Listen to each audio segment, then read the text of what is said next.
And Coffee in Tow is an interactive world news podcast, a dynamic and engaging live show that streams across multiple internet radio stations worldwide.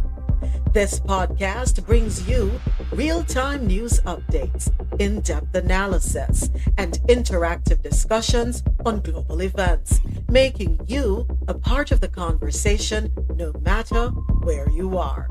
With a diverse range of expert guests and listener participation, it's your go to source for staying informed and connected to the world. Coffee in Tow is brought to you in part by Lormel Skin Food. Log on to lormelskinfood.com. Discover the range of natural skincare solutions.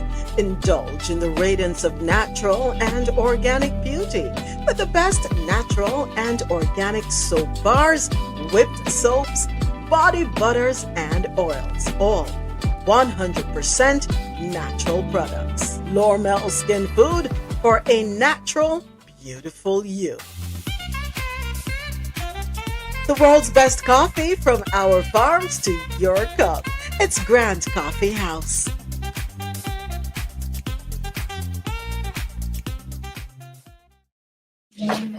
All right, Biggie, we got to cut it right there. Happy Tuesday. It is Tuesday, June 17, 2025. Feels like 6 years. But anyway, we're going to take it one day at a time. Thank you so much for joining me for Coffee in Tow, World News on the Go. 4 hours filled with news from around the world, always great conversation and music.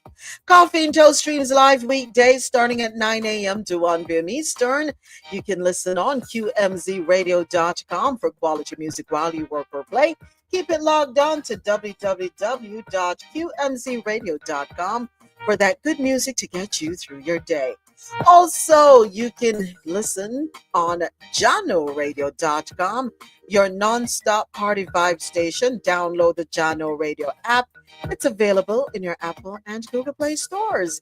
And you can also find us on madmusichouse.com for any genre, anytime. We're live on TikTok starting at 9:15 a.m. Eastern and live on YouTube starting at 9:35 a.m. Remember to subscribe. Coffee in Tow is brought to you in part by lormelskinfood.com for a natural, beautiful you and grandcoffeehouse.com from our farms to your cups. Coming up, we have stories out of the Caribbean corner. U.S. memo flags 4 Caribbean CBI nations for possible travel restrictions. U.S. woman fined Barbados $80,000 for importing Mary Jane into Barbados. Dominica, 49 firearms have been seized and 21 arrested as authorities target illegal firearms.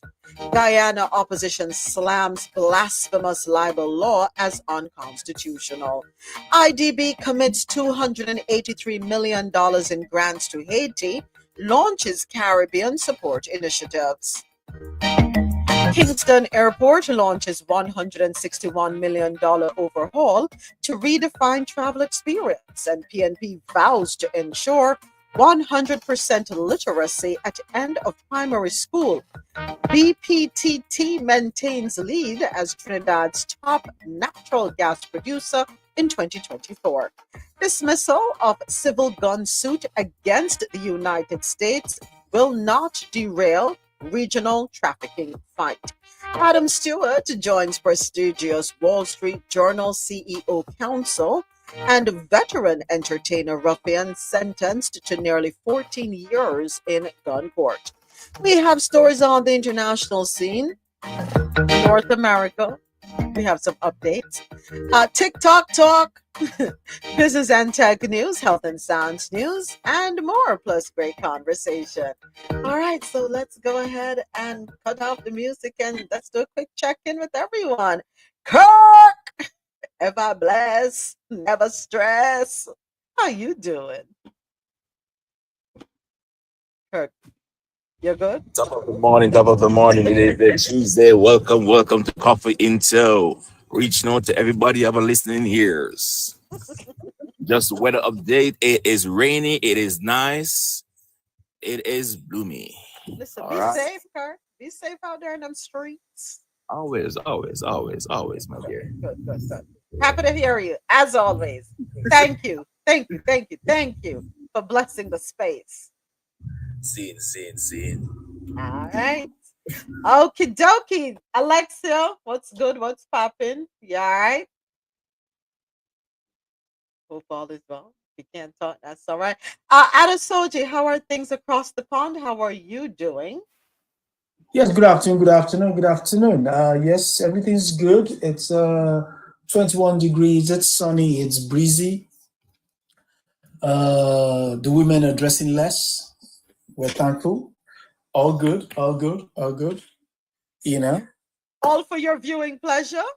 Yes, yes, yes, yes, Okay. yes. At least we know the eyes are working. So, um, yeah, everything's all good. Everything's all good. Don't let your heads fall off over there in London, right? Don't be like that bobblehead doll that eventually gets broken because you're busy turning left, turning right. I mean, two things get worked in this time of year. Your neck, your neck muscles get stronger. Okay. Is your keeping your head on the swivel, Okay. and at least you can see from afar, and it's like what was that? Lord have mercy. You men really have it hard. My prayers. Prayers for all of you. That's all I can say. Prayers. Thoughts and prayers. Happy to have you as always, Adesoji. Ja Rastafari. What's going on over there in the beautiful state of Texas, where everything is bigger and better? Good morning, good morning, good morning. Yes. And just like Adasoji, the pics are out with the men too.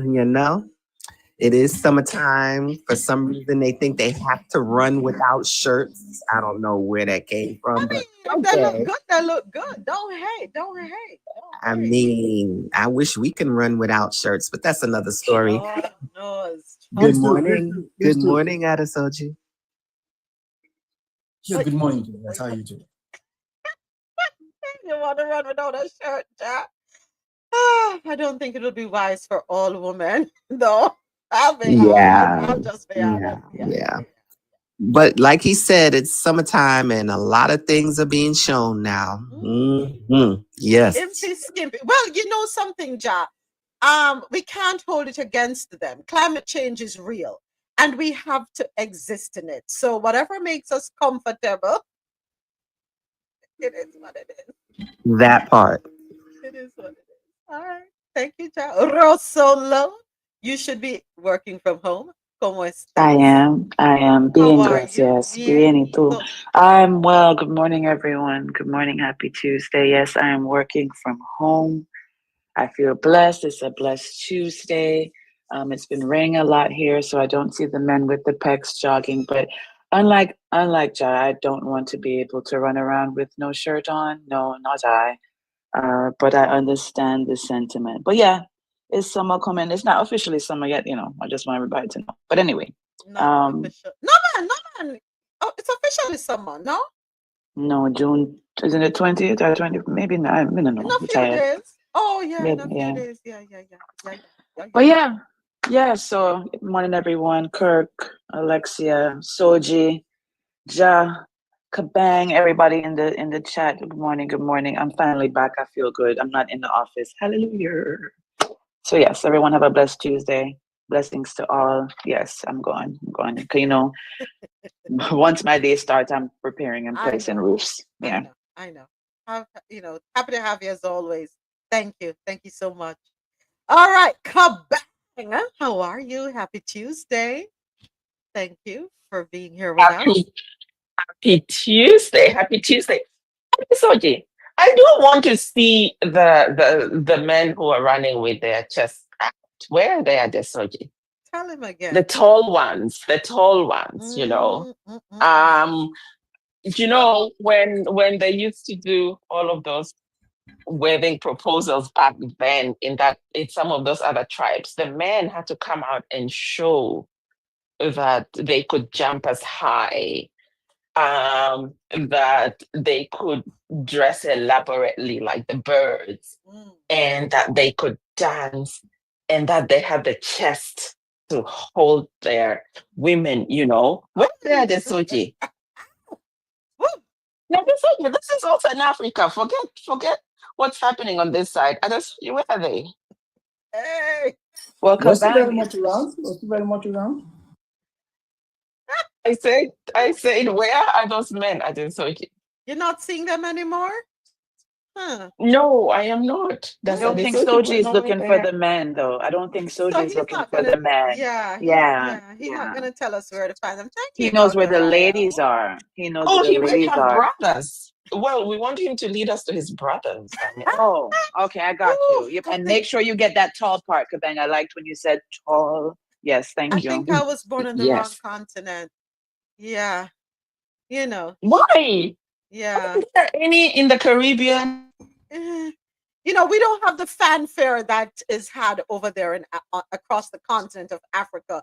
No, seriously speaking, when I look at some videos online, and I'm glad you brought it up, Kabang, because when I look at some videos online, the traditions, the cultural traditions from tribe to tribe, and you do see the whole process from the courting, the selection of the partner, even going from childhood to adulthood. And it's just gorgeous. The coming together of community, the dancing, the camaraderie, the traditions being passed on. Love it. I saw some videos out of South Africa. And, there's something really messed up with our minds here in the West. When I read the comments, when I read the comments under the videos, everything is not about sex, folks. We over sexualize everything here in the West. We are so perverted, it's disgusting. We can't separate sex from culture. So in some of the tribes in South Africa, the women are dressed in their traditional garbs and they're topless. And you should see the comments criticizing the woman's chests. It was disgusting. Oh, I'm talking about the reed dance. The reed dance that happens in Swaziland and in the Zulu nation. Yes. And the men also just wear like tiny things inside, and then they have the animal skin on and their chests are open, regardless of whether they're bathed up or not. Yeah, that's the reed dance. No, you're right. I see Western people comment in such a disgusting manner versus for people there, it's part of that process of moving from being what's considered a virgin to now a married woman, where once you're married, you then change how you actually dress. So your breasts aren't anymore just open there in the public, there is a different dressing. Yeah, no, you're right about it. Everything is looked at through the lens of sex in the West, and it's disgusting. We need to, I think we need more exposure. We are lacking exposure. It's the programming and the fact that certain things when it comes to the women's anatomy is considered obscene. Again, religion plays into that, and the adoption of said religion then means you see what is natural, you see through the lens of whatever, kind of what's it called, faith that you ascribe to. Wherein these people are actually going through rites of passage, just like a bank said, women go from exposing their breasts to show that they've come into maturity, to cover their breasts, to saying, now I am for one person and one person only, all of that. And all of this are progressions, but instead, we see the world through OnlyFans lens and that. And, which is the bane of the world, That's why we can't allow kids to be kids. You see a grown-ass man chasing an 18-year-old girl, it's like, what are you doing? So all of that warped kind of mindsets Yeah. has permeated the way we see things. Yeah, absolutely. Absolutely. So we need to do away with the immature thoughts that we carry. Let me just, I'm trying to keep it as simple as possible and not be too harsh. But there's a wider world out there. There are cultural differences. And I think those of us in the West, we need to travel a little more, not just wanting to go, yearning to go to Paris or Switzerland or Denmark or England, anywhere across the United Kingdom. No, no, no. Learn. And if you can't afford to travel the distance, to go to distant lands, YouTube, yeah, YouTube, free, FREE, free. Go on TikTok, FREE, free.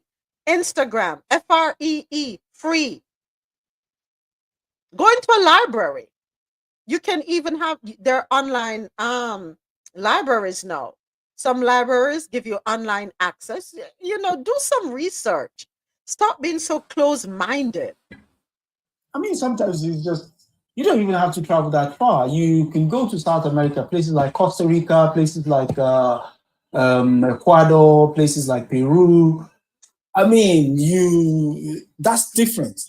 True, It's, true.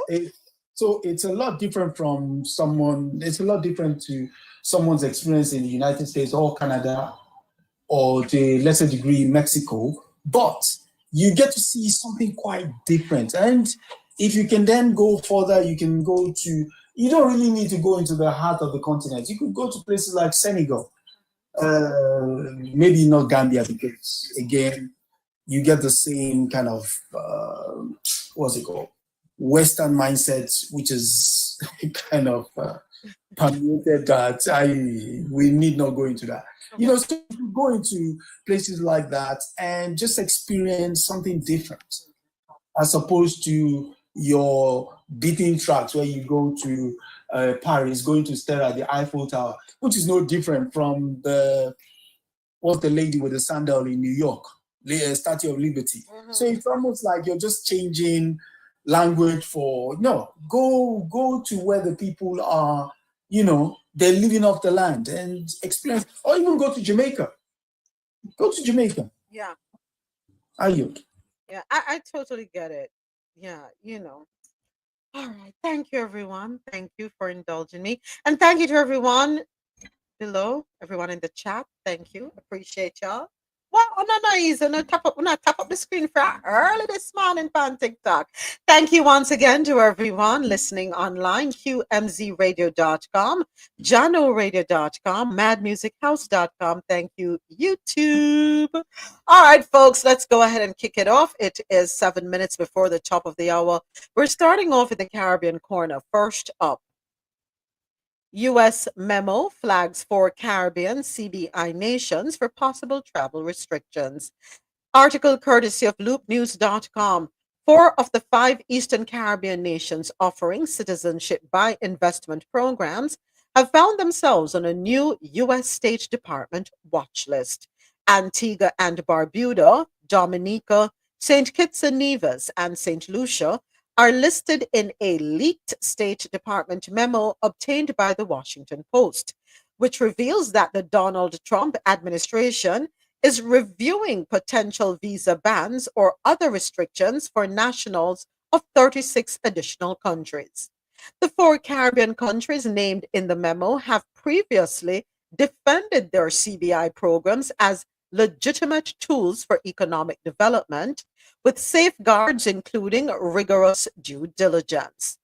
According to the Post, the memo, signed by Secretary of State Marco Rubio and circulated to U.S. diplomatic missions over the weekend, gives the listed governments 60 days to meet newly defined benchmarks. Governments have been given a deadline of 8 a.m. next Wednesday to submit an initial action plan outlining how they intend to meet the requirements. This is according to the Washington Post. A key concern cited in the memo is the sale of citizenship without a residency requirement. The memo also referenced other issues, such as alleged incidents of anti American activity in the US by nationals of listed countries.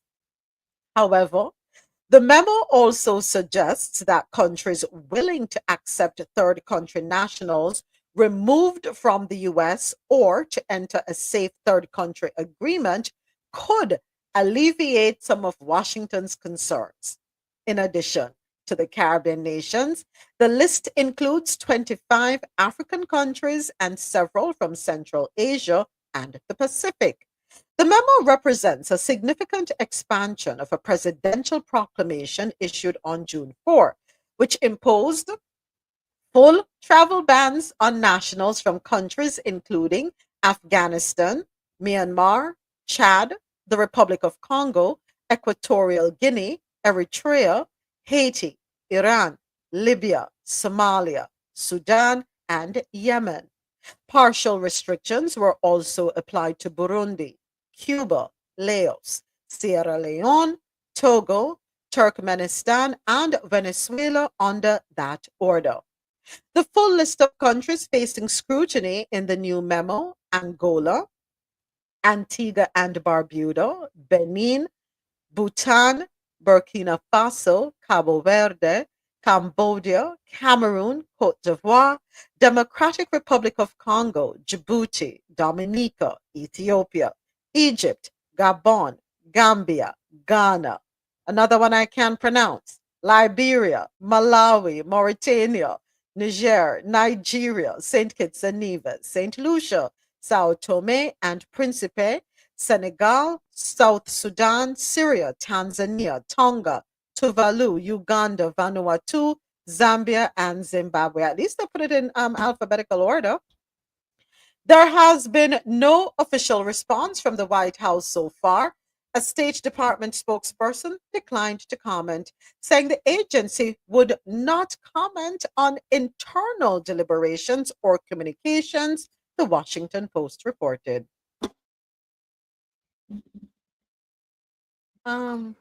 It's sickening that we're allowing this man to undermine travel because a country doesn't want to walk the mile that he wants them to walk. And So we have a comment. right there, I'm gonna leave it right there. We have a comment, Jack. I would ask why no Eastern European countries, but then, you know what, I won't even read the rest. But then, Moment. Mr. President. I wish this country could tell Marco Rubio, take the paper he signed that and put it up the rear end of his anatomy. Lord. Because that is what some of them need to be told. But there might be repercussions that they don't want to be faced. But you cannot say you have a problem with them when the problem goes away if they decide to take your deportees.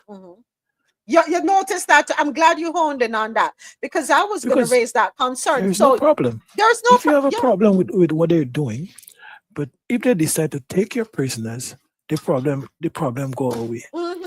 Listen, it's time we have to start to take some stands. There might be some repercussions, but not just the countries. That is where the Caribbean need to come together. So unilaterally take some decisions. And guess what? When you unilaterally take decisions and they want to come after you, just pivot to the east.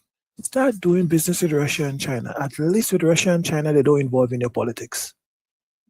And they don't. If they deal with you, you make a deal with them. As long as you adhere to the deal, you're safe. It don't come with all the strings and hoops you have to jump through and musical chairs and all the nonsense. Marco Rubio is like a bastard. And he talks from two sides of his mouth. He has no shame. He has no integrity.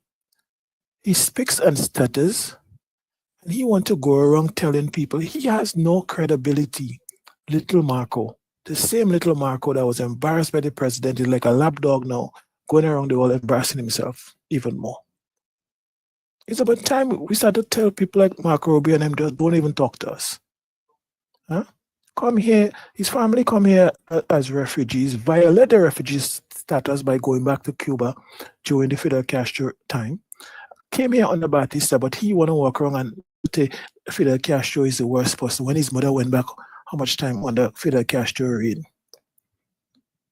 And you here like a refugee, you born here, but your family is refugees who literally stayed here illegally based on the laws of the United States. And now you come here running around the world talking about law and order and all this nonsense. Have a seat.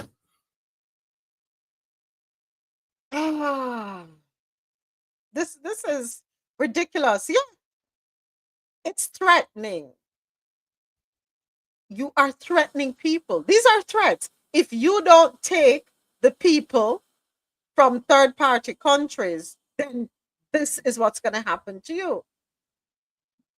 When the United States, usually when you what's the word? When you get a letter of credence from the ambassador of a country, you see the same country as an equal, regardless of the size of whatever you think your country is, because you're exchanging ideas between two countries. The idea, the notion that you can get one other country. Wait a second. Marco is a reminder that some folks will use the ladder and never allow anyone else to use it after. Thank you, TBA. Think, believe, achieve. Yeah. Yeah, I think Adesoji had a call. Yeah. At this rate, right? I think the only thing left is for him to just say he is only allowing travel in between US states. That just lock up the country. That's it. Just do that. Yeah. So take the deportees, no matter what country they're from, and if you don't take them, well, we're banning you. We're imposing travel restrictions. That's what it is. But it's not even the deportees. They come in to different countries and trying to tell them what doctors they can or cannot use. Where can you drill, where you can't drill. Stealing. Okay, stealing precious metal, right? It's not even just that. It's basically, you know how back in the day, my mother, you'd ask your mother a question is because I say so. That's it. If you do anything against what they want, you're considered, what's the word they're using? I can't even think of the word right now. Defiant? Would you say defiant? Against the United States. We're a threat. That's it. Oh, yeah. We're a threat. So as he is asking a question, did they even work out that situation with Canada? Well, I mean, he left early, so we don't know. He left early, so we don't know we really don't know. And did he leave after that blunder of the speech he made? Is that when he left after that blunder? Yeah, he didn't stay for the dinner. He didn't stay. He left, saying that he had to go back. Allegedly, he has to go back because of the whole situation happening over there between Iran and Israel. However, folks are saying he didn't have to go back. He could have handled whatever conference call, whatever could have been done right there in Canada. What happened to deporting people from the countries they came from? That is a long-standing international standard. Where somebody come to your country illegally or for whatever reason, you have to deport them. You just deport them to the country of origin. Who came up with this master plan to take people and put them in other countries that they have no relations to, don't speak their language, culture, nothing? What happened? Why is this third party take prisoners kind of stuff such a big deal? I have no. I don't understand. Oh, it's because the countries of origin do not want to accept them. So to the countries of origin, these are people who left. Mhm. They are not even dual citizens. They already abandoned that nationality and they went and became whoever they were there. And if they committed crimes, they committed it in your country with access to your technology and access to your guns and all of those things. And now, because they are bad, you're coming back and telling us, oh, I'm giving them back to you because they're bad. If they are good, you decide, I am keeping them because these ones are the good ones. That's your problem, especially if you have people that become citizens and then turn into criminals. Some of these people have no ties to the country they left.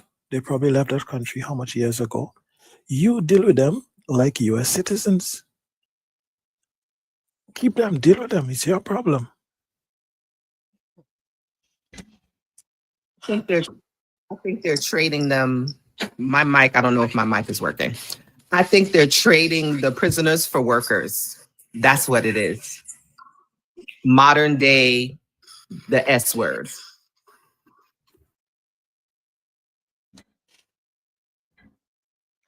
I'm waiting to hear what the region is going to say, what the leaders of these countries are going to say, and I hope they will speak as one. Antigua and Barbuda, Dominica, St. Kitts and Nevis, St. Lucia, and I think Grenada. Wasn't there an issue with Grenada too at one point? But anyway, Yeah, they have a citizenship by investment. I'm just tired of little Marco. That's the truth. I'm just tired of seeing his face. He's cheeky. He's just a do boy. I don't care. He's a do boy. He's taking instructions from somebody else who's taking instructions from somebody else. And you can see you see him in public. You see his These face. people are unhinged. Watch his facial expressions. He's not comfortable. He bit off more than he could chew. I don't know. All right, one more comment. I think someone else had to open their mic. One more comment, and then we'll keep going. Hey, James. Morning. Morning. Yeah, I think for the leaders in the Caribbean, this thing should be ignored, right? Because they have bigger issue to deal with the European Union and the UK. But I think they should ignore America, this memo from the Trump administration.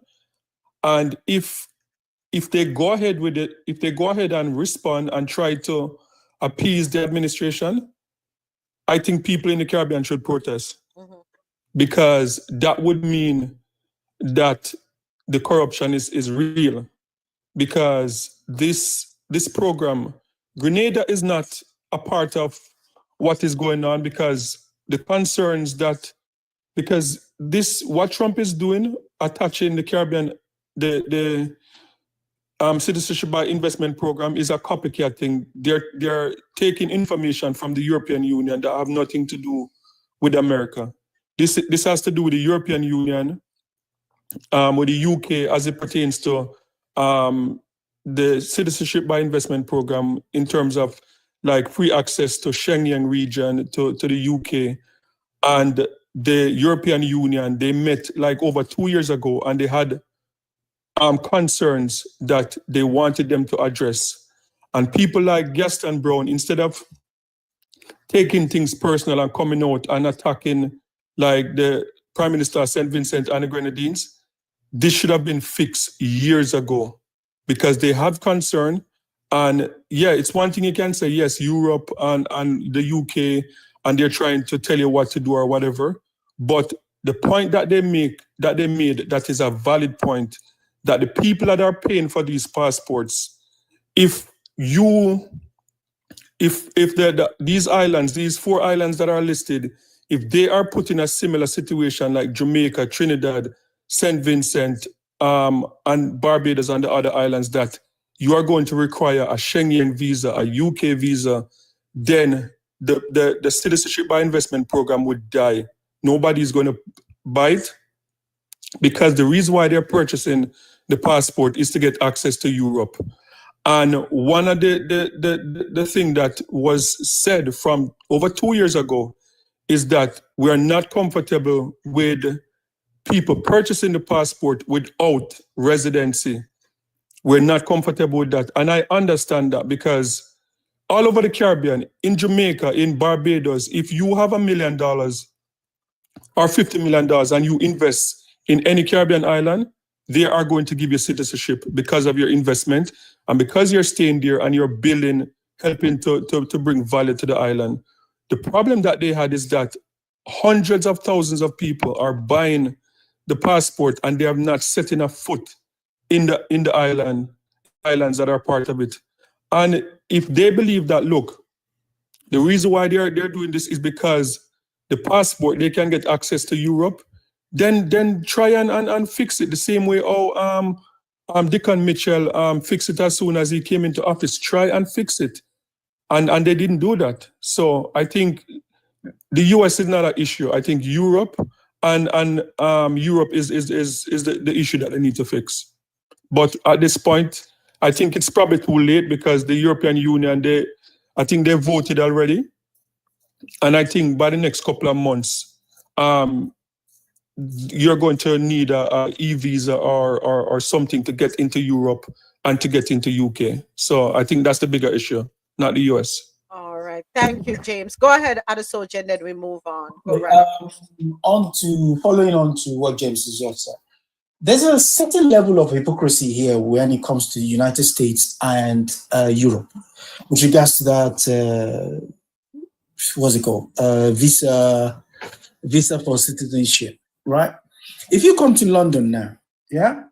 If you come to London, London has, in the last, 15 years, London has undergone some sort of regeneration. I mean, certain parts of central London, some axes near the river have undertook has gotten this kind of Manhattan look. And I kid you not, Manhattan look. You will be forgiven for thinking that you are in the United States. And the reason I say that is, at night, that Manhattan look, except for the lights of the facade, say we're talking about an 80-story building now, the light at the top and the light at the bottom. The light in the middle, there is no lights, except the fire, the fire corridor stuff, right? Mm-hmm. That you can see. Okay, why am I saying this? Most of those properties were sold to either Russians, Koreans, Chinese, Singaporeans, and Malaysians, right? I mean, the Arabs are already getting first dips back in the 80s and 90s. So they don't tend to buy those kind of properties. And buying those property came with a string. And the string was this. Buy a property. On average, those property go for about £400,000, right? Mm-hmm. So you're getting maybe a 2-bed flat. In some cases, rather extreme, maybe, the penthouse for £1 million, right? Mm-hmm. And with those apartments, and in certain buildings, there are about 60, 70 apartments. They come with a British passport. Can you see the double standards now? Yet, they are the ones frowning on the Caribbean countries doing the same thing. These people don't live here. In fact, those properties, they're not lived in at all. You'd be surprised. I mean, you could rent those. What they tend to use them for is Airbnbs.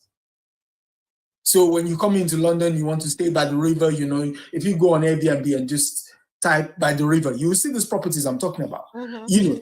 And so people literally stay in there, you can take your Instagram photos and what have you.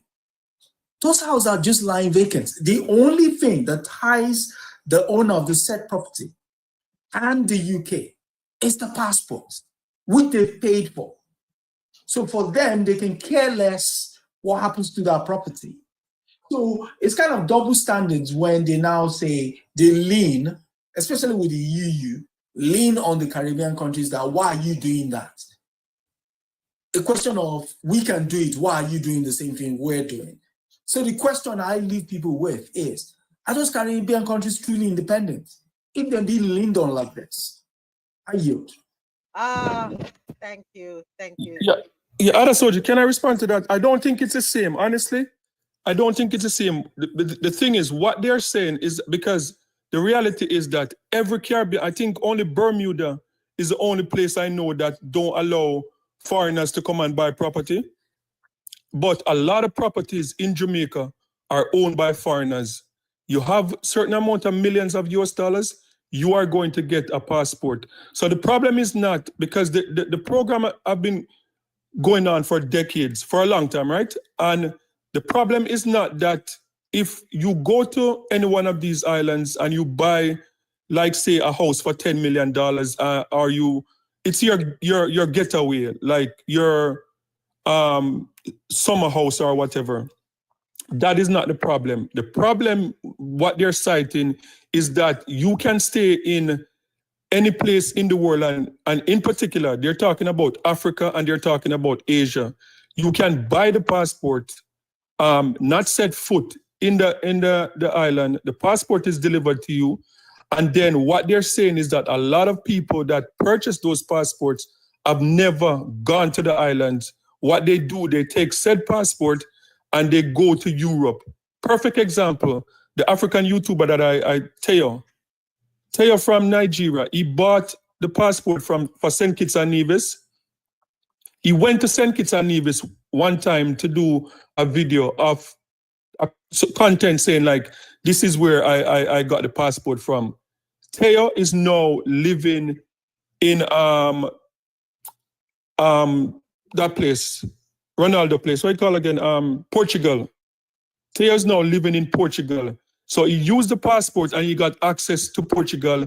He's living and working in Portugal now. So I think that is what they're trying to say. They're not saying that they gave them enough opportunity. I think it was 2 years they gave them to adjust the program. The same adjustment that Dick and Mitchell made, they could have made that adjustment and things would have been okay. But someone like Gaston Brown, instead of making the adjustment, they refused to come out. He just like taking this thing personal and pushing back on everybody instead of making the adjustment. And that's where I blame them.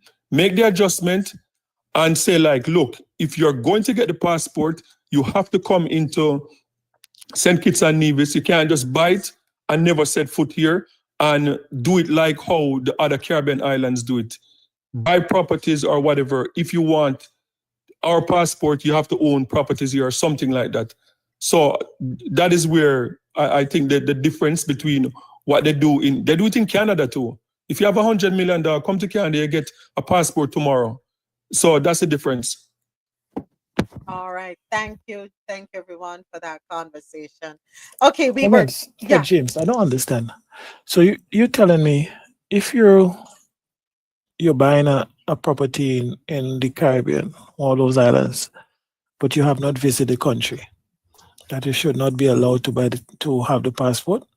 Do you think the people that Adesoji speak of, they all visit England, the UK, to buy this flat? Some of them probably never even been to UK. That's what I just want to clarify that part. Facts.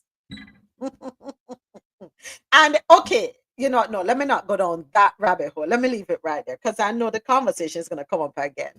All right, thank you so much. We were talking about the U.S. memo flagging 4 Caribbean CBI nations for possible travel restrictions, and the 4 nations that were flagged also offer a CBI program. Now, I know one of them, the minimum investment is $250,000 US. It's the minimum investment. It leads me to wonder, is it that they're trying to lure the people to come to the US instead of going to the Caribbean islands? I don't know. Because we don't have a problem here in the US trading status for $5 million. We don't have a problem doing that here. And let me tell you something, that the RBI and CBI program has been in existence in the US for a long time. It remains a possibility, but with the gentleman in charge, and I use that term loosely, he also plays the kind of hue of who gets that to place that 250,000 on the table also matters. Because for them, it's not also just money. It's the ideology that we want this thing to be for people that look like us. So as much as we want to, I mean, he said it many times, we need people from the Nordic countries or from Scandinavia. So he's already telling you who he wants. And so whether you have 250,000 or $1 million, I think you'll still be pushed down the peg if the right person comes with 249,000. They will still get a look in before you. Are you? Yeah. All right. Next up. Thank you. Thank you so much, gentlemen. Dismissal of civil gun suit against U.S. will not derail regional trafficking fight. Article courtesy of Nationwide Radio, JM. Oh boy. Prime Minister Dr. Andrew Holness says the recent U.S. Supreme Court ruling dismissing Mexico's lawsuit against American gun manufacturers will not close the door to progress on the fight against arms trafficking in the region. In 2023, Jamaica had joined Antigua and Barbuda. How dare you? Belize, the Bahamas, and Trinidad and Tobago to support Mexico's civil suit. However, earlier this month, the U.S. Supreme Court unanimously dismissed the U.S. $10 billion action. Here is more in this report from Dana Davy. Take a listen. Mexico's legal challenge, unprecedented in its scope, sought to hold American gun manufacturers accountable for the steady and deliberate flow of deadly weapons across its border. In the case known as Smith & Wesson Brands, Inc. versus Estados Unidos Mexicanos, Mexico had argued that gun manufacturers are knowingly aiding and abetting the unlawful sale of their firearms to straw purchasers who are trafficking them across the southern border to give to drug cartels. But the justices said that because Mexico's complaint does not plausibly allege that the gun makers criminally aided and abetted retail dealers' unlawful sale of weapons to Mexican traffickers, it is barred by the Protection of Lawful Commerce in Arms Act, or PLCAA. In a statement on Monday, Prime Minister Holness cited the federal protections that shield the gun industry from liability. Dr. Holness says the outcome is not surprising. He says while it closes one avenue through which Mexico and other Latin American and Caribbean nations, Jamaica included, sought to influence the U.S. to do more to stem the flow of illicit arms throughout the region, other avenues exist. Prime Minister Holness says lasting solutions will come through bilateral collaboration, not litigation. Dr. Holness, whose doctoral thesis focused on the ways U.S. gun laws and regulations impact the illicit gun trade in Jamaica, says the same criminal networks in the Caribbean that engage in the trafficking of humans, narcotics, and other contraband that more directly impact Americans are the very ones responsible for the illicit importation of firearms from the U.S. This, he says, represents a common threat to both Caribbean countries and their northern partners. Regarding U.S. legislation, Dr. Holness says there is room for improvement. He cited steps taken to enhance federal enforcement against gun trafficking in recent years. For example, the bipartisan Safer Communities Act passed in 2022 introduced tougher penalties for straw purchases and created new trafficking offenses. More recently, the U.S. has proposed the Caribbean Arms Trafficking Causes Harm (CATCH) Act. Though not yet passed, Dr. Holness says it signals growing willingness within the U.S. Congress to curb the unintended consequences that American gun laws have on neighboring states. The CATCH Act would mandate the U.S. Department of Justice to track and report on gun trafficking to the Caribbean while strengthening enforcement cooperation within the region. He says there is also scope to expand joint operations between U.S. agencies and Jamaican law enforcement to better map trafficking networks and dismantle them from the inside out. In addition, Dr. Holness says there's value in more robust data sharing on suspicious bulk purchases, serial numbers, and interstate transfers. Dana Davy for Nationwide News. All right. As the Dr. Tufton just did an interview with the Fix, gonna check it out later and send clips if I see any. All right. Thank you very much for that, Ozzy. Go right ahead. Okay, Adesoji, go ahead. did you notice the tone of your prime minister? And listen, is your leader, you elected him.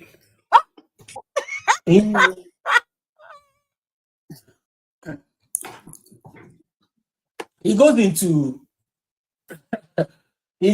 an apologetic tone, which is like, oh, he understands that legislation will not bring about change and everything. Here's the same country that is saying the border be closed, nothing can come in, but yet their societal poison can come out to you on the other side. And your excuse for the entire thing is, well, the country does what the country does, that kind of thing. I'm like, no, you should have a much more concerted effort to say, listen, we've heard the judges, but this is not the end of the matter. We need to strengthen cooperation amongst the Caribbean and Mexico in order to ensure that we stem this thing, right? But instead, he goes into this like, oh, I understand the American way of doing things is this. Who cares? Your first primary concern should be Jamaicans. How these weapons? Yeah, well, okay. With that I understand that, yeah, that's not the case. Or maybe it has not always been the case. But that's his job. That's not waxing lyrical about what it is the United States does. The United States will take care of the United States. We just done a story now where they're telling you 43 other countries cannot even come in.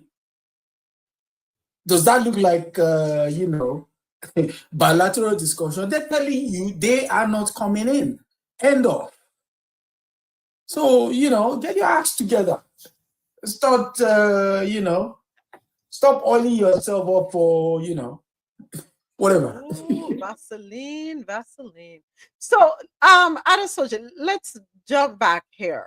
Hold on, wait, Lord of mercy. What am I doing the article? Okay, here it is. So they toss out the suit against them. In other words, the US does not want to come to terms with the fact that being a manufacturer of weapons that end up in small island developing states is a problem that they have them probably in two hands in. So they're going to continue making the weapons, and they don't care that these weapons end up in your countries illegally. They have nothing to do with that. Continue making them. We want them to be there illegally so we can catch people because we have prison cells to fill. Okay, all right, got it. Right. I think the whole lawsuit from Mexico is not necessarily to indict the US government or to win it all. They know they probably wouldn't be able to get past the court system, but what they wanted to probably do is to highlight the problem and highlight the fact that these people are literally working hand in gloves with the people that are doing all this illegal act and terrorizing citizens in Mexico. And I think that's one thing. As to Dr. Holness, I understand he's trying to pan to the orange man. But I mean, at least just stand with Mexico and don't say you would not achieve it through litigation. First of all, I don't know.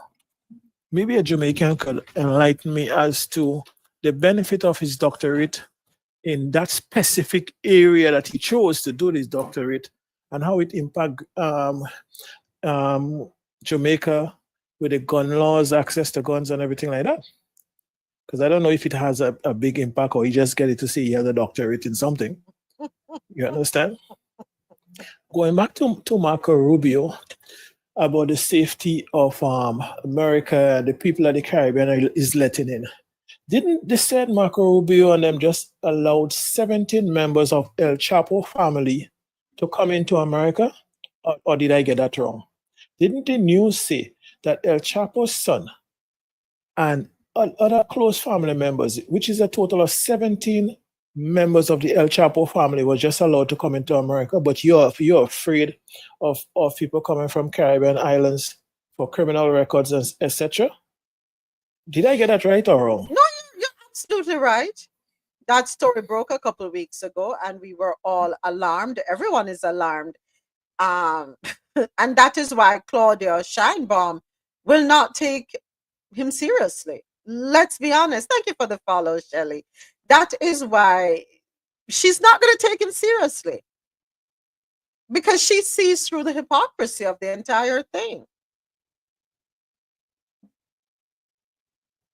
I don't know, Mr. President. I don't know. In other news, a U.S. woman has been fined Barbados $80,000 for importing cannabis into Barbados.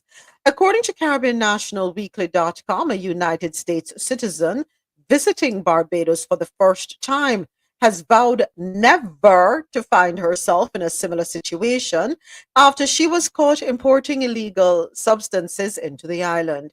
Shakina Lynette James, 40, appeared before Acting Chief Magistrate Deidre McKenna on Friday, where she pleaded guilty to 4 illicit-related offenses, including possession, trafficking, possession with intent to supply, and importation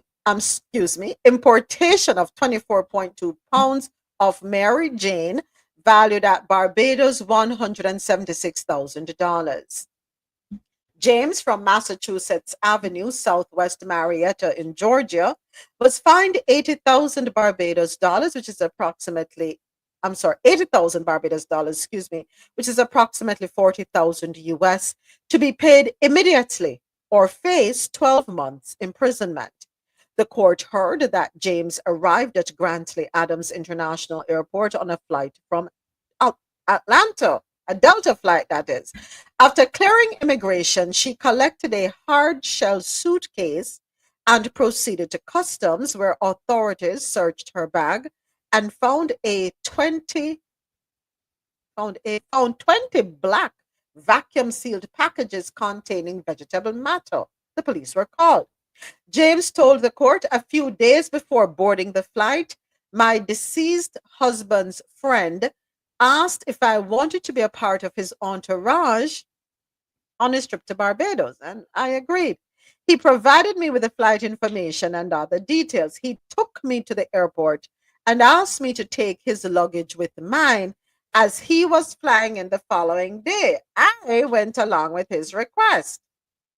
I am guilty. I should have checked, and I apologize to the country of Barbados, because this is not me." Magistrate McKenna, noting James's age, said, "How many TV shows are there where people get caught bringing in things and say that it is somebody else's, whether it is true or not? By now, everybody should know you don't bring things for people without checking to see what it is that they're giving you to bring. A whole suitcase and you don't know what is in it? You should have said, unless you're packing this suitcase in my presence, or unless you're opening it in my presence, I'm not taking it." You cannot trust anybody nowadays. James was convicted on the charge of trafficking, reprimanded, and discharged on the remaining charges. Hey, Tasha. So wait, That she don't, is- What you said, Ja? doesn't get any jail time? If she don't pay the money, she will be in jail. The judge maybe believe her that she probably is get hoodwinked, but give her a chance to stay out of jail. I don't think he probably wants to lock her, but I mean, anybody in today's world that is taking an entire that's taking an entire suitcase from someone to travel and not open it has to be on something special. You can't even give me a sealed package to carry anywhere, much less a suitcase with that. No, but Mr. President, why him can't travel with it the next day? Like him coming the next day, you bring a suitcase with it the next I day. don't care whether he had 50 package to bring the next day. If I won't take something for you, and a matter of fact, no, I'm not taking it. Sorry, ship it on.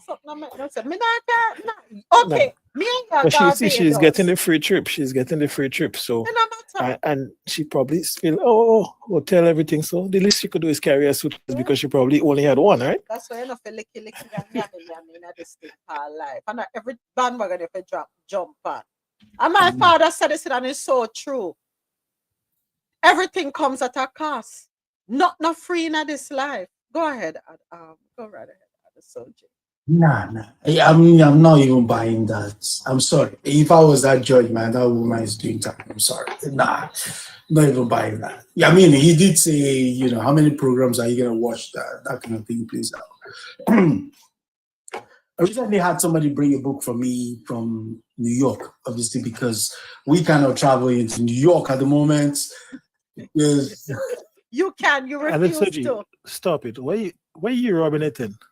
No, we can't.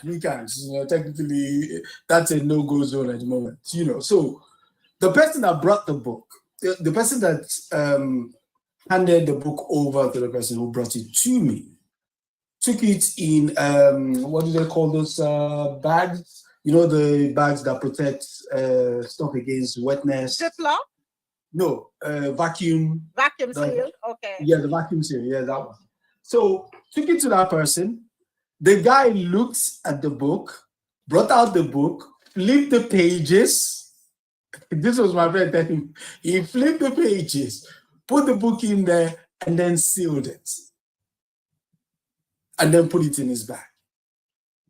And that's just a book. That's not even a bag. Come on, man. In 2025? Come on, man. Judge, man. You're far too soft, man. I wonder what the hue of that person was. No, I think the judge wanted to give her a break, but he really couldn't. So he just fined her. I think he wanted to give her a break. He may say anything that stupid, or he maybe just was in a good mood that day. A 40-year-old. And it's cannabis. So I don't think that people are so stringent on cannabis these days. It's still illegal, but I don't think it's that stringent. So I think that's why he gave him a break. Still. I think that's why. Moment. Could you take this bag to me for this? Could you take this bag to Florida for me? Oh, thank you. Okay, Mr. Soji, I'll take it.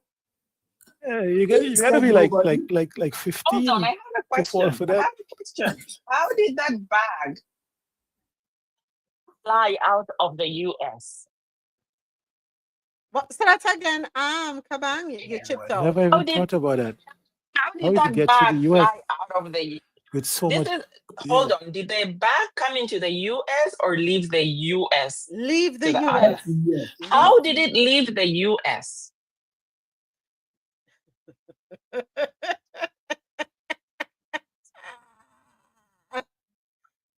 Yeah, because that's a lot of packages. Like what, 24 kilos? That's 50 pounds, Yes. right? How did that So it's bag a full leave suitcase. the US?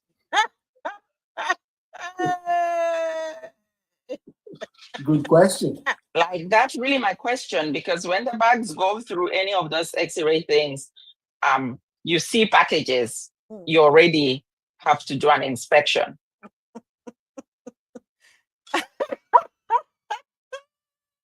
I was waiting for that question, Kabang. I was waiting for that question. I don't know how it leave the people in the country. Somebody knows somebody that knows somebody. Somebody was able to get around security clearance to get it on the plane. I think I know how it probably got out. In most states in the United States, cannabis is no longer that sort of drug. So maybe the person said, this is for my personal use. You think that's the case? 24 I'm just guessing. If she was going to Singapore, would they have let it go? No. Oh, Probably. but it's still legal in the States. That wouldn't let it go to Singapore, right? Yeah. But they're probably, if it was in Singapore, they'll probably be tying a rope across. No. They tell you straight up. She wouldn't. She will go to court, and then that would be it. They don't play with it. They tell you straight. They even tell you on the plane. They tell you before you leave. Hold on 1 second, Kaban. Go ahead. No, I'm finished. Go ahead. Okay. No, something just clicked in my head. What was the previous story you were reading us? Lord have mercy. Hold on, let me go back. The previous story was the one. Back up. Okay. The flagging, the U.S. memo flags for Caribbean CBI nation. No, the court case. Oh, the U.S. woman fined $80,000 Barbados for importing cannabis. No. The court case to do with the lawsuit. The lawsuit. Oh, that one. Sorry. It was about illicit products going out of the U.S. and another country taking the U.S. to court for being complicit in that. Dismissal of civil gun suit against U.S. will not derail regional trafficking fight. Aha! Just put drugs there. I want you to change from guns to drugs. Illicit substance, so we don't get flagged. Okay. Oh, okay. Okay. So do you see how the country is complicit in it? So in other words, they want it to go out so that they can have a narrative. Okay. Got it. Makes sense. No, but they actually let it go out. They are complicit in allowing these products to go out. These products are not being sneaked out. And so even the guns, they are not being sneaked out. They are getting through. The pew-pews are getting through. Whoa. They know what they're doing. They know exactly what they're doing. Yeah, but it's a thing though, right, Moments? Because when you look at even Canada and the US, right, the border, when you look at what started this whole tariff thing, trade war, and they're talking about the border and the illicit thing coming over. Remember, like in the entire conversation, the administration was only concerned about what is coming from the Canadian border into America. There's no concern about what is coming from their border into Canada, right? And as was stated, that thousands of those weaponry come from the US side into Canada, but they're not really concerned about that. So you can see how it works. And when you're going through the airport, you realize that leaving the US is easier than getting in to the US. So they know what they're doing. When you're leaving, there's no hassle. Nobody's digging you up leaving, but they're digging you up coming in, right? All right, folks. All right, thank you. Let's keep it moving because we do have a few more stories to get through here. Next up, Dominica, 49 firearms have been seized, 21 arrested as authorities target illegal firearms. Article courtesy of lootnews.com.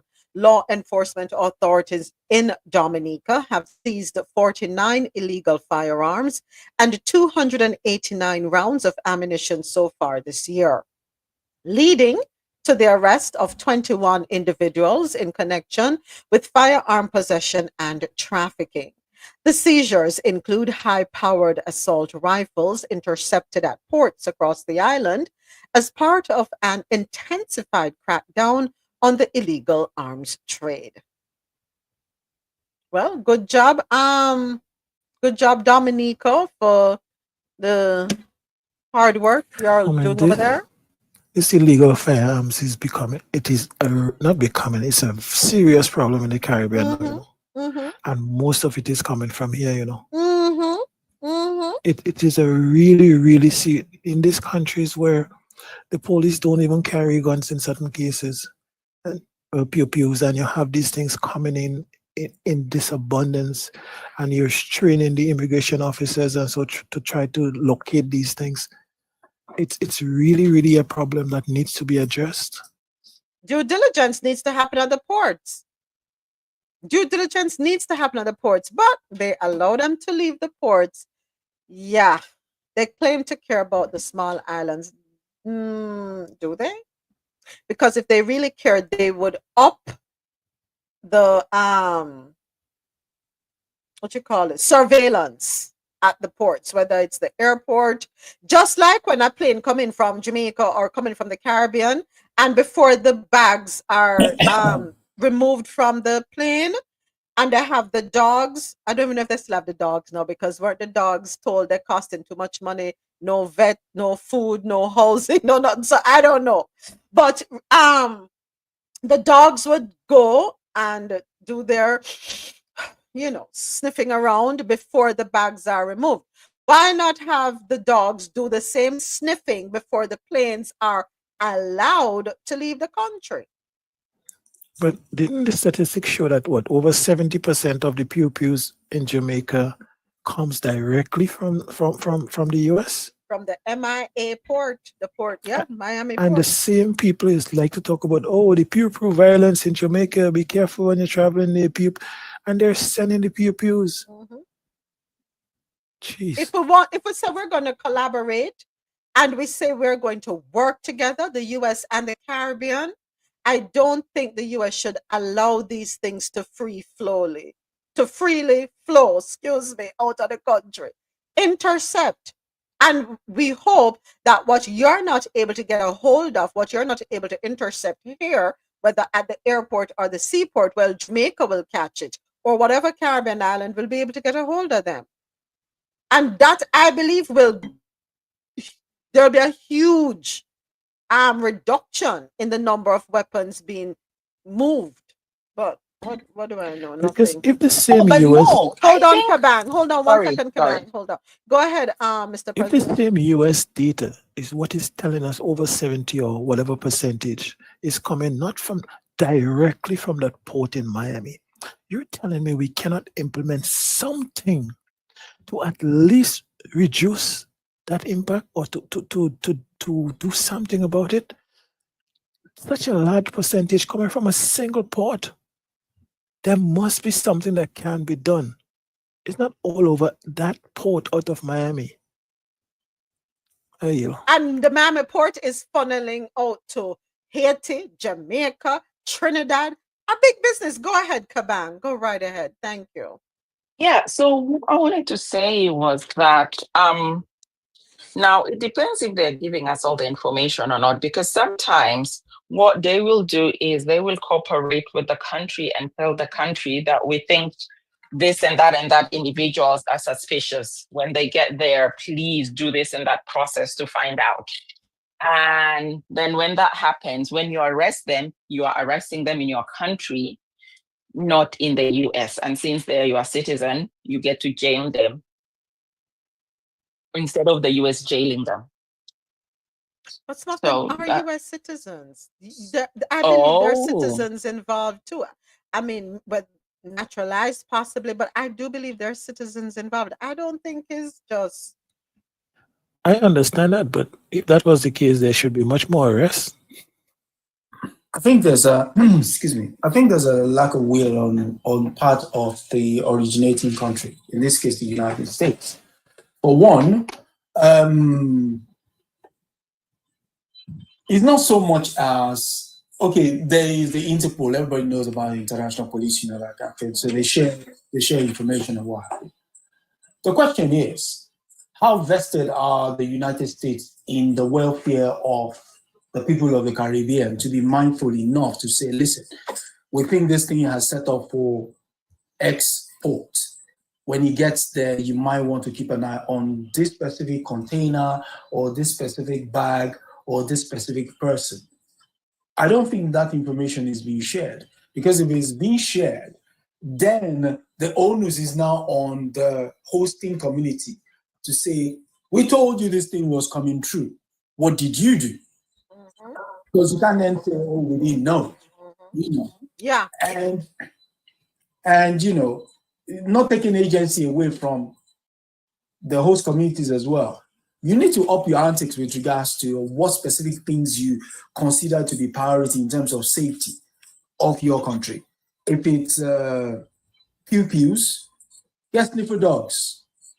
If it's, If it's drugs, again, sniffer dogs. Train your customs to be able to spot. Some of these things is psychological. There are people who are here at Heathrow or Gatwick, where the moment you're walking alone, someone will walk up to you and like, did you pack your bag? Oh, can you step aside, please, for the checks. And then you're up against it if indeed you didn't pack your bag or you're carrying illicit stuff. So I think that element of it has to be worked up, not just pointing the finger at Uncle Sam. Uncle Sam does what Uncle Sam wants to do because he gives Uncle Sam. It's now time that everybody else has to take care of themselves, especially with this, again, I use the term loosely, gentleman in the White House. Well, I will say we have another article here. Good morning, unapologetically, Lori. Thank you once again to everyone here with us listening on internet radio, qmzradio.com, johnoradio.com, madmusichouse.com, everyone watching on YouTube Live, and everyone here with me on TikTok. According to CaribbeanNationalWeekly.com, we have a response. We will not be bullied, Antigua responds to proposed U.S. visa restrictions. Antigua and Barbuda's Foreign Affairs Minister E.P. Chet Green has come out swinging against reported U.S. plans to impose visa restrictions on countries offering citizenship by investment programs, declaring, "We will not be bullied. Our foreign policy is one of principle." His response follows a Washington Post article published over the weekend that cites a leaked U.S. government memo, which we discussed earlier, reportedly naming Antigua and Barbuda, Dominica, St. Kitts and Nevis, and St. Lucia among 36 countries facing possible visa sanctions. The memo gives these governments 60 days to comply with U.S. immigration benchmarks or risk being penalized. Defending Antigua and Barbuda's CIP, which allows foreign nationals to obtain citizenship in exchange for a minimum investment of US $230,000, Green said the government will be fighting like hell to protect the initiative. Thank you for the heart, me. So Antigua said, "We are chat to." Antigua said, "Who you think you're talking to? You're not going to push me around." I'm waiting to hear now what the other's going to say. Yeah, Moments. This is what I'm saying. Antigua is the first one to have to come out, right? And I'm sure that is coming from Gaston Brown, from the Prime Minister. And to me, I believe that is reckless. I believe that is reckless because the thing, and I'm not even talking about the US, I'm more talking about Europe. Because for the people, for the citizens of those islands that enjoy the privilege of just jumping on a plane and going to Europe, this could have been dealt with the same way Grenada deal with it, right? That is my opinion. I believe that they could have dealt with it the same way. They have made a lot of money out of the program already. And what even the Prime Minister of St. Vincent, what Gonzalez was saying is that, look, it is not sustainable. This thing is almost like a Ponzi scheme. It is not sustainable. How many people you're gonna sell passport for how many years? Use the money already that you receive from the millions of dollars and divest, go into tourism or expand tourism or something else. But for them to come out swinging like that, because the thing is the European Union did not have to give them a chance, right? The European Union could say, just like what they did to Trinidad the other day, they just come out of nowhere and say, you're going to need visa to come to the UK and to Europe, right? They could have done that to those other islands without mentioning the citizenship by investment program at all. they could just say, you know what? All of the Caribbean islands, except you guys require visa, whether it's an e-visa or it's the other types of visa to come to Europe. We are moving in that direction, and you are going to X time we're going to require visa from you to come to Europe. That's all they had to do, and the program would just tumble. The program would tumble because that is the reason why most people are part of that program. Because remember, as I said, there are people that go to Jamaica all the time and invest and get passport, which is not seen as the same program like what the CBI program is, but they're still able to do that. Jamaica has a CBI program. I thought Jamaica, you have to reside in the country at least 5 to 7 years. No, it's not a CBI program, but money talks, right? Like, okay, Ritz Cafe, the guy that bought Ritz Cafe is an American. You drop $2 million and you buy a cafe. The government give you citizenship or whatever, and that is commonplace right across the Caribbean. It is commonplace it happens in Canada, happens in America, happens all over the place. But I just think, because what is Gaston Brown going to tell the citizens of Antigua Barbuda when at the end of this year, the European Union and the UK decide that, look, that is it. No, you guys are going to need a visa. What is he going to tell the people? I just think that is reckless. So Jamaica does not have a citizenship by investment program. Jamaica doesn't have a CBI program.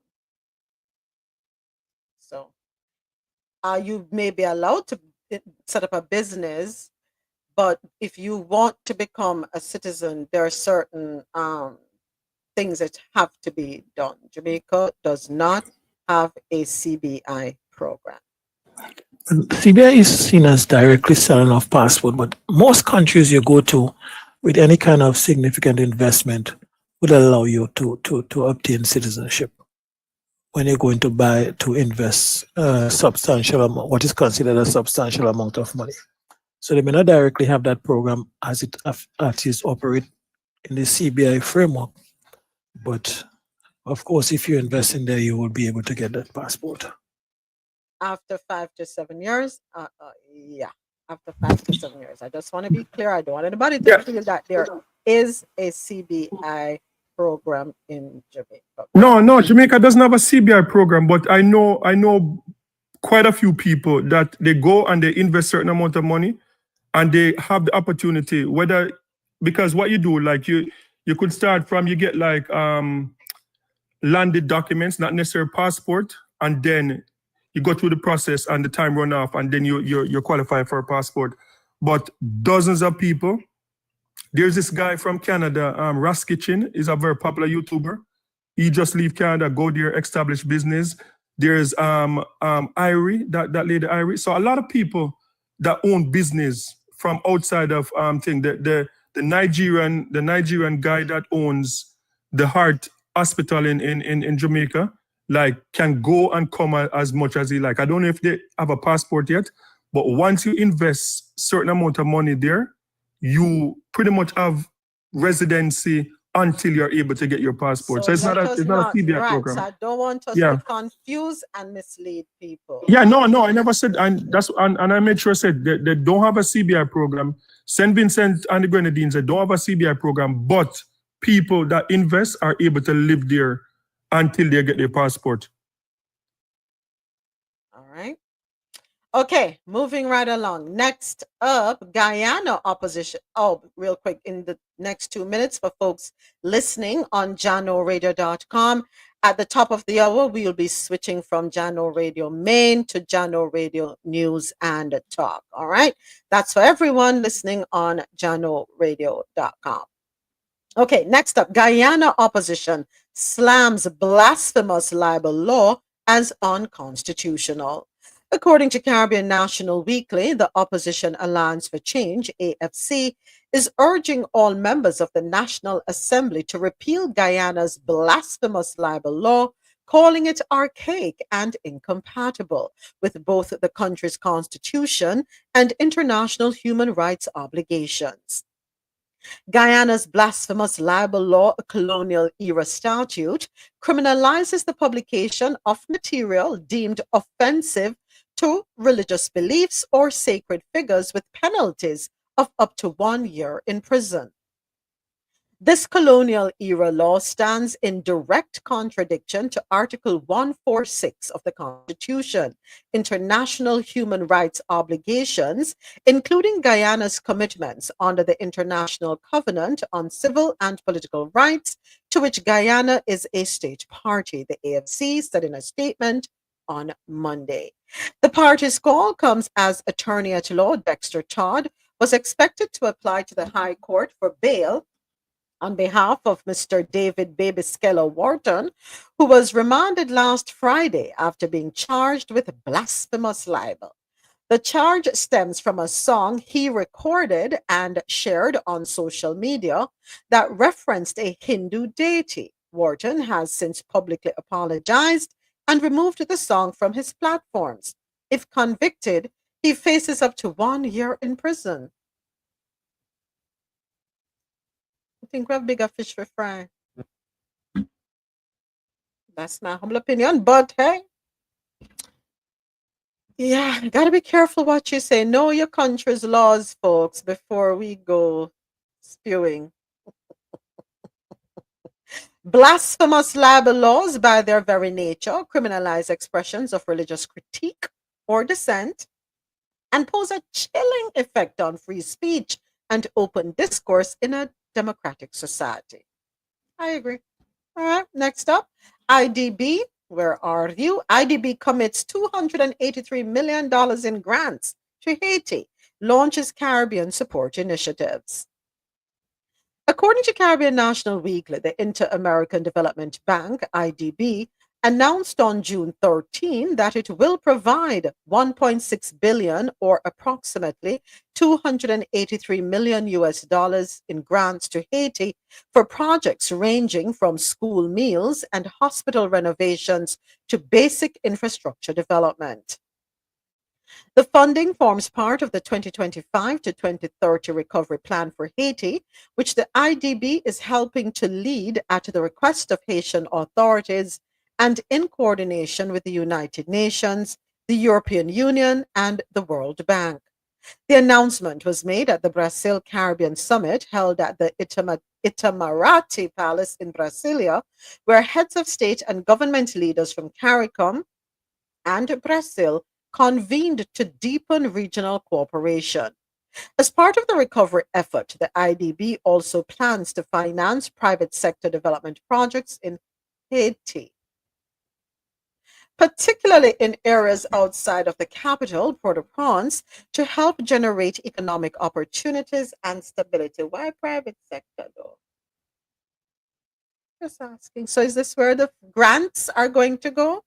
Into the private sector? Am I reading too much or am I way off here?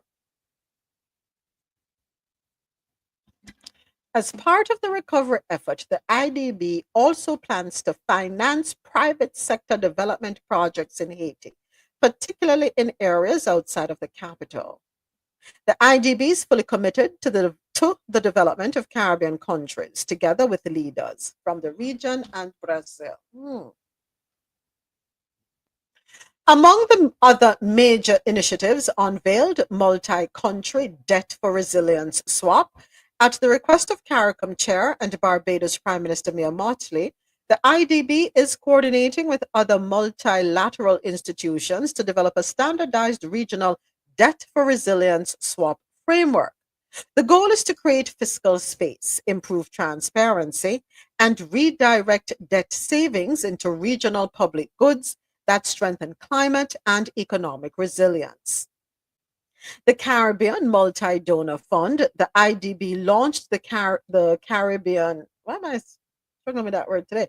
Okay, the IDB launched the Caribbean Multi-Donor Trust Fund under its One Caribbean program with an initial US $13 million commitment from Canada and the United Kingdom.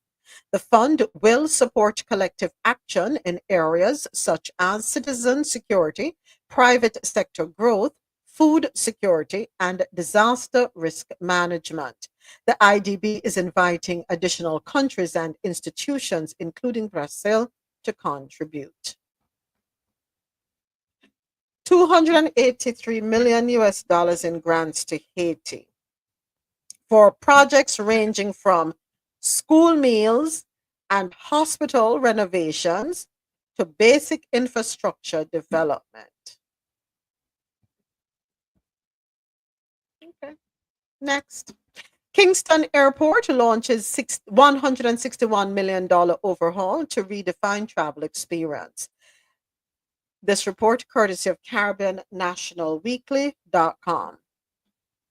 Norman Manley International Airport is getting a massive facelift. PAC Kingston Airport Limited has officially entered the infrastructure phase of its 5-year US $161 million redevelopment plan, one of the most ambitious airport upgrades in Jamaica's history.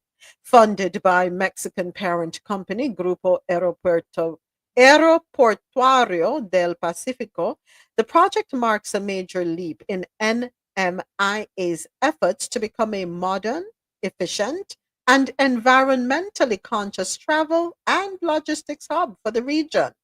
The revised budget surpasses the initial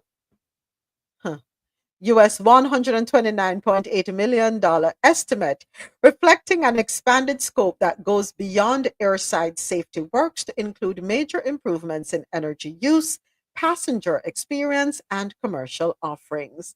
So, key components of the transformation include runway and safety area, a US $72 million investment to extend the runway by 300 meters and create buffer zones for safer landings and takeoffs, the largest single capital project in the airport's history. Then there are terminal upgrades, redesigns of both the departure and arrival halls, with modern layouts, improved lighting, better passenger flow, and expanded spaces for food, beverage, and retail concessions. Energy and environment, a second solar power project costing US $8 million, will bring the airport's solar capacity to 8 megawatts.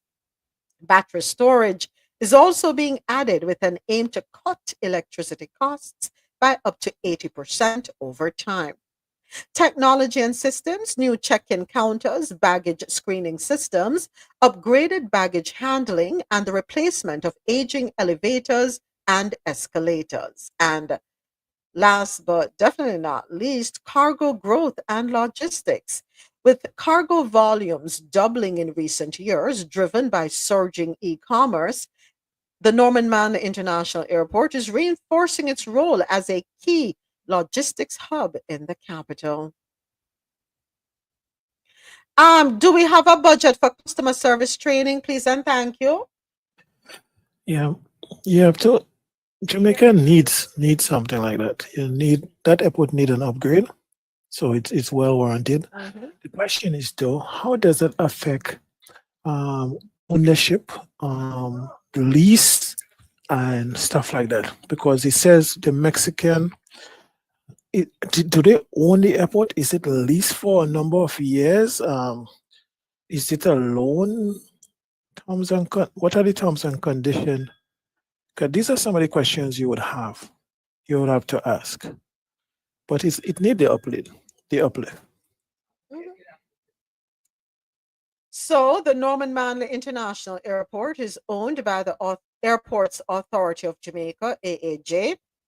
The AAJ has a 25-year concession agreement with PAC Kingston Airport Limited, a subsidiary of Grupo Aeroportuario del Pacífico, for the operation of the airport. So AAJ retains ownership of the airport, but there is a concession agreement that was signed with PAC Kingston Airport Limited, and the special purpose of the vehicle being created by GAP is to operate and manage the airport. So GAP, which is Grupo Aeroportuario del Pacifico, they're responsible for managing and operating the airport because, quite frankly, it doesn't seem as though any Jamaican company is able to operate and manage the airport. No, but that's not bad, you know. If it's 25 years and a special purpose vehicle is understood, because what happens is if you have a special purpose vehicle that is set aside to do stuff like that, you could have a higher investment grade for allotted to the special purpose vehicle that allows you to get better terms and condition on interest and stuff like that. And yeah, it is better from an investment perspective. And 25 years, if you get an upgrade and you're running proper services and so on, 25 years and it's handover back to the Jamaican people, it's not a bad deal, to tell you the truth. But I see what you're saying, Mr. President, but I still can't for the life of me understand why a foreign company has to operate and manage the airport. Why can't a local company operate and manage the airport? Moment, we just complain about going to buy Jamaican food, right? And the service you get it. I mean, sometimes it is good to own it, and it's good if we can do it on our own. But sometimes it is better to have people that are exporting the areas doing certain things. If we make a reference, you see Ethiopian Airlines, considered the best airline in Africa for a period of time. It's like a statutory body. Yes, it's owned by the Ethiopian people, but it's separated. They brought in professionals to run it and have it running properly. And the money that they made was pumped back into the project for airport expansions and all the other stuff. But from my understanding, the professionals that run it, some of them not even Ethiopians, they brought in a team of experts to make sure it's run properly. And it has been pretty successful. But in doing so, what you will do, you will train your people and they would grow in the organization, and as such, the whole ownership and running and so will be grandfathered onto them. So sometimes these arrangements are not bad, especially looking from a government perspective, where you really don't want to deal with a bunch of incompetent people that just go to the airport and not knowing what they're doing. And the airport is so critical, given that the tourism minister is doing such a good job in Jamaica promoting and lifting up tourism. You have to give him credit for that. So you could understand why the government would take a position like that. I understand, but I still don't understand why a local company can't own the company that operates and manages the airport and let that company be the one to recruit professionals, experts from around the world to come in and train local people. I think it's better for international company, to be honest. And this model is something that's used across a lot of different sectors. Even in tourism, a lot of the hotels, the big brand hotels, they are not run by the owners. They have an outside company that operate them. And we had a conversation about months ago where Mr. President was talking about the privilege of having like companies that can source things in terms of certain volume. So with a company like this that would be probably running airports all over the world, right?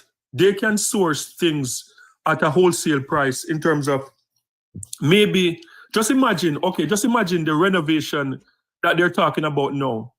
Just imagine Jamaica in charge of that renovation and the overrun that it would cost. It would probably cost double the price that you just quoted. So that is, some of the upside of having like international companies that specialize.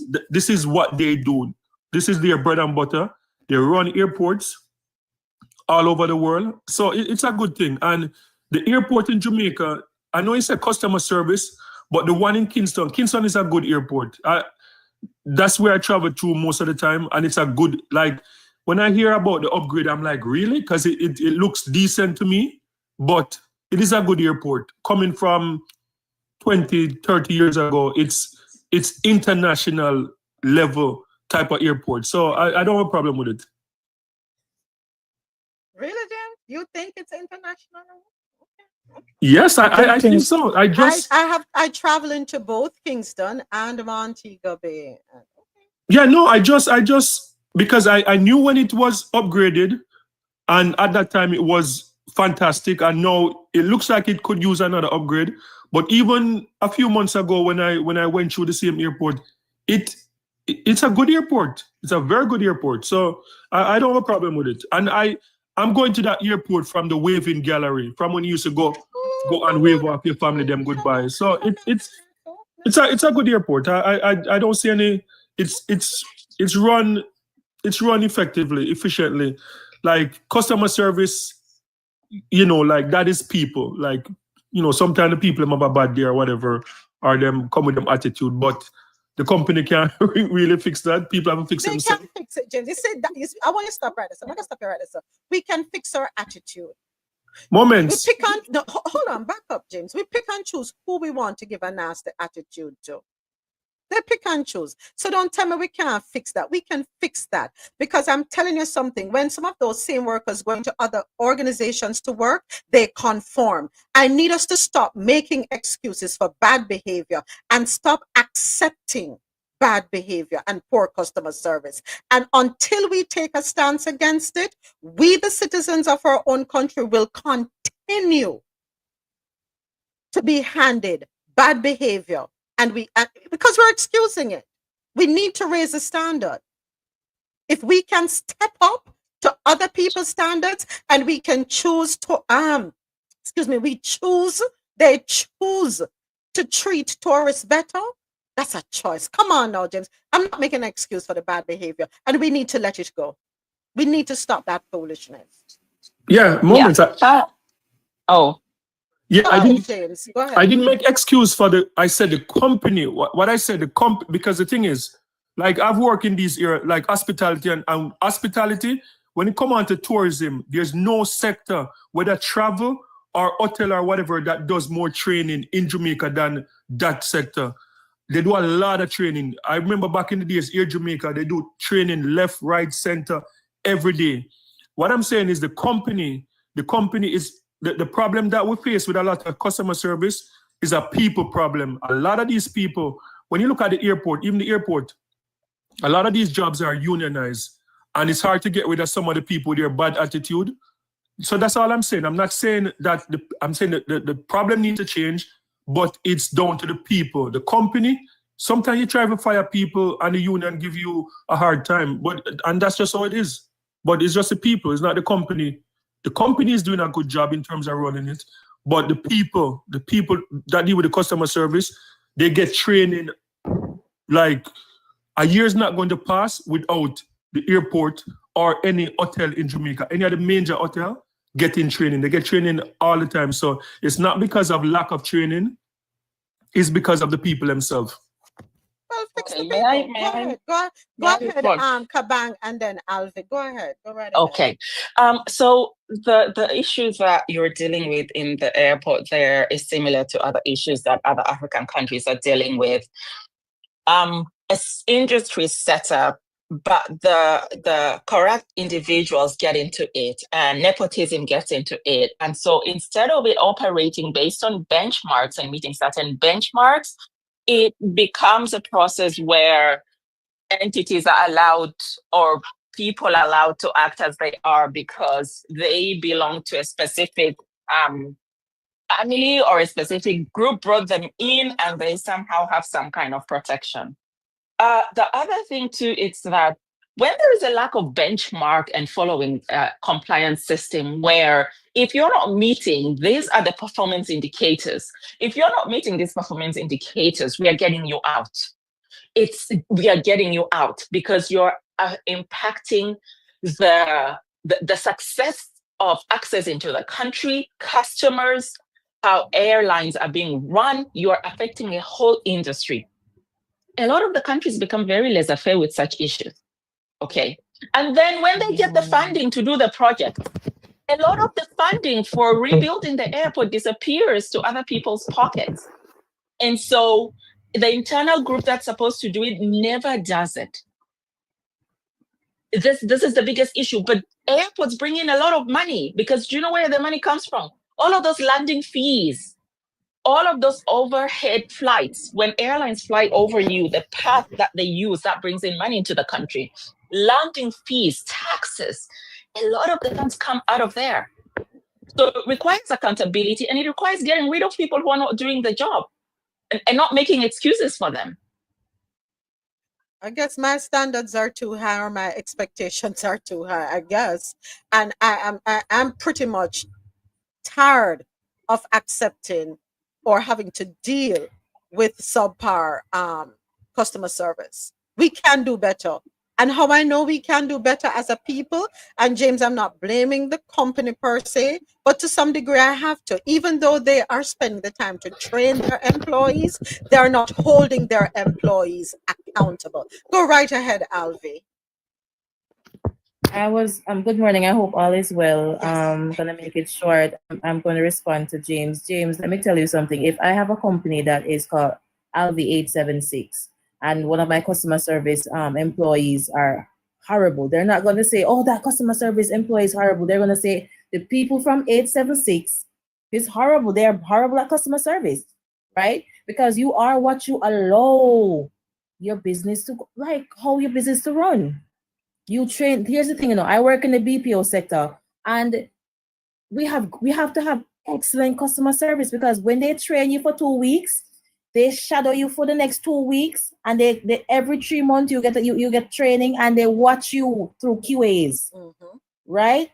They hold you accountable. So yes, half of it is up to the people, but if you want to get fired, you can do whatever you want to do, right? Yeah, we have to. But if you want to stay at this company, you have to follow the company's rules and regulations. So I would say that it is more of the company's blame than employees, because you are what you allow your employees to do. Lack of accountability. So I'm training And you, but let me I'm not just tell holding you you accountable.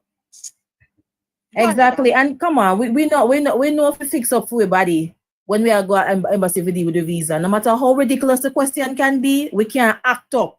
And we know how to be courteous, right? Yeah, you understand? We're very polite. Okay.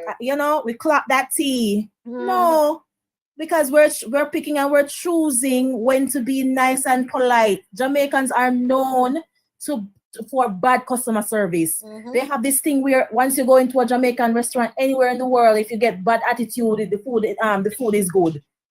I'm tired of it because I like customer service. I'm tired of it because guess what?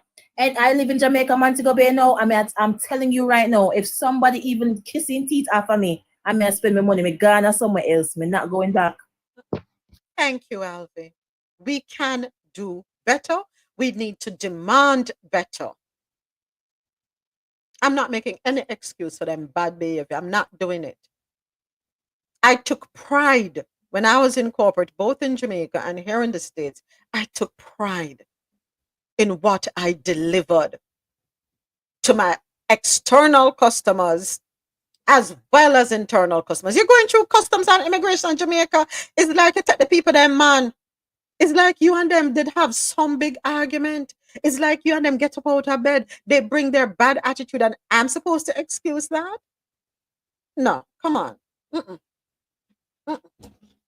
No, excuse it. They can do better. They know how to do better. They pick and choose who they want to do better with. Me can tell you, going through Montego Bay, I will give it to the duty-free people where I buy my boxes from. I have never had a bad encounter with any of them. Never. And as far as I can remember, I've never. It look like them need to train the rest of people that work at the airport. The one them who scan your bag then, no manners. None. But anyway, I don't want to digress. We can do better. Not because I'm Jamaican means you're going to treat me any old how. All right. A moment to see if you're going to some place and somebody will have manners. Yeah, if you're going to some places as somebody who has manners, and and value customer service and them deal with it any type of way. And I said, but you can't talk to me like that or whatever. Lady, then we undress you and redress you just because you are being more professional than them who you're trying to get a service or a product from. It's crazy. Even at the hospital. You see at the hospital, you think you see nothing yet? Go on to hospital. Go on to hospital. The portals that are the first point of contact for the hospital. Because when you come out of your car, you know, a lot of times it's the porter or the security guard you will come into contact with first. And let me tell you something. Whenever I come across a porter or a security guard that handles the situation even basic, because I have to be at the hospital on the regular. If I book up on a just angle thing basic, I applaud them. Thank you. Have a good day. They open a door for me. Thank you. I really appreciate it. Stuff like that. And they look at me weird. They look at me weird. I'm telling you. They look when people who are not used to giving good customer service, when you give them good customer feedback, even though you didn't get a good service, they look at you weird. And this should not be a norm. Because outside of bad customer service, you will hear this. Oh, Jamaican people are so nice people, man. Are so happy people, man. And this. So why we can't use that to be better in the services that we provide? Because if you can be happy, if you can be jovial, why we can't just do the good customer service? Yeah? Yeah, it's like having an excuse to not be professional. It's like you're giving us an excuse not to be professional. And then when you look at a country that cannot be for professional, then go take it to some Bhutu pick. Thank you, Albi. Hey, Shelley, welcome. What's good?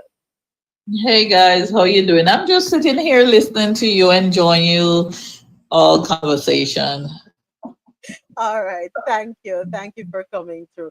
All right. So next up, we did the story out of Ghana, right? We did that one. Yes, we covered that. We covered IDB. We did. Yep. All right. Next up, out of the Caribbean corner, Trump. Oh, no, not that one. Sorry. PNP vows to ensure 100% literacy at end of primary school. Article courtesy of Nationwide Radio JM. And I do believe we have a soundbite for that one. Yes, we do. Okay, so opposition spokesman on finance, Julian Robinson, says a future People's National Party PNP administration will ensure that every child who leaves primary school is literate. He was speaking at the East Central St. Andrew Constituency Conference on Sunday. As a progressive. What if he doesn't look like his photo? Okay, I'm not sure what. At least he's adventurous. Hold on. What if he's Why isn't it playing? Political movement. At least We can't be satisfied. All right, Nationwide, I hope you know, say, you don't have two things playing one time. Hold on a second, folks. I'm not sure if Nationwide knows that this recording is. As a progressive political movement, we can't be satisfied if only some people are doing well while the vast majority are not.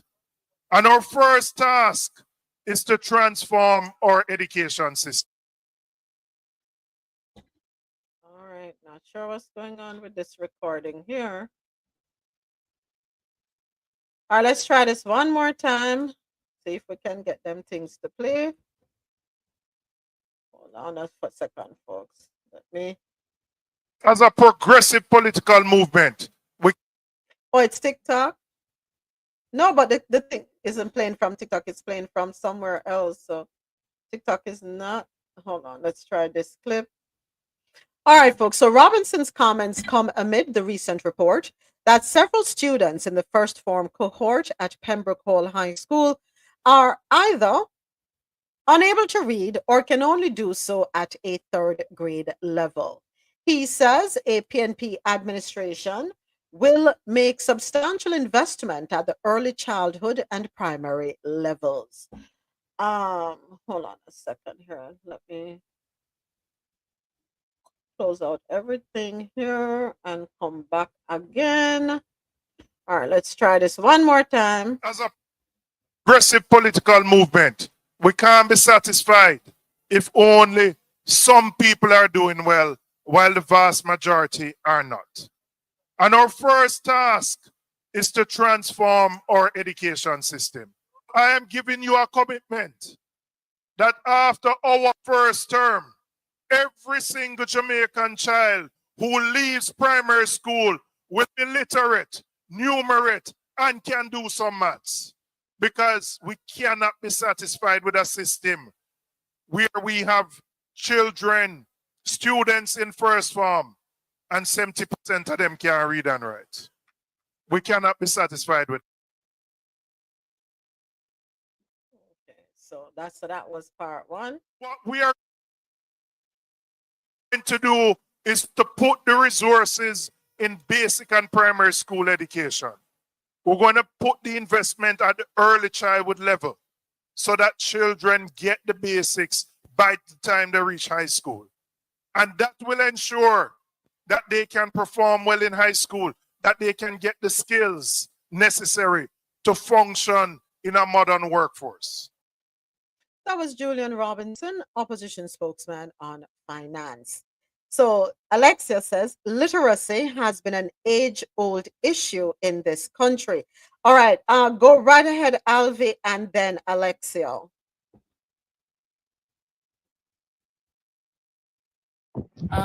In that situation, no, I don't think he can promise that to a certain extent, because even with that situation, I thought to myself, I'm not an educator, but I'm a parent. And let me just say that when it comes down to a child's education, it's not just the government system, it has a lot to do with the parents and the whole household as well, right? What we find now that is going on in the households is that maybe the parents are not finding time to spend with their children education-wise. When I was younger, my mom was a single mom, so she was always working overtime. However, when I dropped back, there was these teachers that said, "Hey, mommy, this is a plan that we're planning to do. Let's sit down. Let's make a plan for her." And even though my mom was unable to do that at home, she made sure that she paid for extra lessons. You know, she made sure that she would check up every once a month. You know, she would check my books and so forth, as much as she was as educated as other parents would be, but she tried. I don't think a child's education is just on, it's the school's responsibility only. It has a lot to do with the parents. You understand? Because in that situation, I think a lot of parents are not finding time with their children anymore, and they're not working with the teachers anymore. They're not open to hear the teachers' opinion on something when they're the professionals. You understand? So that's just my thing. I don't think he can promise that unless he's going to come with a plan that involves both parents and the school system. That's it. Yep. All right. Thank you, Alvi. Go right ahead, Alexia. Alexia, you had put your hand. A lot of mercy. You see, when me hear about education, my antenna them go up, you know.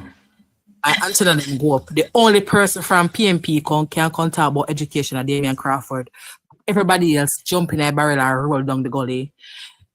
Look here. Out of that party, mind you, let me just put it out there, I'm not politically inclined because I beat everybody in the head. But you see, the only person can come talk about education from either side of the riverbank is Damian Crawford. I stand by that man 1 billion% because he's the only person I see to come out in a past and recent years to come out for the kids them. You get me? The man enough to talk about it. Leave it to Damian. And if PMP win this trip, to be honest, if Damian and the education minister lock down a ministry, what am I talking about? Let me tell you something. Pitney Dunst from the devil was a boy from Wapikill, Philip. And everybody come in and say, oh, we can do this and we're going to do that.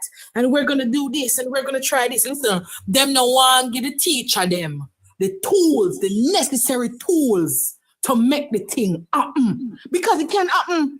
We can get that high level of literacy. We not done see no moments. We pity them not done see no moments. They just need the requisite help. Me know a teacher will come out a pocket for kids. Me know a principal will come out a pocket for kids. But how much you want them to do? Hey, make them and they go sit down. I don't want seat, man. Cause you not talk. You not talk. You can't. I know always I use the kids them as a pawn.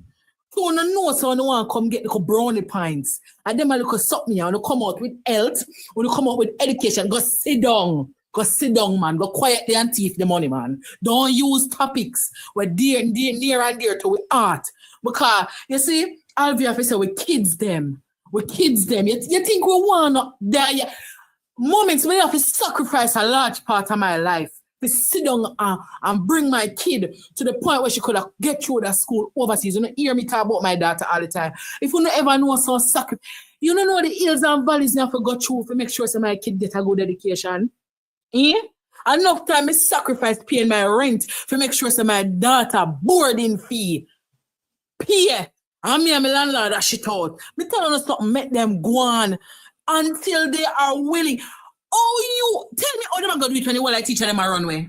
And them a plan for import teacher. That makes sense? Make them move from yesterday, man, and clear out.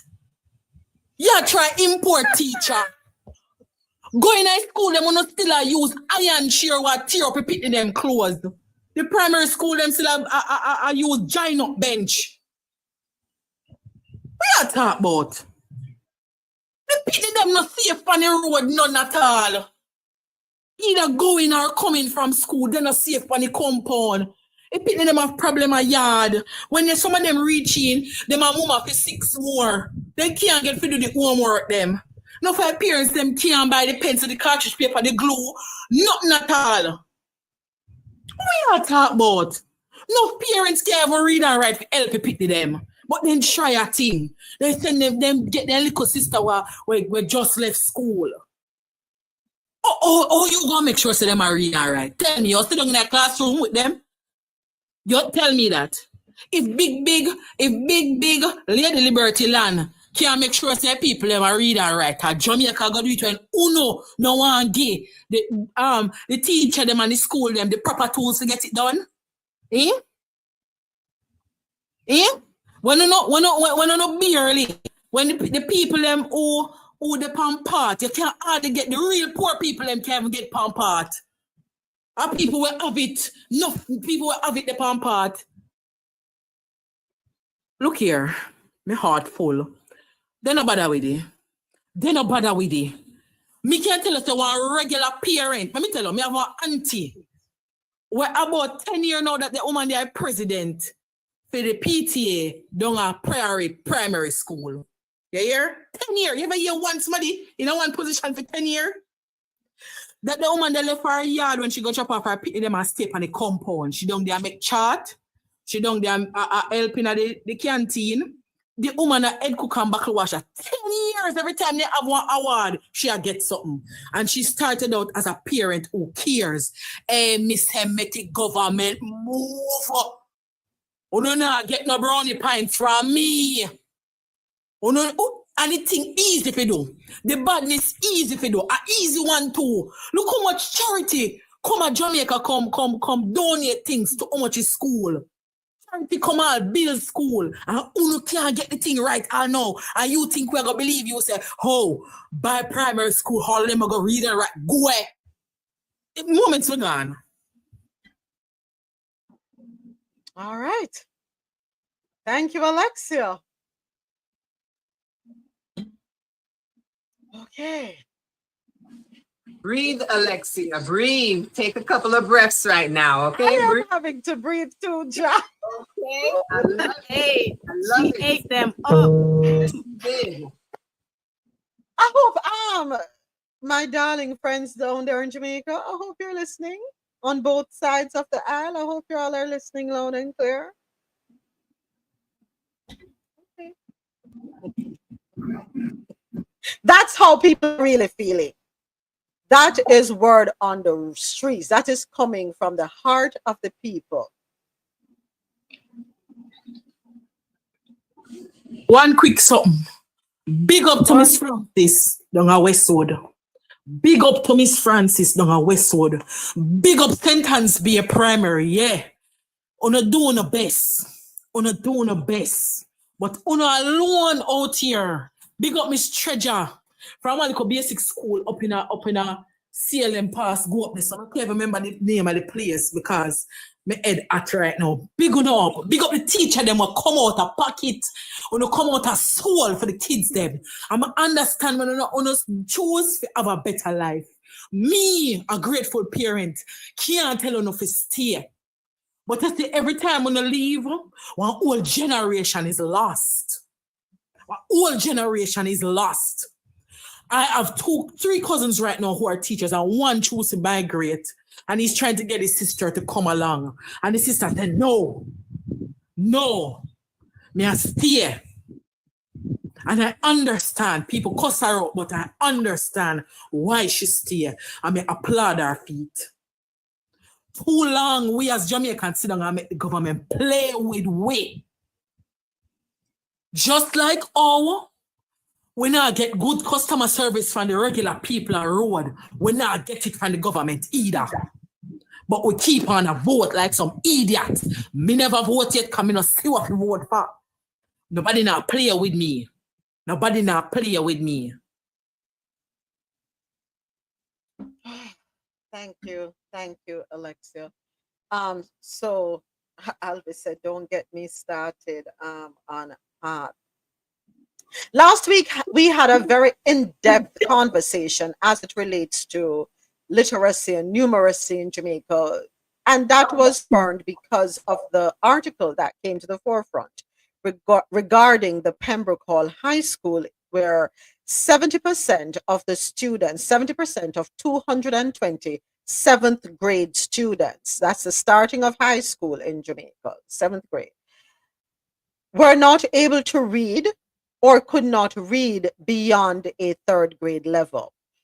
And there was grave concern expressed also that there were 7th grade students, yes, in high school, who could not recognize the letters V or P. V as in Victor, P as in Paul. Very concerning, right?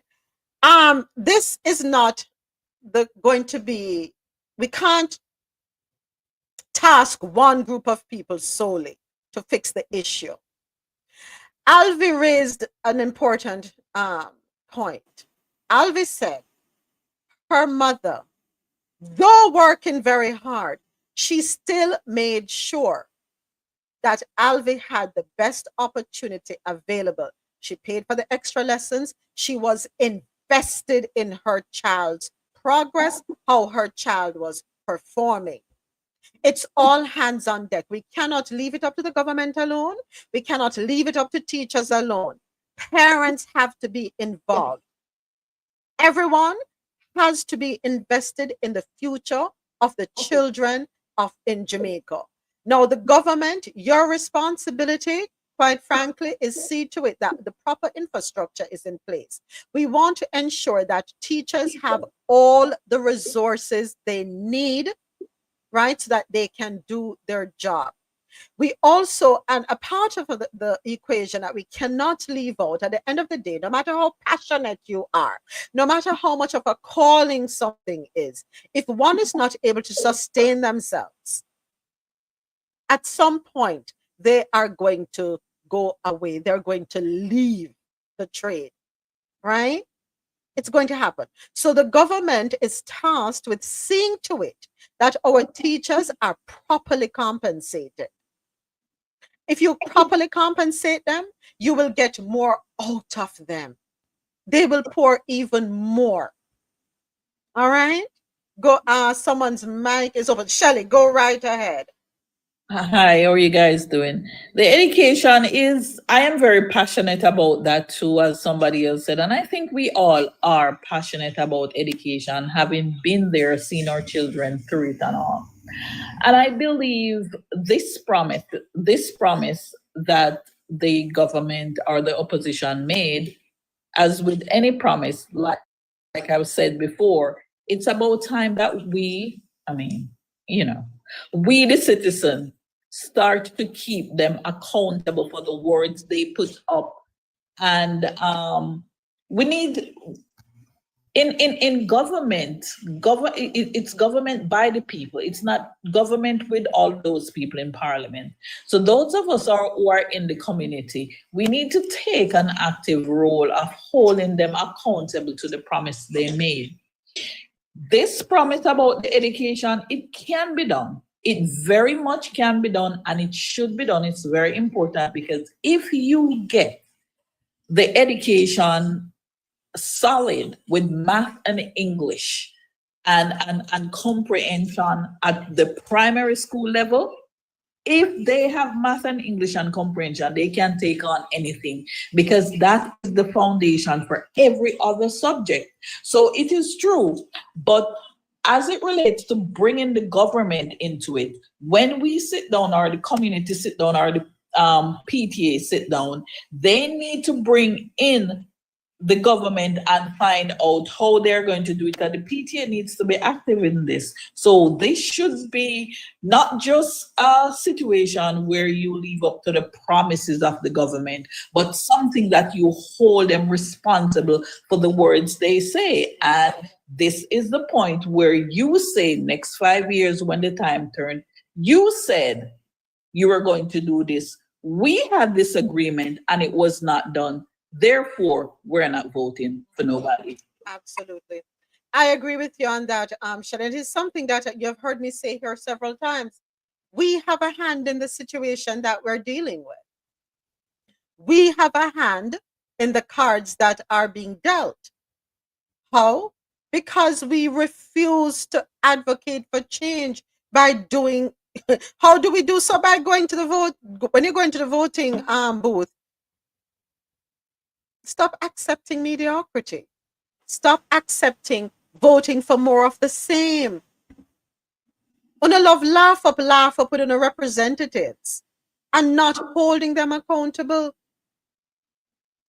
So finally, I don't think we can blame one side or the other if we didn't put our role into it by gathering the community and say, hey, we need to speak to such and such through the PTA.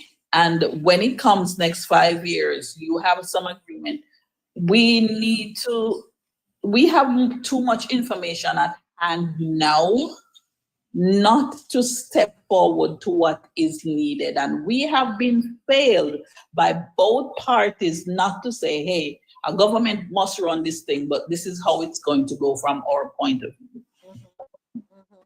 Yeah. Yeah, but and the thing, moments like this, if you look at the school system, it haven't really changed much since independence, right?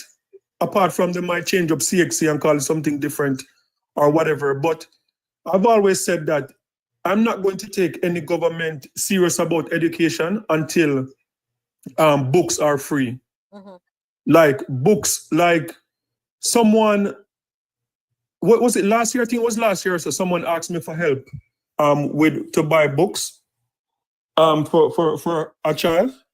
And when I see the book list, I nearly have a heart attack. Like, I'm like, is it sure it's a book list or is a car? It's very expensive. And since we have been going to school, you like, 1 year you buy like a math book, and then you think that, or your parents think that they can keep it because your brother or your sister coming up the line. And then 2 years later, the cover of the math book change, and they say, no, you can't use the old one anymore. So until they change that system, I'm not going to take them serious, because, you know, I've not bought any books for any of my kids in Canada. Like when my daughter was going to school in Jamaica, like 50,000, 60,000 for book. And next year she can't use it again. And since she came to Canada and went to high school, no book. Like you get everything from the school. So Jamaica, if they're going to be serious about education, set up like a portal or something where the kids can download whatever or something. We're in 2025 now. We can't be using the same system from 1962 until now, where if your child from grade 1 to grade 11, you spend $1 million on books alone. You're not serious about education with that. So I was sure during the 80s there was a book rental program that was run by the Ministry of Education. I'm not sure who was in power at the point at that time. But if memory serves me well, they did have a book rental program so that students wouldn't have to purchase the books. They would just rent for a fraction of what the book would cost. You would rent the book for the term or for the year, however long the book is going to be used for, right? That program no longer exists in schools across the island. No? Moment. It was adequate though. It was first come, first serve, and like they have books for like 20 people or 25%. Because like during my entire school time, like that program, you couldn't get access to it because some of the parents like make sure they get it first. And then like, as I said, 20% of the class would probably get it through that system. And then you used to have a system where they used to sell older books. But as I said, sometimes they change out the books so often. When I'm going to grade 9, like we'll try and find somebody who was in grade 9 and they'll sell the book for like half the price. But then some years now, the book cover change, 2 paragraph or whatever change, and they're telling you that you can't use that book anymore. You have to get a new one. So That's yeah, when they they're introduced the serious. edition, James. Second edition, fourth edition, every year is a different. Yeah, I'm hearing a lot of echoing. Yeah, said every year they change the edition, same book, change the edition and tell you need to buy it again. But I just want to make a point. I saw Damian Crawford stand before Parliament and make a very comprehensive plea to them about the situation of education in Jamaica. I'm not in Jamaica, I'm not a Jamaican. I remember we discussed it on the show. Everybody ignore him because maybe he's a nobody, I'm not sure. Then a year or two after, everybody was up in arms and so surprised how poorly they did in the CXE, exams, right? And everybody something has to be done. But put that aside. I do not understand how governments that talk about, the last time Dr. Holness was talking about making sure they make all these big changes and putting computers and all this stuff and upgrading the schools and making sure more and more students could pass, right? And that's the problem. We're trying to get students to pass. We're not trying to educate them. The thing is, how could you say you're serious about education and the school's education when you refuse to put a comprehensive solution in place to deal with education in the country? However, you could put a comprehensive solution in place to make sure politicians get 200% and 300% increase. And you found the money because, as a matter of fact, you had extra money lying somewhere. My take is, if you're serious about education, the first thing you have to do is change a lot of stuff. You have to make sure that at least the kids could get a meal, even if it's just breakfast, to start the school. There are too much kids going to school hungry. There are too much people dealing with challenges that they cannot handle on their own. Secondly, teachers' welfare. I'm not talking just salary. Teachers' welfare has to be a priority. They are the people shaping the nation. They have to be compensated properly. They have to have the proper equipment, the records with books. Everything has to be done. Classroom sizes, as James said, books, free books. Because there is no way if you have X amount of secondary schools, you don't necessarily even have to buy the books. You could come up with a curriculum where you have a printed curriculum that is done locally to cover the core competencies of each course that is required. And yes, you could have extra books and so that you use in the library for reference, etc. But there is no reason why a parent has to buy 10 and 15 books every year for 2-3 kids. It makes no sense. So all this lot of talk about a lot of nothings.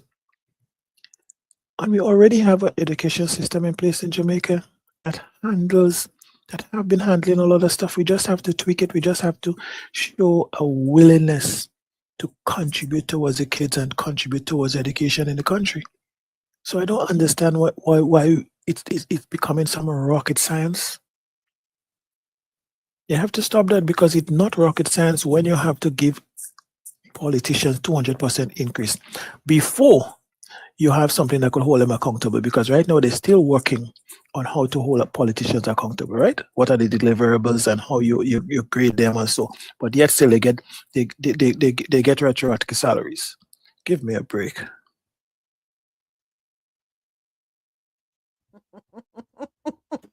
Go digital. I agree. All the books should be digital. Every child should have a tablet. Didn't they say they were going to have Wi-Fi throughout the entire country in every nook and cranny? How far has that program come along? Alexia, are you able to say, anybody able to let me know? Where are we with that? Lick shot, one more promise. Okay, all right. All right. Moments. So anybody calling up the Ministry of Education to say, hey, what's going on? Where is this program that was promised to us? Nobody. You see, this is where we have to hold ourselves accountable. No. You know why I'm not a champion of the go digital thing? Because what they will do is they will digitize the same failing system. And yes, going digital and putting technology in it could make a difference and it could help you. But if you have a poor system and you digitize it, it will still give you the same results. We need to fundamentally change the core of the system, that whether you have a computer or not, once you have been through that system, there are certain core competencies that you must pick up, that you must align to, that it's universal. When you digitize it now, it just makes it even easier. But they will go and they will say, oh, we give X amount of tablets to X amount of schools. And you look at the CXC results, worse. Because you have not changed anything. All you do is just give them a different medium of interacting. There you go. I think it is something worth exploring. When you talk about, I don't know, because some children, the parents really struggle to purchase the books. And I want whole heap of book them have to deal with every year. It's a bit much, right? So either a couple of things, either the ministry overhauls the book rental program, seeing to it that we're able to have all the resources for every single child. You should know what the numbers are, because principals, the administration has to send over a report to the regional offices, and the regional offices are supposed to send reports over to the Ministry of Education. So we know what the numbers are. We know how many items need to be procured, right? So that's not rocket science. So either we're going to have the books, or if we don't have the book, we make the book free for them, like they do in the States. If you're in the public school system, the books, you don't have to purchase books. James says the same thing up in Canada. You don't have to purchase the books are provided for you. If there are no physical books, they're provided digitally for you, free of cost. We need something similar in Jamaica. So make the books accessible by the Ministry of Education, right? Or have the digital products available.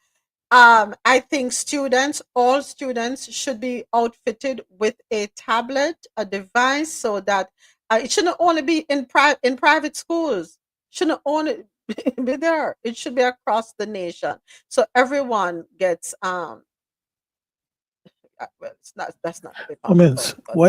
Another question is, why should a child in primary school have a book bag that when they put the books in it, they give them back problems? Why a child like that digital. needs why they need so much books? Because they might take 10 subjects. Because you have them children in primary school with all these books, but they still coming out illiterate. That making sense? So that's why. So in other words, then fling it digital, so them not have to bring them back. But they are taking a lot of subjects. They're doing. We have to restructure the programs. We have to restructure the programs. I could guarantee you, if you go through a lot of these the curriculums, a lot of these classes, they do not read half the books collectively. Mhm. Sometimes it's just we focus too much on the books and all this stuff. It's great. We have to have them. But I don't think we're focusing on the quality of education we're trying to deliver to these kids. Mhm. Because if you do a proper job delivering it, they would read. Yeah. They would do the different stuff. But if you have a book and you're struggling to read, if you're saying there are students that are struggling to recognize the letter P, how much books makes a difference to that? Tell me something, Moments. Yeah, Ay, ay, ay. Moments, and the thing is too, the thing with Jamaica, historically Jamaica have like amazing teachers, right? Teachers are normally the last people to leave Jamaica. Out of all the groups in Jamaica that get opportunities, like every teacher that I know that go to America, to Canada or wherever, is something that they sit down on for years. Like even my wife was mentoring this young lady, a teacher in Jamaica. And her husband was begging her, like they had the opportunity to come to Canada. And she's like, no. And even one time she was talking to my wife and they were talking about some crime and violence flare up in the area. And my wife was saying to her, if, that wouldn't change her mind. And she said, she just don't want to leave the kids. So like teachers are always the last one to leave. So the government have good teachers. They're teachers that will make sure a child come to school and the child is not hungry. Teacher will give them money to go buy lunch and stuff like that. So if we have good teachers in the system, since I've been going to school, and that when from Jesus was a little boy, and if we have the teachers, the good teachers, and we're not getting the good result, that means the teachers are not supported. So the government, they're not serious about education. All right. Not serious. All right. Thank you, James. One more comment. Go ahead, Dr. Leslie, and then we move on. I didn't have nothing to say. What do you want me to say? You were saying something about Trinidad, weren't you? Didn't I, or did I say double?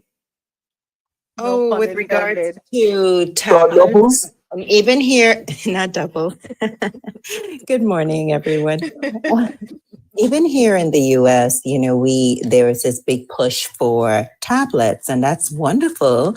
But so many households do not have internet access. They may not have electricity. Virgin Islands is a case in point where we literally daily have outages. And unless you have a generator, then you might have outages for a day or so or more. So we have to think of the other components that would lend to making the digital approach a viable one, and one that would actually make sense. I mean, I wish I didn't have to carry them heavy book on my back when I went to primary school. Our books were so heavy and so expensive. You understand? And that was when Jesus was a baby to Mr. President, and even in medical school, I had a literal carry-on bag, a suitcase where I would put my books in rather than, I was like, enough of carrying this thing on my back. And we would just roll it around, me and my classmates. We would just roll around. We looked like flight attendants walking into the lecture hall. But the other thing I want to say, and then I'm going to get off, is supporting teachers in more than just salary, right? Salary is key, but we have to support teachers in even improving and updating their knowledge base. A lot of the technology stuff is new to everybody. And so we have to make sure that teachers are up to date, continuing education courses, workshops to, help them deal with some of these unruly children who come into school who have no parenting at home. Teachers literally have to be everything in the classroom. They have to be counselor, they have to be security guard, they have to be police, judge, everything. There's a lot placed on teachers for what they are being compensated for. There's a lot placed on them. Mm-hmm. So we have to support them by having more auxiliary staff to support them, continuing education to support them, even therapy, counseling services to support them. and salary to support them physically so they can eat and house themselves and their families. All right, I'm done. Thank you, Dr. Leslie. So Alexia has a question. How come tourism has such a big budget, but the education budget so skimpy?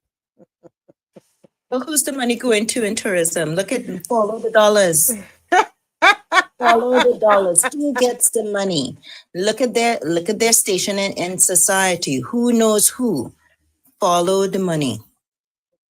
Always follow the money.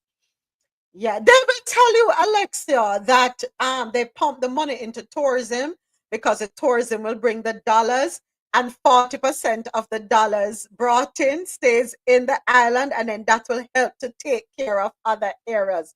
That's what they will say. And what 40%? Yes, because remember last week we had an article where the PNP expressed concern that 60% of every dollar that comes into Jamaica via tourism leaves the country.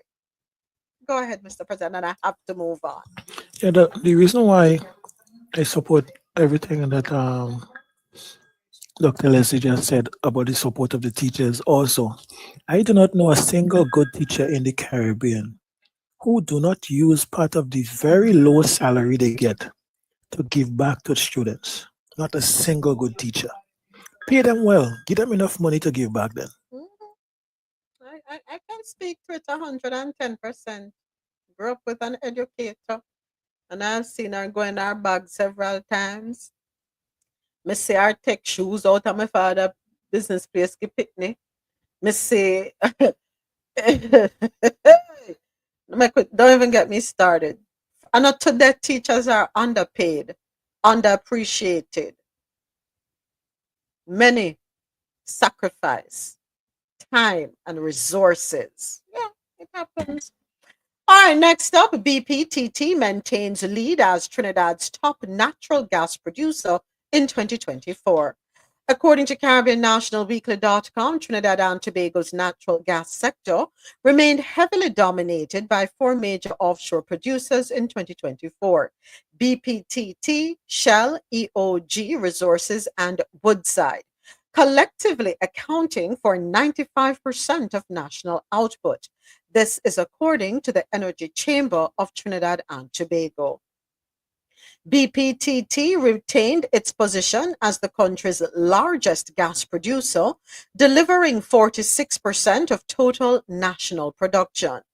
The company, majority owned by British energy giant BP, with a minority stake held by Spanish firm Repsol, averaged 1,174 million standard cubic feet per day, or approximately 208,000 barrels of oil equivalent per day.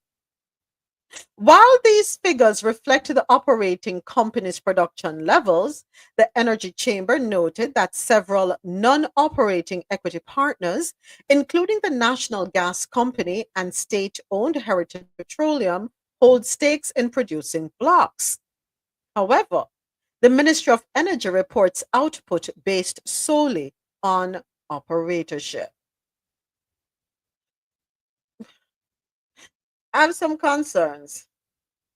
I have some serious concerns here. Hold on a second. Major shareholder, BP, England. Minor is another country, Spanish firm. But Trinidad, where you there? Are you in the room, Trinidad? Your resources, yes, I understand that these companies are the ones that put in the infrastructure, to be able to drill, mine, whatever. But really and truly, want to walk with TNT? Well, how much you gonna get? I just want to know if you're even there. You're not. What are you getting out of it? What's your percentage? Yes, we rang at a Soji. But I don't know.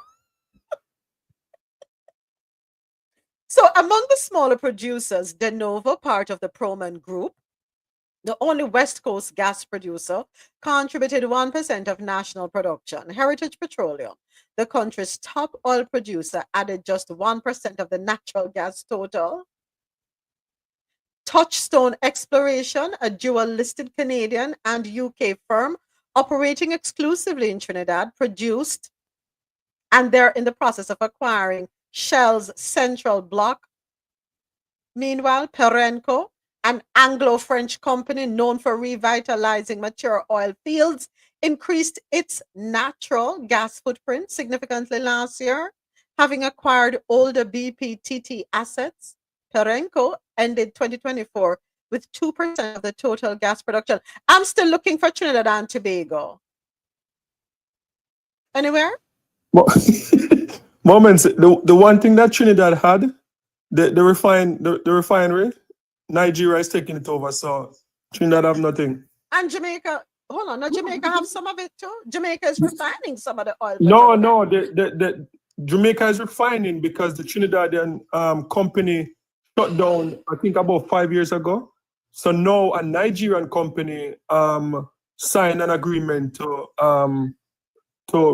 redevelop the old plant that apparently the what's his name, Dr. Keith Rawley shut down because I don't know, but yeah. So Nigeria is going to own that now. So it's sad. It's sad, and I'm hoping that Guyana don't make the same mistake. But it is sad. After 100 years, they don't own anything. Hold on, I'm a soldier. We're tired of you. Go ahead, Dr. Leslie. More than sad. It's ridiculous. Adesoji, I am there with you. I am so sick of Keith Rowley. He should have been gone because he made all kinds of dotish decisions along with Kamala. They all did dotish things. And this is what sense that make? What sense does that make? These folks, listen, they are in positions of power, but they have no negotiation skills. Because that is not a negotiation that you come out saying, oh yeah, we did good. How is that? I mean, how is that your own 1%? Primary school children and them could do better negotiation with their salt prunes and their tulum boom boom. Okay? They can do better negotiations with salt prunes, tulum boom boom and mango.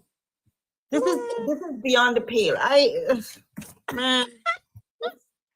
I just want to know if Trinidad is even know what's going on. Listen, think to cry, you laughing at. This is thing to cry, my son. You have to save yourself from ball. You have to take bad things, make joke. Ja. Trinidad, where are you in the equation? Because I mean, do you even exist at this point? Go. You were gonna say something, Mr. President. You're gonna say something. The deals these governments make amazes me. I mean, and then we gonna blame the China, the US, we blame everybody else on the negotiating table. Like we was a bystander watching a negotiation go ahead. I don't understand how we just get into some of these contracts. Like, I do not understand. I don't know the premise. I don't know. But then again, when we keep electing this rum shop politicians and them that is not qualified with a corn beef and biscuit strategy year after year, and we're getting the same lackluster kind of performance from them, and we keep putting them back in the election day because they give us a t-shirt and a plate of food, that is all we have to go by. Jeez, Trinidad and Tobago, wave your flag for me, please. Yeah, moments. I hear about the foreign exchange, the recent thing with the foreign exchange, right? The one with Vibes Cartel, the 900 and something million. No, 900,000. no. With the what they call it? They call it something like the foreign exchange mafia. You don't hear about that one? No, I have not heard about that one. I Okay, take a break from time to time from. So apparently the central bank is hoarding foreign exchange for a few companies in Trinidad and Tobago. So like if you own a business, a lot of businesses have been closing down because they can't get access to foreign exchange, especially over the Christmas. Remember the foreign exchange crisis that was reported last year? Yes, apparently the central bank is holding out, and now this government is saying that they need to get some information, and the bank said, nope, this is private information. We can't give you, so look out for that. Some lawsuit coming. So, James, I will tell you this. That it doesn't only happen in Trinidad. It happens in, I think, quite a few countries. For across the Caribbean, when your company is of a certain size, or depending on what it is that you do, the banks do put aside money for you so that the operations can continue, because if they don't make the provision for you, it can stifle other sectors, it can affect the economy. There's a reason why they do that. But in that case, I don't know. Yeah, no, but this one's at a different level though. This one is something that the government themselves don't even know about. So this is a different level. This is not the regular, like, you okay, think the government don't know? We're gonna put down some stuff for that. James, if you are going to sit down and feel that the government don't know. James, you drink your coffee from morning, James? Have you had your coffee? Government is taking them to court, so. All right, next up, we have an update. 10 mechanics at the Chinese shop granted work permits. Article courtesy of Nationwide Radio. Labor Minister Colonel Charles Jr. says 10 mechanics at the Chinese-owned and operated Wholehearted Car Services Company have been granted work permits. The garage in Ferry Pen, St. Catherine, has been given the green light to resume operations after being ordered shut in May, when it was reported that the mechanics were not working legally. So these are the same mechanics that came in. Hold on a second. For the last instance, you had, I believe, 9 or 10 of them that had made applications that were approved. And I know that they have put out some advertisements for local mechanics. So I couldn't tell you where they are now in terms of numbers, but our approval was for around 9 or 10 mechanics. The company has agreed to several measures as part of the deal. Among the measures, Wholehearted Car Services has to allow instructors from the Heart NSTA Trust and the Jamaica German Automotive School to understudy its operations to ensure knowledge transfer and local skills development. Minister Charles says foreign workers, sometimes will fill labor gaps while strengthening the level of service offered in particular industries in the country through knowledge transfer. We've been seeing gaps in the market for a long time. And you'll be surprised that as the unemployed. All right, come on, something. Stop sticking. Hold on a second, folks. Hold on. No, it's definitely not me, and it's not a TikTok issue. This is a nationwide radio issue. That things keep sticking. Bear with me 1 second, folks. 1 second. Let me hit refresh. All right, let's try this again, Nationwide Radio. Let's get the second clip going. I'm not fight with it, you know. Definitely not fighting with it. Yeah, Mr. President, go ahead, because this one not wanting to play for me. The second one not. No, I'm saying if you started the business illegally, the mechanics and the people that was operating illegally, did you deport them or did you fine them or you just grant them a license? I like the part where he comes in and said that they have to the transfer of knowledge and they have to hire local skill mechanic. The thing is, what we usually do, right, when we don't put stipulations. Going back to Singapore, when they tell you had to hire their people, you had to hire people within management level at all levels, so you could take up the operation or you could transfer the knowledge. Most of the time, you're bringing some guys to change some tires or whatever it is. You don't transfer no knowledge, but you say you hire 5 or 6 people. So at the end of the day, the people you're hiring really doesn't lend to what the government is trying to achieve. There is very little oversight on these businesses also, you know, but at least they're trying to do something.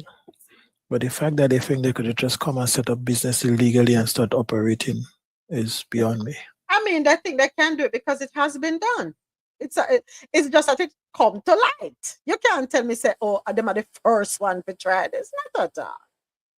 So how do you do knowledge transfer after the fact that you've already committed a crime?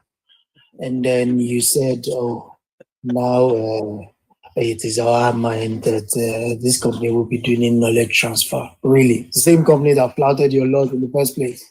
So Won't- interestingly enough, that Alexia would put that comment in the chat because yesterday I had a conversation with someone. So you know what's weird? Majority of the mechanics in Jamaica are not legal. Do you mean not they don't have a permit to for the garage, their business? Is that what you mean, Alexia? Or Them these not nothing. okay, no qualifications. No, interestingly enough, I'm gonna say this.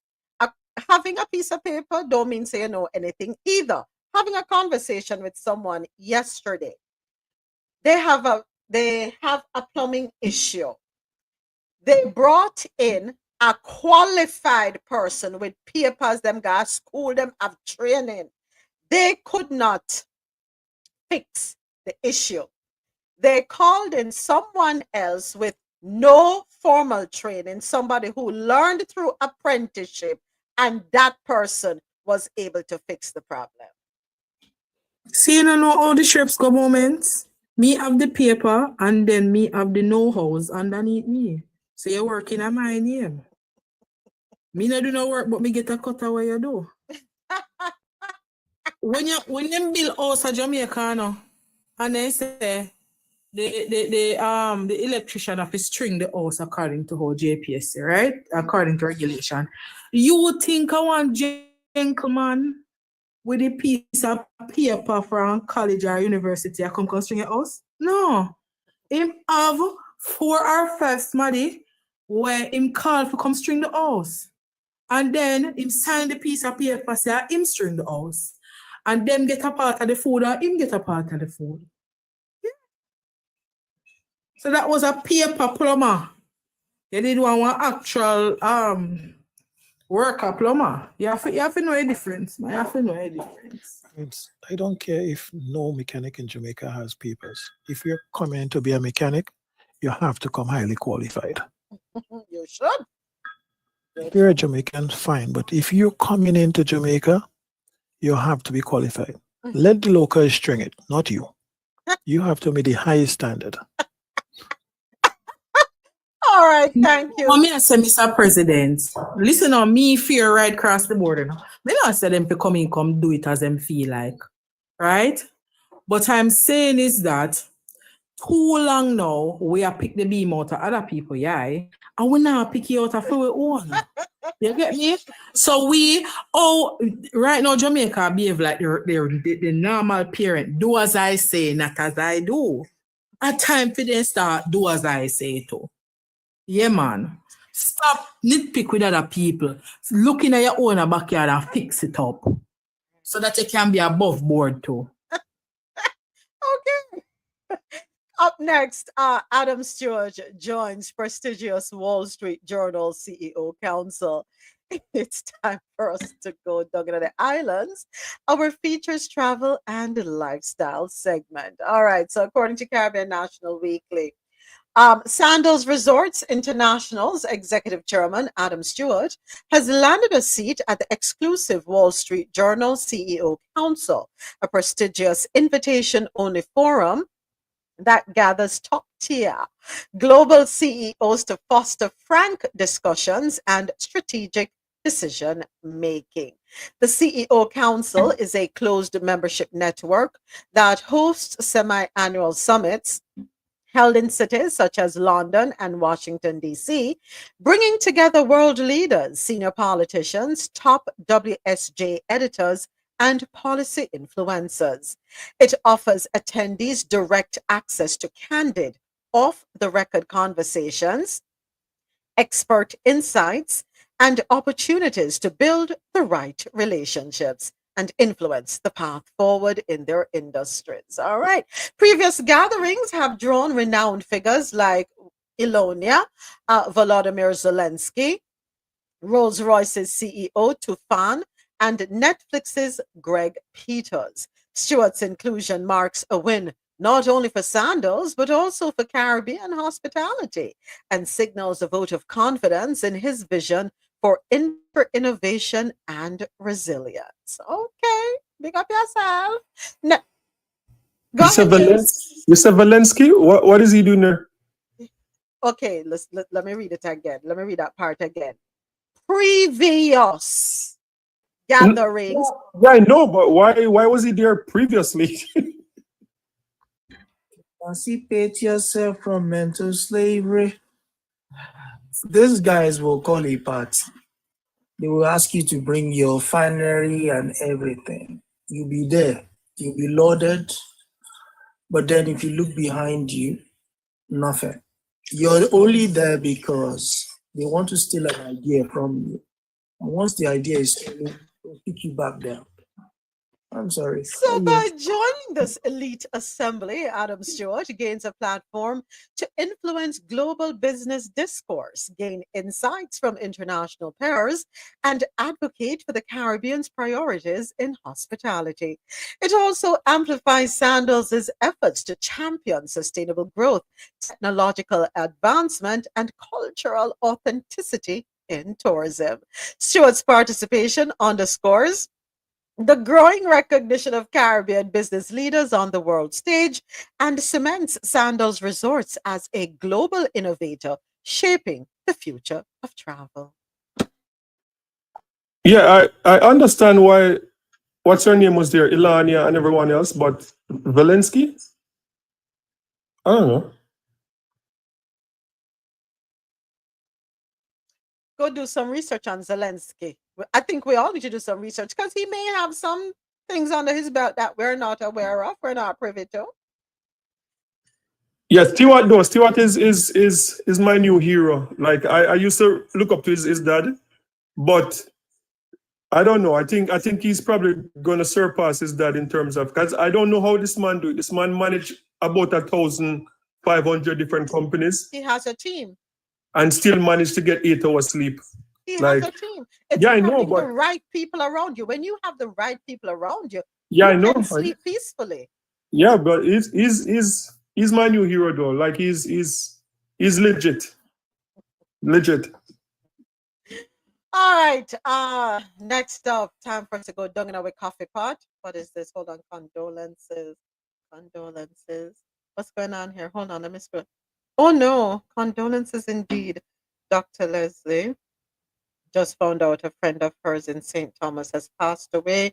Shocked. We'll catch up later. Okay. All right. Veteran entertainer Ruffian, never heard about this person, sentenced to nearly 14 years in gun court. Caribbean National Weekly is reporting that entertainer Sharon Ruffian Peterkin was recently sentenced to 13 years and 9 months in prison following her conviction on firearm-related charges in the Gun Court Division of the Supreme Court in downtown Kingston. Peterkin, 59, was found guilty of illegal possession of a prohibited weapon and unauthorized possession of ammunition. She was arrested in May 2023 after members of the Area 5 Fugitive Apprehension Team executed a targeted search of her Portmore St. Catherine residence. The team, acting on intelligence, discovered a 9mm firearm with its serial number removed and a quantity of Mary Jane. Although Peterkin was initially charged in connection with the Mary Jane, she was not tried for any illicit substance offenses. Detective Wendell Reed, the investigating officer, told the court that the recovered firearm bore a striking resemblance to the weapon Peterkin had previously been licensed to carry. That firearm had been seized by the Firearm Licensing Authority amid a separate investigation. So if it was seized by the FLA, did they give it back to her or did somebody squeeze it to her? Peterkin, who maintained her innocence, took the witness stand in her own defense during the trial, which was presided over by Supreme Court Justice Callis Wiltshire. She testified that she earned a living through a car rental business and clothing sales. According to Jamaica Gleaner, Peterkin reportedly came under the police radar following the high-profile beryllium robbery in Portmore in 2023, although no charges were laid against her in that case. The entertainer has had several previous run ins with the law. In 2016, she was listed as missing on the Jamaica Constabulary Force's website. It was later revealed, however, that she had been detained by law enforcement authorities in the United States. At the time, Ruffian explained that she had traveled to New York for an event. While en route to the venue, the individual assigned to pick her up ran a red light, and police later discovered Mary Jane in the vehicle. Despite insisting she was simply in the wrong place at the wrong time, Ruffian was detained by U.S. authorities. She returned to Jamaica in 2017. Okay. All right. And that is it for stories out of the Caribbean corner. Next up, we hop on to the international scene. Let's see what we got for you. The protesters and residents pushing back on tourism in Barcelona. According to bbcnews.com, as protesters marched through central Barcelona on Sunday, they shouted at the tourists who were filming them to go home. Bemused couples sitting in street cafes got squirted with water pistols, and a luxury clothing store was pasted with stickers declaring the tourists who'd shut themselves inside unwelcome. Tourism is hugely important to Spain and Barcelona, and it's a top destination for visitors, but the crowds are growing so fast that many locals complain they're being squeezed out of their own cities. Wow. We cannot live in the city. The rents are super high because of B&Bs. That's Airbnbs. And also the expats who come and live here for the weather. Your Airbnb used to be my home. Other signs called for a ban on the giant cruise ships that dock here, with one announcing that over tourism is killing the city. Our goal is not to stop tourism because it's also good, but let us have it at a normal rate. So I had no idea that over tourism was a thing until Spain, and I think Portugal, or was it Italy? There's another country over there in Europe. They are pushing back too. They're saying they're being overwhelmed and it is affecting the citizens who now find it hard to be able to afford, to live in these cities. So I watched this on the news morning, and they actually showed pictures of how many people were in the Louvre at the time. And for me, as a person that would have to work there, I would be stressed out. It looked like an airport, not a museum. There was so many people there. And I understand what they said, but for me, why are you selling the tickets? Shouldn't there be some type of capacity limit, right? And it does make sense that you may need to slow down on how many people you allow in the country. But one of the main things that bothers me is the rental situation, because they are correct. A lot of those buildings are just being left empty if they're not able to rent it as a vacation. So as a person that works there that probably does not make enough money, where do I live? How can I move? So it made a lot of sense, but it really looked like an airport in the museum. It was ridiculous. But here's the thing, Ja. I understand their concerns. Take it out on the government. Don't attack me, the visitor. Don't attack me. Why are you squirting me with water pistols? Why I'm a tourist in your country. Take up that restriction issue with your government. Don't attack me, the tourist. I don't agree with that. Sorry. Agree in that part. Yeah. Because they book up on the wrong tourists and then all H will break loose. Exactly. No, there is a better way to go about it, Spaniards. You can do better. Attacking the tourist is not the way to go. The tourist is not the one who has, and not them have the Airbnb, and not them allow the overwhelming situation. Have a conversation with your Minister of Tourism or whatever you call that portfolio there. Let them put boundaries in place, structures in place. Let them put, as you said, limits. Let them put limits in place as to how many tourists can come in.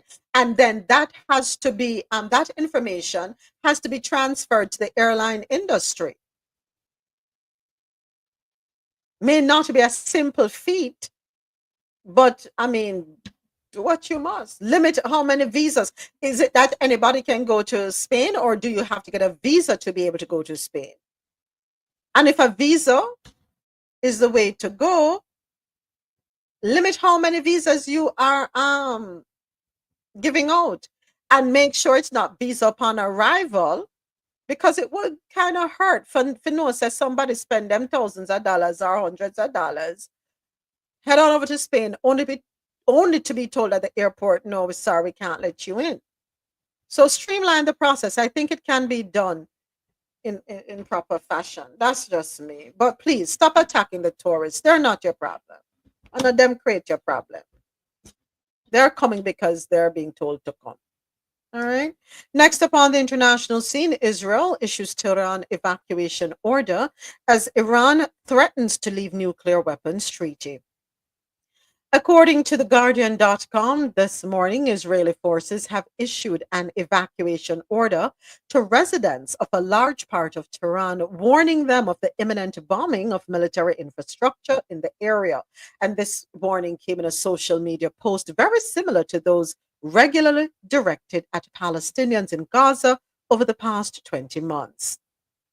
The post on Monday on X was from the account of the Israel Defense Forces Arabic spokesperson, and is a further sign of the evolving nature of the Israeli campaign against Iran, which began with attacks on air defenses, nuclear sites, and the military chain of command, but appears to have drifted toward a war of attrition focused on Iran's oil and gas industry and on the capital.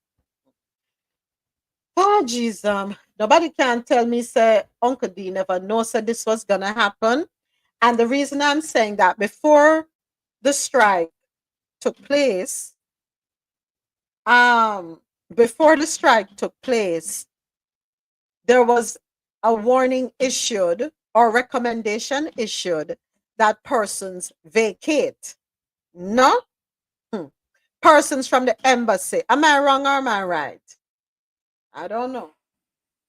No, the fact that they were in negotiation with the Iranians, then one of the, in fact, the chief negotiator on the Iranian side was also unalived. So suggest these are not people that you can take seriously when they say anything. So, and as the Iranian said, well, you can do all you need to do.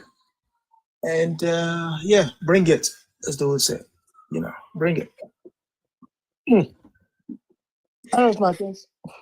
I mean, I'm not trying to make light of a situation, but I came across this skit, if you want to call it that. Oops, hold on. Ow! Hold on 1 second. Yeah. Ow! You just hit me. Yeah, I know. I'm literally just standing here. Well, it's what I call a preemptive strike. What? Yeah. So basically, I'm going to hit you because I think maybe one time in the future you might hit me. But you've been saying this for like 30 years and I've never hit you once. No, I know you've never hit me. Why are you so obsessed with me? Seriously, this has got to stop. It's all about self-defense. Like I'm losing my mind. Can anyone help me with this, please? Well, I'm just glad that you threw the first punch. Saves me from doing it. You know what I mean? I got your back. I got your back. You defend yourself however you got to defend yourself. All right? Because we got one common enemy, and I'm going to pray for you. Thank you so much. That is so supportive. This doesn't make sense. How am I going to assert my power if I don't hit you first? Well, I come from a long line of preemptive strikers, so I'm with him. Yeah, no, you gotta defend yourself. You gotta stand up for what's right, even though it is morally wrong. So yeah, I'm with me American mate, even though it doesn't call me anymore. Yeah, it's uncomfortable, but yeah, got to fight a good fight, you know. I appreciate it. Oh ben non, I don't see a problem at all. What is going on? Well, you can defend yourself, huh? Bah oui, of course. Me? Oh, I'm flattered, that's for sure. But I'm not really a major player in your neck of the woods, so it's really none of my business. But I do think that you really should sort it out amongst yourselves and come to some sort of understanding. But I do defend anyone's right to defend themselves. Well, almost anyone. You know, now I have to hit back.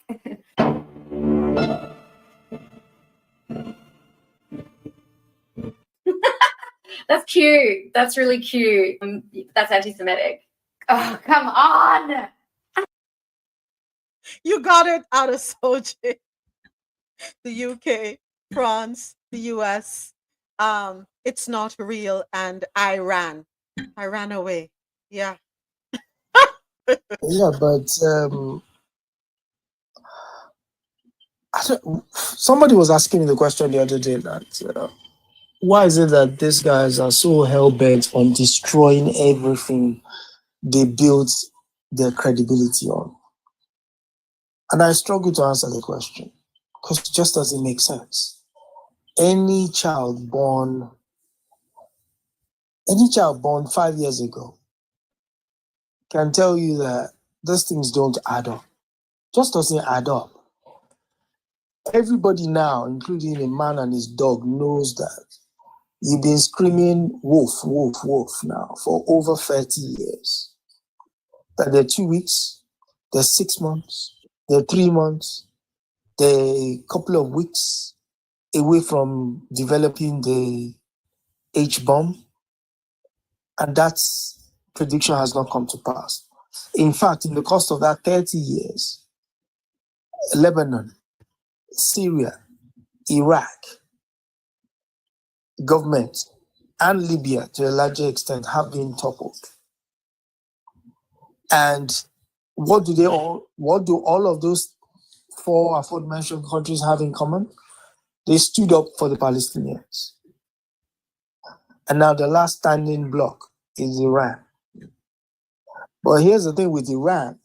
Iran has been down this road before, which is the early 80s, where the United States, France, Germany, and everybody backed Saddam Hussein to go against Iran. And they stood for 8 good years. They didn't back down, they didn't surrender. They were there. And they're still here. So to think that guy now got on TV, oh, we have it under credible authority, that they tried to unalive, again, I use the term loosely, the gentleman in the White House, twice, wherein everybody knows that that is a ruse. What he's referring to is the attempted unaliving during the campaign.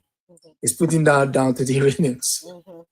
So I don't know whether because he was watching, it was on Fox News, he made sure he brought in your dear leader and then said your dear leader is a leader of resounding fortitude. You know, he's sort of, you know, blow smoke up his behind. I don't know if that is a very nice thing to do because brother has loose bowels. Something.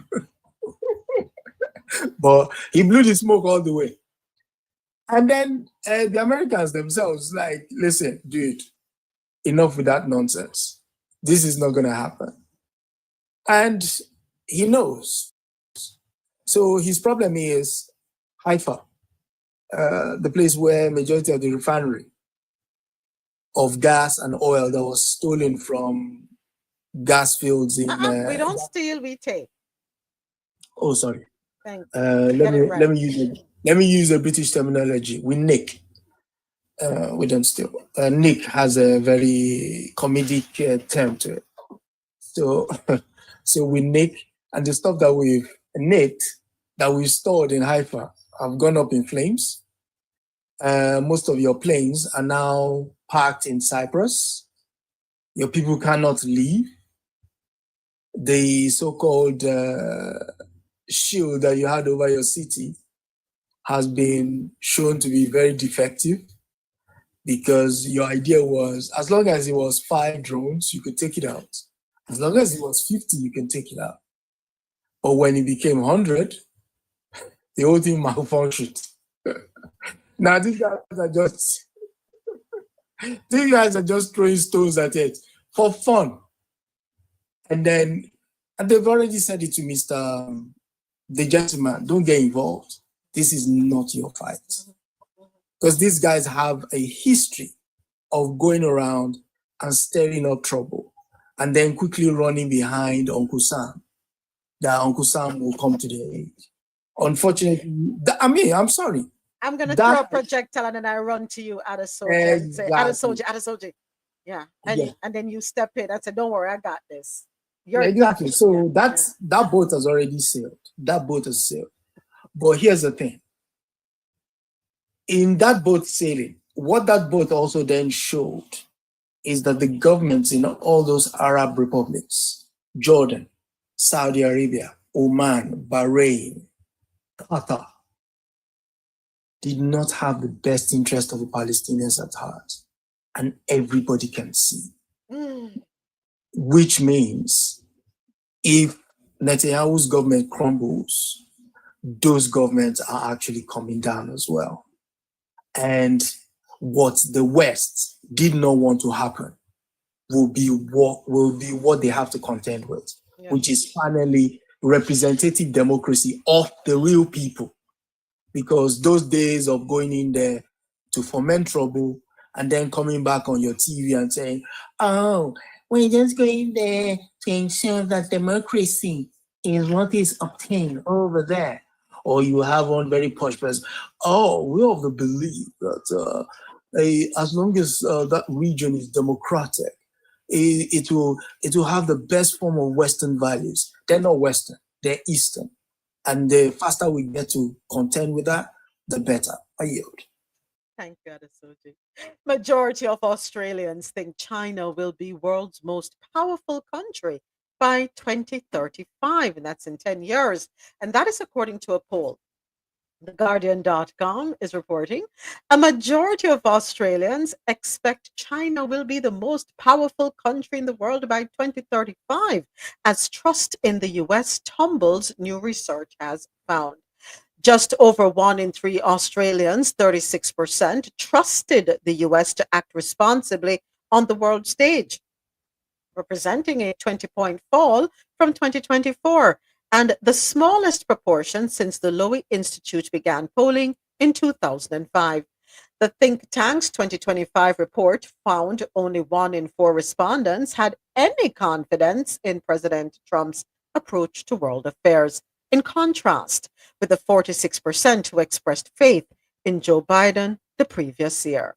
Confidence in the Chinese leader Jinping rose 4 points to 16%, and Australians were evenly split on whether Jinping or Trump was a more reliable partner.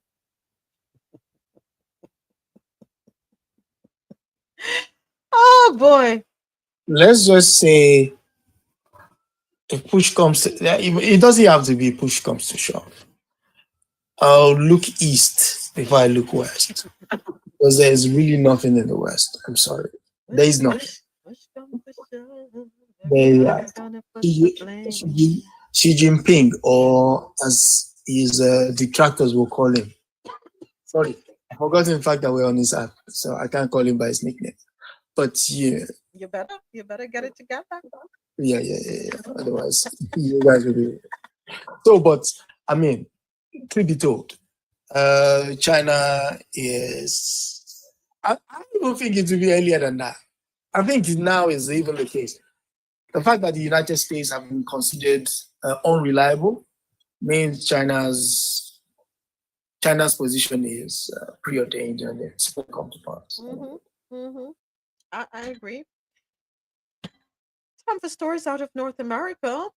Dr. Sharon, you sent one over to me. As soon, I'm waiting for it to load up here. Thank you. Out of North America, judge postpones decision in Harvard lawsuit against Trump over international students. This one, courtesy of NPR. Let us. Where is it? Where is it? Where is it? Where is it? Hold on, folks. See, I'm trying to bring up that one and I closed out this one. My apologies. My humble apologies. Okay, let's take a listen. Ay, ay, ay. Harvard University and the Trump administration are back in court today. NPR's Alyssa Nadworny reports the hearing in federal court is about Harvard's ability to enroll international students. The issue in front of the court today is about President Trump's June 4th proclamation preventing Harvard's international students from entering the country. The order cited now. Oops, I pressed something. Okay. Multitasking is not a good thing to do all the time. All right, I messed up something here. I do apologize. I'll just go ahead and read it. All right, so a federal judge on Monday delayed a ruling on whether to continue blocking President Trump's proclamation, barring international students from attending Harvard University. A previous temporary order blocking the June 4th order will remain in place until next week when Judge Allison D. Burroughs hopes to have a decision. Lawmakers for both Harvard and the Trump administration offered their arguments to the court on Monday morning in Boston. Rather than disqualifying Harvard students from receiving visas, as other federal agencies have attempted to do, the presidential order marked the first time Trump has stepped in directly, using his executive powers to limit Harvard. His executive order says the university has failed to account for known illegal activity by students here. Admission into the United States to attend, conduct research, or teach at our nation's institutions of higher education is a privilege granted by our government, not a guarantee. The Trump administration has also argued that Harvard violated students' civil rights, including failing to protect Jewish students, and that banning the school from enrolling international students is warranted. U.S. District Judge Allison Burroughs, an Obama appointee, issued a temporary block and on Monday will decide whether to extend it until Harvard's lawsuit goes to trial. I mean, I'm sorry. Yes. I suppose the story is there, so one has to comment on it. It's just it's farcical. It's farcical in the sense that the president of a country is going against an educational institution. Let's make that make sense. And then he claims that their civil rights is violated. There is no civil rights in the Department of Justice at the moment. So what civil rights is he talking about? That's a question for his administration. Are you the civil rights of one culture over the other? Oh, okay. I suppose, yeah, that makes sense. That makes sense. Makes a lot of sense. You're good now? Yeah. And some students are more equal than others. Yes. 2 legs good, 4 legs bad? Or 4 legs good and 2 legs bad? Which one do you prefer? 4 legs good. Okay, all right.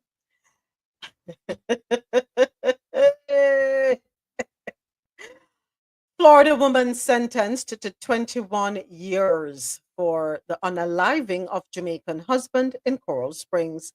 Article courtesy of Caribbean National Weekly, and this is an update.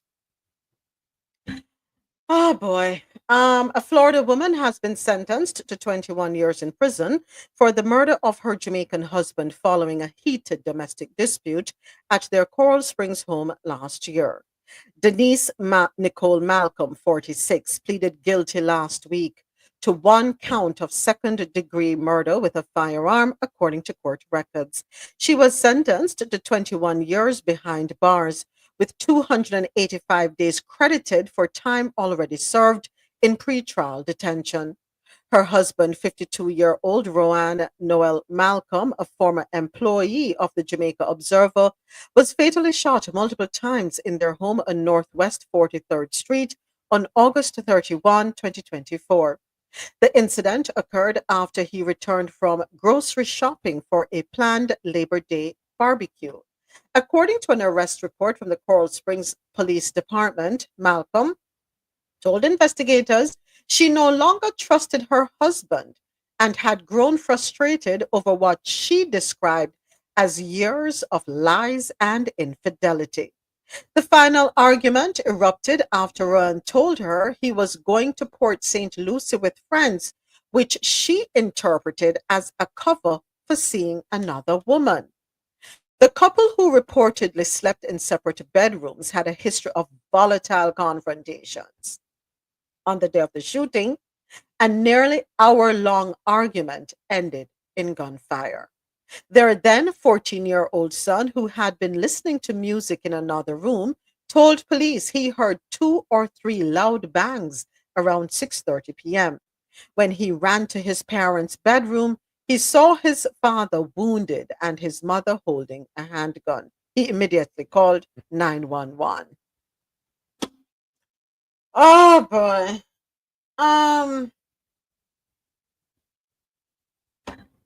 Ladies, walk away. I know it's easier said than done. You get tired of this man. Well, I don't know if you have proof, but that's the only proof a woman needs is her instinct. It's her gut feeling. It's her intuition. If that is a feeling that has been riding you, it a perplex your tranquility for years, walk away. Walk away. Because now the son has lost both parents. Yeah, the son has lost both parents. A father never to be seen again and a mother behind bars. We have to find a way to control our emotions. We have to. We have to. You're in a relationship, you know, trust the other person. Move on. Move on if you don't trust them. Move on. 8 billion people in the world, man no shot. And girl, me understand you're trying to stay with the father of your child. You're a pretty girl. You're a pretty girl. Walk away. No tree, not turn up in your face. Go ahead. So basically, I mean, there was no other woman. It was just trust. That's it. Insecurity. Insecurity. Mm-hmm. Okay, wow. That's what- level. Yeah, we That's have to control. Listen, no matter how. Let me put it that way, yeah. Ladies, if the dead one man just feels that the man a cheat, just feels that the man a cheat, and go through until you prove him otherwise. If that will make you feel better. Me no know. You got in a relationship with somebody and you can't trust them as far as you can see them. What's the point? Move on. Move on. I don't know if it's stemming from a history of being in relationships where you're with a partner who is being unfaithful, and so you bring that trauma into this relationship and you trust nothing the man said. Me no know. Or not do with no man. Stay by yourself. There are toy stores all over the place. Stay by yourself. God give you 10 fingers. Stay by yourself. If you're acrobatic like that, you have 10 to go to. Okay. Deal with yourself. And all of us don't belong in relationships. We really don't. I want to say thank you to everyone listening on QMZRadio.com and MadMusicHouse.com. At the top of the hour, I know the live stream will end. However, we are continuing on Jano Radio News and Talk, YouTube, and on TikTok. Thank you. Yeah. Hey. Walk away. Men and women learn to walk away. We don't own nobody. Not even our children we own. Rasola said, if I have to be in a relationship where I have to automatically believe he's cheating, I'm single.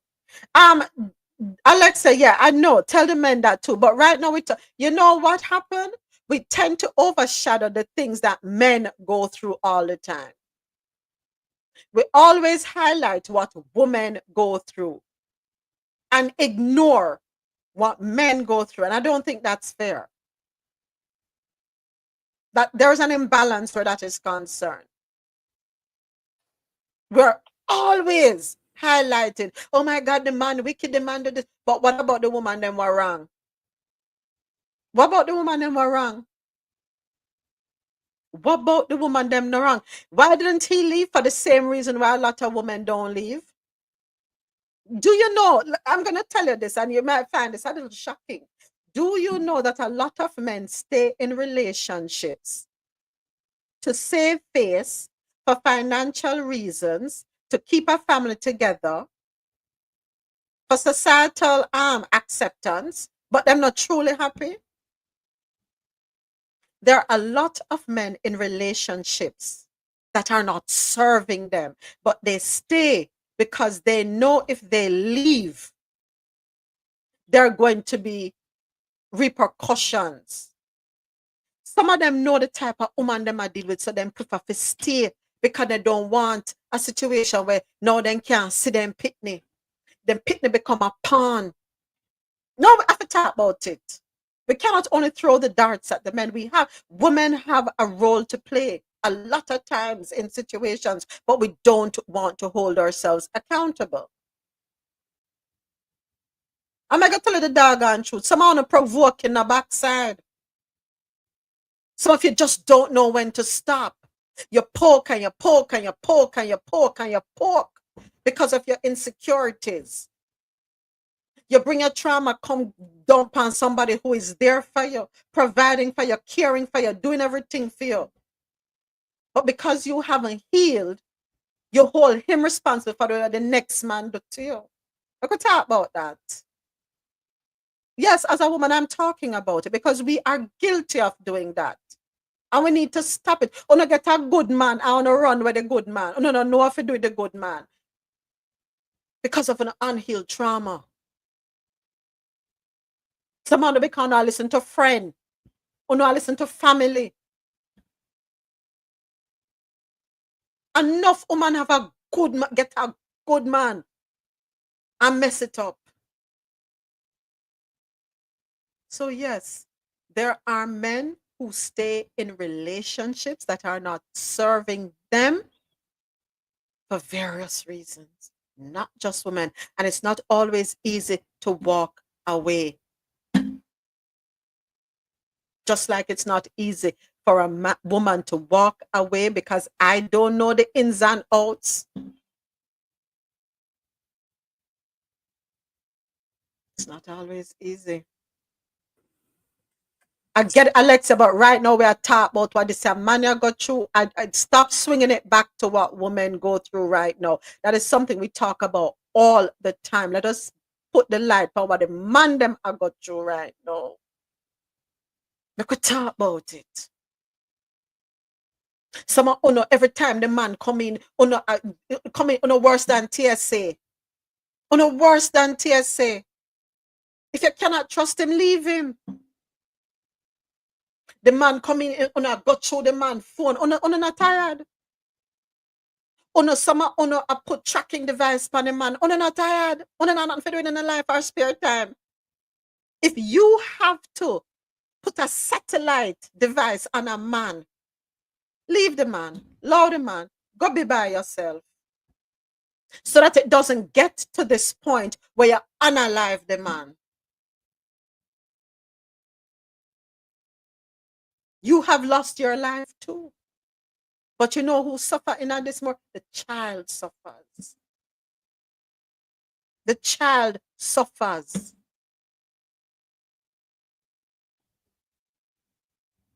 Go ahead, Soji. Sorry. No, Ja wanted Oh, to sorry. Go ahead, Ja, and go ahead. So in the chat, I saw, I don't want to say, but someone says that's why they stay single. I want to say similar to what you're saying, but I think in this day and age, if we're speaking on women right now, if women start intentionally trying to heal, if men start intentionally trying to heal, you will not stay in relationships that don't better you. You will not stay in a relationship that brings you down. For me, the reason for being in a relationship is because one, you want to go through life with someone that you can enjoy life with. You brought a child into this world because y'all cared about each other so much that you wanted to bring a child in the world and give the child the love, this, that, and the other thing. We have to start to really pay attention to what our needs are. In this instance, they were already sleeping in separate bedrooms. So you already knew that there was some issue. For her now to take it to the next level, again, like you said, there was something internally that was not healed, or she didn't take it upon herself to go get help for what she was feeling. I'm actually tired of seeing so many single people afraid to get in a relationship because you don't want to heal yourself. The biggest problem, you are not healing yourself. You're not taking the time to heal yourself. You're not knowing the difference between lust and love. And we speak here all the time about transactional relationships. You know what that transaction is when you get into that relationship. A lot of women just want to have a man. They just want to have a man, but trust in the man. If you just want to have a man, you have to know whatever come with that man is it. Because that's all you wanted out of the relationship was to have a man. I am so tired, and I'm tired, and me being single, I'm so tired of hearing people say, why are you single? Because I am not going to get in a relationship where I don't feel that it's making me a better person. And I'm not saying he's coming in to make me a better person, to make my life worth wanting to move throughout as I pass through the second year. I'm not looking for someone to pay my rent. I'm not looking for someone to pay my car note. I'm not looking for this, that, the other thing. I want someone that I can take my energy and put it to them. They can take their energy and put it in that. We can take our energy and put into this world together. That's what I want. Until I find that, and I'm not saying perfection, because I'm not saying I'm perfect. There's no such thing as perfection. But I know what I can deal with and what I can't. And I'm not getting into a relationship until I can. I yield. So, Alexia, again, we are fully aware of what women go through. And that conversation dominates, and what men go through, always ignored. And I don't think it's fair. And that is why I'm trying my best not to swing this to what women go through. Those conversations, if you go through TikTok, every day there's a space talking about what happens to women in relationships. Every day. Sometimes I have 5, 6, 7, 8, 9, 10,000 room about what women go through. And society has encouraged us to ignore what a man goes through. Society has encouraged men to suppress what they are going through. That is why the man jumped off at the bridge up at Spaghetti Junction Father's Day in Atlanta, because we keep ignoring men. We always want to insert what a woman got through. We know what a woman goes through. Let's put it to the side for a second. There are many men suffering. But every time we bring up the conversation about the men, we try to steer it back to the woman. No, I'm not doing that today.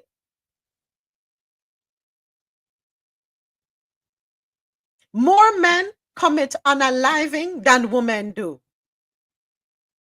They don't have the village around them. They don't have the group around them because they go ignored.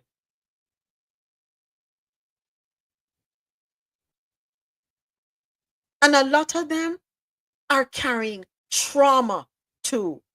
And because they are carrying trauma, they haven't healed. They too end up in situations that are not serving them. Right now, the story never said the father unalived the mother. The mother unalived the father because of her suspicions. Suspicion. She feel it, she think it, she not see it, she not have no hard evidence. And even if the man is cheating on her, it still does not give her the right to take his life. There's a thing called walk away.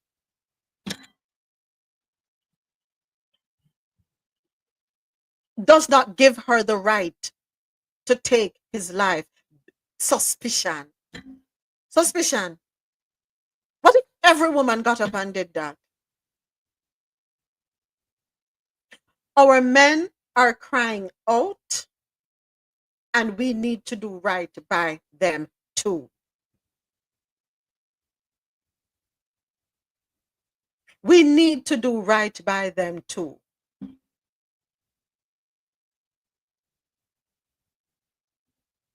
If you know you're not ready to be in a relationship, don't do it just because you want please your mother, please your grandmother, please your job, please your friend, please society.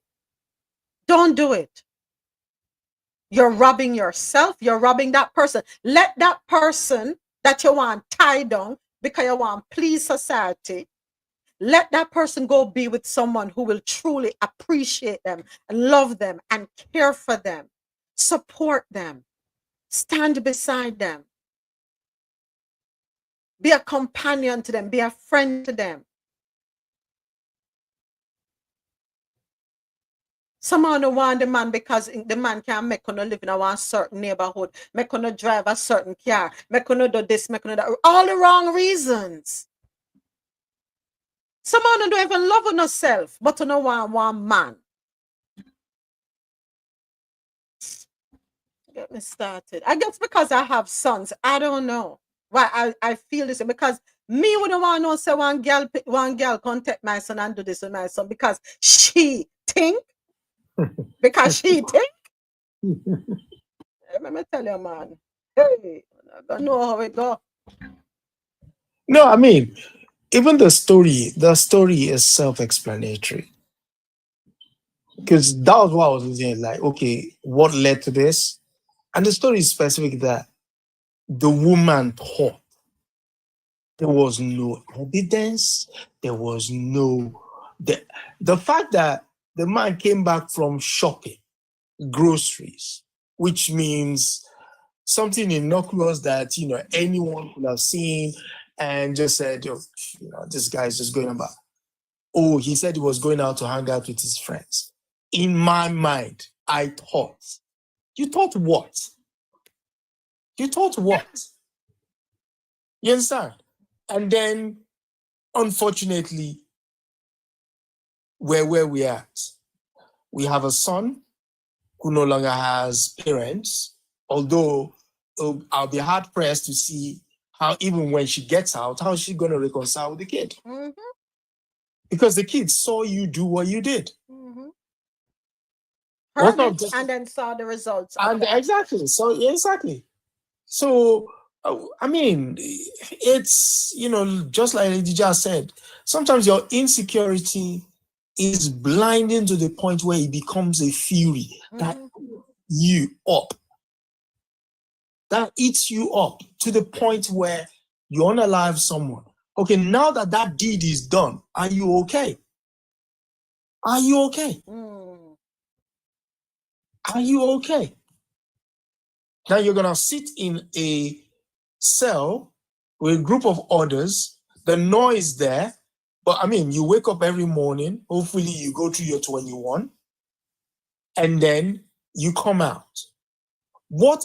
I don't even know what to say. You know what? Each to his own, man. 4621. How much that? 67 when she come out? Yeah, 67. Yeah. And then your son will be of age. You won't be able to see your grandchildren because the boy might possibly not want to have anything to do with you. And then, what? I mean, just think of that. Oh God. Hey. Sometimes I don't know. I don't know how we cope, but hey. I don't feel sorry for her. I really don't feel sorry for her. She did this. Yes, Rasola. Unfortunately, her insecurity led to it. Yeah, and let me just clarify something because I made a comment in the chat when after you said just believe that they're cheating and move forward from there.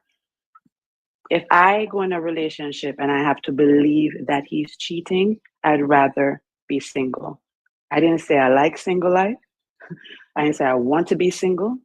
I'm saying if I have to go into a relationship and believe, it was directly to your comment, if I have to believe that he's cheating, then what am I doing in that relationship? I love myself too much to do that. That's what I was commenting towards. I would rather be single. And sit here in my single life and in my peace than sit in a relationship where I have to worry about he's cheating. It's unfortunate that this man lost his life. I love that you're having this conversation because you know how I feel. I said it last week and I'll say it again. We do not support our kings enough, period. Yeah. It always gets twisted. It always goes back to what she was wrong and there is no validation for what she did. Thank you. None. I mean, I care what nobody else I got through and how much women get cheat on. That in this particular situation, she was wrong and she unallowed a man because she was insecure, point blank, period, end of the conversation. I mean, I care who else, how many women get cheat on. I mean, I care. I don't care. Right, because it's irrelevant to this situation. Come on, man. We have to recognize what men go through too. All because the man said him a go Port St. Lucie with them friends. So what if I want woman him a go check a Port St. Lucie? So what? You don't hear about Dexter that say, you cheat, me cheat too. Squits out. Never take your life.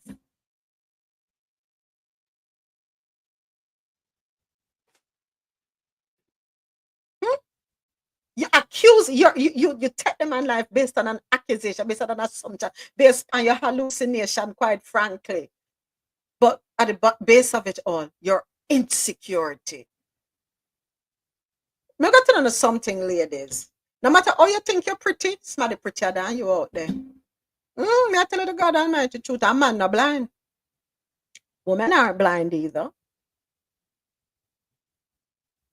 No matter how you pretty subtle, somebody prettier than you out there. No matter how you think your body banging, somebody has got a body that's banging more than yours. Learn to love yourself. Be happy with you. Why did the two of you get in a relationship in the first place? Stop comparing yourself with other women. Stop feeling threatened by another woman. Oh, she now want better job, or we're constantly comparing ourselves to another woman and making ourselves unhappy in the process. You're robbing yourselves of the opportunity of enjoying your relationship. You and the man go out. I've seen this happen enough, and I laugh hysterically. You and man go out. I see when the man will look on the next man, the woman starts roll her eye and catch attitude. Lady him not blind. Oh my God, I was just gonna say him not blind. And you know what I stop it. And there's nothing wrong with that. Sorry, Joe. Go ahead. There's nothing wrong. Well, I said go ahead and I keep talking. There's nothing wrong with that. We have eyes too. I think one of the greatest things about a relationship where you can go out and say that woman is pretty or that. Both of you. What is the problem with acknowledging someone's beauty, but still knowing that he loves you and he's there for and he's yours? No need for fixing yourself, man. Work on yourself. Fix yourselves. Man. If you're not happy with how you look, BBL factory open up. And stop taking advice. and stop taking advice from people who are bitter. That You part. love going to your friends and telling your friends, stop talking about your relationship with your friends and your family, especially the ones who have no regard for what a relationship is, because they're bitter. And all they want to do is blame, blame, blame, blame, blame, blame, blame, blame, blame, and not be accountable for anything or any actions that they had to cause whatever demise of their relationship. Fuck that tea. You see, I'm a realist. Me not jump on the woman bandwagon because I'm a woman. I'm practical. And that's why my circle smile. Come, I go tell you how it go. And you're not going to want to hear it. Me I tell you how it go.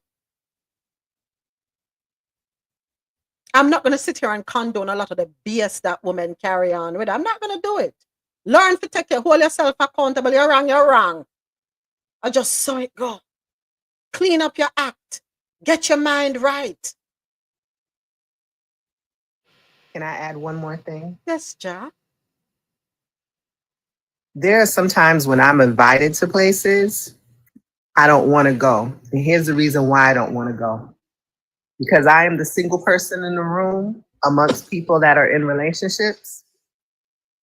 For some reason, the assumption is, I want your man. I don't want your man. Because if your man cheats on you, even if I get that man, he gonna cheat on me. I don't want your man. You don't have to be grabbing him up and touching him and cutting your eye at me and trips in and all of that stuff. I can have a conversation with a man and a woman and not want either one of you. We're just talking about a topic. That's sometimes I stay in the house because I don't even want to go out because I don't want to have to deal with that. It makes me uncomfortable. But of course. I don't want your man. I am a grown enough woman to understand that if I cheat with another man, that same man, if I get him, can cheat with me. I don't want that. What's something wrong with me to blow that skirt? Russell, we tell you.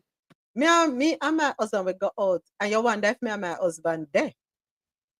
Me don't have no time for up on them arm like deodorant. We're going home together. I'm different, also. But there's a different coffee. Adesoji, you know you're invited anytime. I think we have gone out already. And people probably think I'm a solo man. Facts all the time. When my friend Rob, when me there with my friend them, they probably think I'm for them, are the people them man. I'm at the third wheel. I don't care. Me not make no insecurity contact control on me. None. Control on the emotions, ladies. And if you cannot handle being in a relationship, don't go in one. They wanna go out with the man. Me see this too. The man see one co-worker, call to the co-worker. The woman, the only thing left for her to do is strip off her clothes and put on some Vaseline and start fight. The behavior. Embarrassing. I don't know how that man carry on with a person like that. And not every woman where your man talk to want your man either. People can have friendships, you know? You know that? Yeah, it's a real thing. But they're so insecure. Every man, every woman wanna feel so they want your man.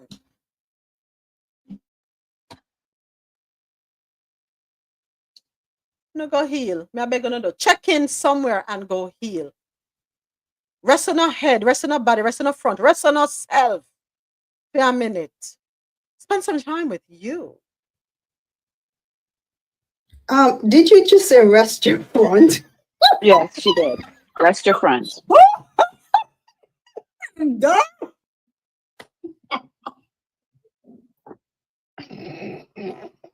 As John more eloquently said earlier, it's lust versus love. Rest your front. But same thing, same thing. Rest your front. I'm done talking. Boy. Oh, Well, I missed the article, but I get the gist from the commentary. That's okay.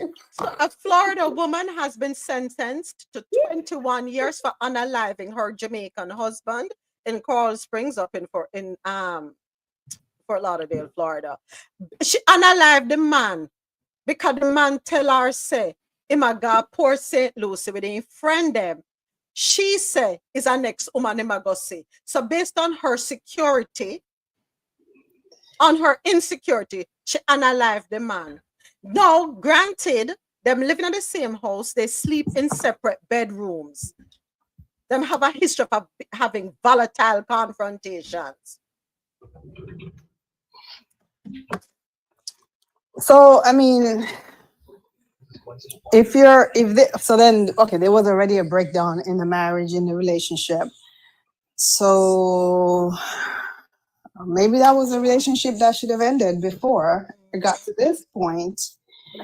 And then for whatever reason that, it wasn't, how do you, unalive someone just based on a suspicion?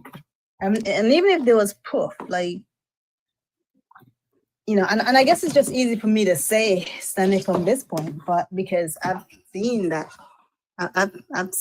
craziness happen before. But just for suspicion, and now you spend a good portion of your life left in prison for what? I mean, what did you gain? Some prison time? Ending of your life? I mean, like what? Because when you come out of prison, how old is this person? She is 46 years old. So she now come out till she's 67. There was a situation here in Texas where, maybe this person was still having it wasn't even extramarital affair. He was seeing this other person, and she actually drove from, I think it was Houston to wherever she was. She actually put on a diaper. I heard about that one. You know what? It's not funny. It's not. It's really, but it's actually truly not funny. She put on a pamper so she could drive the hours without stopping. Figure hunt down the man. Mm-hmm. Yeah. Wait, I'm sorry, I missed something. What happened with the pamper? You don't remember this? I think it was last year where the woman put on the pamper and drove cross country to go hunt down the man. And I think she unalived him and the woman he was with. Something like that. And I think they're actually scientists. So these are people who are supposed to have sense. Supposed to. Right? But yeah. Let them go. Let them go. We don't own nobody in this world. We don't own anybody. We have to control our emotions, folks. Self-control is imperative. It will, if you don't get a grip, it will lead you down some paths. And some way, hold on, since we're talking, I can talk a bit more. Someone not gonna like what I'm gonna say now. Somehow we need to check with self and say, why the man can bother with we in just a tolerate way. Somehow we need to check with self. I'm gonna talk it truth. You know what? I'm just gonna butt in here. I have seen situation on the side of the women and the men are to be blamed too, where they force a relationship, right? And the man just stay around, he tolerates, and then you wonder why he end up cheating on you. I've seen that. I've had friends who have done that. I'm like, oh, why are you wasting this woman's time? If you, she did this and she wanted this one, and I did it because not because you wanted to, but because you felt obligated and you didn't, quote unquote, want to hurt somebody's feelings. But in the end, where did it get you? And we said that earlier. I said there are men in relationships who have no business being there, but for one reason or another, they stay. They're not happy. A lot of them, Dr. Sharon, are in these relationships that are not serving them. But because them no want the embarrassment, them living up to societal standards, them have a child with this person, and them know if them walk away, chances are, them know the woman what them there with, chances are the woman may use the child as a pawn. And so they decide, you know what, I'm going to stay with this child for up until the child is 18 or whatever, and then I'll go my way. Some of them stay for financial reasons too, because them can't bother to lose everything that they work so hard for. Yeah, a lot of men are in those situations. They want to leave and can't leave. They're not happy. And this is where maturity comes into play. Both parties need to sit down and have a mature conversation, an honest conversation, and work out something reasonable. Right? Come on, guys. Save on yourselves. Women, save yourselves. Save yourselves. And this desperation, let it go. It's not going to lead to nothing good. It's not going to. When you watch, what's the show on? It's a daytime court show that comes on. And you hear some scenes, some scenarios that come up in front of the judge. I don't know if they're scripted or real. But either way, it's sad. It is sad. There's so much emptiness in the individual. These are carcasses grasping at straws and clutching to the things and the people that will not lift them up, enhance them, nothing. Have no business being in a relationship, have no business being with a person that they're pursuing. All in the name of having a man. Some of us getting relationships thinking we can change a person. You cannot change a person. They have to want to change. And trust me, they will change on their own if they think you are worth changing for. Facts. Say that again. You cannot force a person to change. They will change automatically on their own if you are worth changing for.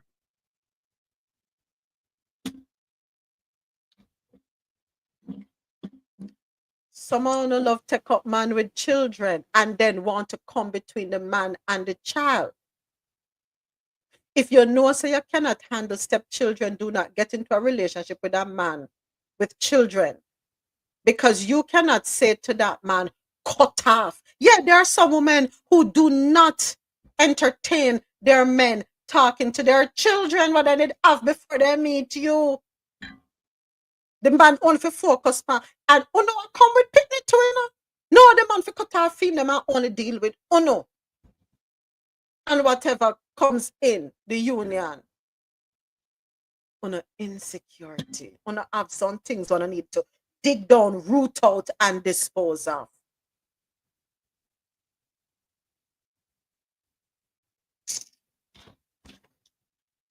Oh, Lord. Anyway, lady, go and rocks it out. 21 years on suspicion that your man had cheat. You got to take with the man life. 67 when you come out. Your son was 14 at the time. He's 15. No, he'll be 15 August. He'll be 15 by the time this rolls out. But he'll be 15. So 15 and 21. How much that? 36? 36. This picnic will be 36 when you come out. I hope he has forgiven you. I hope your son has forgiven you. I hope he has found it in his heart to still love you. I hope that he will come and look for you. I hope while you're there, you will reflect and heal Heal. And let this be a lesson to other women. Heal, ladies. Heal. Go ahead. I think someone had opened their mic. What the name of the lady again, Moments? Her name is Denise Nicole Malcolm. That's one yes. She's gonna get a girlfriend.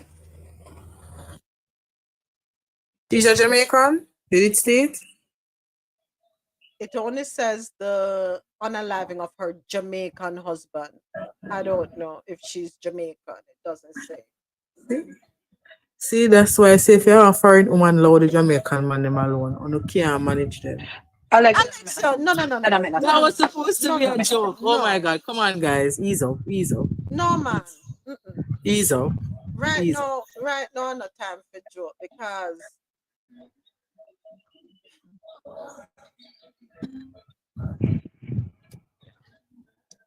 so the young lady, may I try open this thing up and it won't open up for me. Hold on a second. So Dr. Shara, the update with the young woman who hold on there. Nee, so you say you agree with her. But there are many relationships with Jamaican men with non-Jamaican women that have been going on beautifully for years. So I wouldn't second that. I really wouldn't second that. That's the honest truth. I'm not gonna second that one day. I don't want to stigmatize those type of situations. And I don't know what kind. Well, I guess you know what? I guess I'm what lucky. I don't know because I think there are some wonderful Jamaican men. I think there are many wonderful Jamaican men. Many. No, I'm not say. Let's stop right there. So, who's mic that? Dr. Sharon, you're gonna say. Oh, I probably have it all by mistake. Let me try opening up this thing here. Hold on. So apparently you remember the young lady, the nurse who is brain unalived, and they're just using her body as an incubator, so to speak. Dr. Sharon sent over the update where the child has been removed via C-section. Okay, yeah. Family says baby delivered through C-section from Georgia mom who was declared brain dead. And this is from 11 Alive. Let's see if we can get this to play here. Thank you for the F1. Thank you for the F1. Thank you for the F1. All right, it's loading up, but I'll go ahead and read in the meantime. The family of Adriana Smith, a Metro Atlanta nurse who was declared brain dead in February while pregnant, said her baby boy has arrived. According to her mother, April Newkirk, the infant named Chance was born prematurely Friday, June 13, around 4:41 a.m. By emergency C-section. Newkirk said Chance weighs about 1 pound 13 ounces and is in the NICU. Newkirk said he's expected to be okay. He's just fighting. We just want prayers for him. Just keep praying. He's here now. She's now preparing to say goodbye to her daughter. Newkirk said the hospital will take Smith off life support today, Tuesday. Oh boy. So let me just say something. So I went, okay, they said she was 8 weeks on whatever date that was. So I used my OB skills, wheeled her out. So they did a stat C-section. Some for this fetus who 1 pound, 13 ounces. 1 pound, 13 ounces. Dr. Les is in the audience. I don't know they have developed lungs that you can intubate that. So that means it had to have been more. I don't know. But I wheeled her out to be somewhere between 24 and 25 weeks, right? So that would have been, in layman's term, about 6 months, a little bit somewhere between 6.5 months, right? So even if the baby is currently alive and in a NICU, and maybe temporarily today is okay, that baby face a long course in the NICU for at least 3 to 6 months, especially if they have complications, right? Because one of the big things will be underdevelopment of the lungs, right? So they're prone to develop so many other things. One of the biggest cause of cerebral palsy is actually prematurity, and that's extreme prematurity. And that baby is just on the cusp of viability. So if you're okay for now, you may not be okay. I mean, okay for now, meaning you're alive, right? And that kid is going to end up needing a lot of resources and a lot of services. Even just being in a NICU for 3-4 months, you're talking about $1 million bill, right? I'm thinking quality of life. Well, that too, and yeah, the lungs are not fully developed in 36 weeks. And even when I get a premium, I had 2 people I had to induce this week at 36 weeks because of severe stuff, right? But the babies will be okay. They may end up spending a couple of days or a week in the NICU, but just imagine a 24-weeker, a 25-weeker, even if the baby's 26, even 27 weeks, and that's giving it extra time. So, Dr. This is pure madness. So, Dr. Sharon, when we first brought up this story, they wanted her to go to almost 30-something weeks. Did something happen? I think something happened that they're not telling us. Okay, so something has to happen. Yes. Where this baby was going to unalive, that they do a stat C-section at 24 or 25 weeks. Stat, because if it's an emergency, it's a stat C-section, or at least urgent. You have, because for me, when I call a stat C-section, you're on the table in a minute. And that knife is in my hand, and that baby's out in 30 to 60 seconds. So they're playing God because it was them that chose, it was the state that chose to keep her in the position that she was in, and then pumping her with medication. We spoke about the medication, the things that the medication could or could not do. And now all of a sudden it's a rush to get the baby out. The whole thing is going to be one of the biggest cases I think that's going to come to this country in a long time.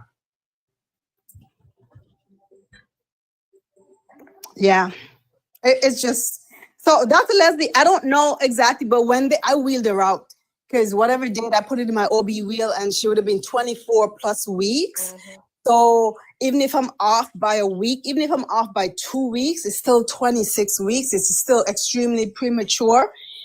And we're not trying to deliver a 24-weeker, 26-weeker, if we absolutely don't have to. Right? So what, who knows? I mean, you're on life support. The things that, I'm giving you everything that your body needs to function to keep you alive, to keep a fetus alive. And we don't even know what the heck these medicines are doing. This is the great experiment.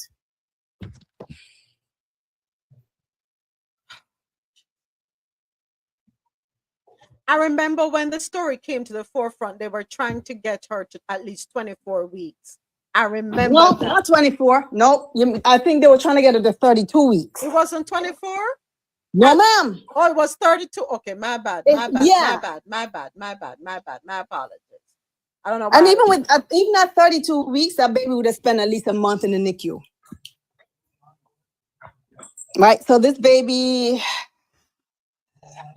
probably gonna be in the NICU at least for 2.5 to 3 months. And that's without complication. And you can talk about the complications from cerebral palsy to lung damage to blindness. You're right. To necrotizing enterocolitis. You're right. 32 weeks. They were trying to do it at 32 weeks gestation. You're right. So this is 12 weeks before, and in a preemie, every week matters. Like we count days, like at 37-1 versus 37-2, 38 versus 38-3 doesn't really matter to me. But 24 versus 24 week on one day versus 25 weeks is a big day. It makes a huge difference. Oh. Surfactant is not given to the mother. Surfactant is given to the baby. The baby. So you can't, someone made a comment that, about giving it to the mother. You don't give that to the mother. You give, once the baby comes out, surfactant is what creates surface tension in the lungs, and that's what's going to cause the lungs to inflate, right? Our bodies are made so incredibly well. So at 24 weeks, they're now making surfactant, but it's not fully developed. The lungs aren't fully developed until they're about 36 weeks. So there are all kinds of issues with a preemie. It's a pure miracle of God that the preemies come out, and the ones that we are able to keep alive and cause them to thrive. There are some adults now you would never know they were preemies, because of the technology, because of medicine. But as Dr. Sharon mentioned before, because everything is underdeveloped, it's at risk for all kinds of bad stuff, what we call badness. So because the gut is underdeveloped, we have to be careful how we're feeding them, because they aren't able to digest. So they're very likely to get something called we call it necrolizing enterocolitis. Sorry, I can't speak today. Blind because of too much oxygen. You have to titrate oxygen and so forth. I mean, this is, to me, irresponsible and criminal that they would carry this on so long, and then now put this child in a situation where their quality of living may be affected. And then the question comes, who is going to foot the bill for all of the services that this child is going to need, because they will need service. They will need ortho and PT. They would need, all the child development specialists. They would need to have that. So who is paying for that? That's my question. I'm going to ask a question. This is like a lab. Let me answer this question. So they're asking about. So my best guess is that they were going to try to take her to 32 weeks and give her steroids to help baby's lungs. It's called betamethasone, or dexamethasone, to help lung maturity. But actually, if you're 24 weeks, betamethasone don't help you. You ain't got that much lungs for it to really help you do anything. So Not. I mean, they literally have to breathe for the baby. Yep. So the baby's gonna be intubated, and they're gonna breathe for the baby. Would you say this is a lab? This is an experiment? So yes, and one of the things I did see on social media is that the fact that because it was a Black person, they were experimenting on a Black person. I don't believe that.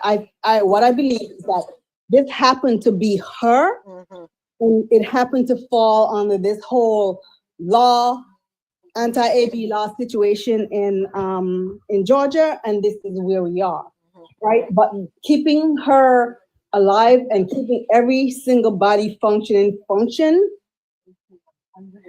is a great, to keep a fetus alive is a great experiment. Yeah, right? I think so. So we have that experiment. Hold on 1 second. I'm hearing 3 voices or 2 voices. Compounded with the prematurity and everything that we know that comes with prematurity. Lord knows what's going to happen. Yeah. All right. Welcome to the stage, Kennedy. Thank you for coming up. Thank you for accepting the invite up, thank you for sending the request to come up, and thank you for coming. So we're still live on YouTube, live on internet radio, as well as here on TikTok. Please go right ahead with your comment. Go ahead. I only came up to say I enjoy your show. I really enjoy the discussions. I've come back every morning, and to ask you to reset your gifting goals so I can gift you.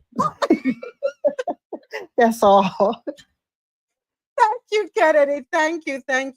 But hold on, don't go so quickly. You did put a comment with regard to your experience. Oh yeah. Thank you, Dre. Preemies. But it was so long ago. One was 26 years.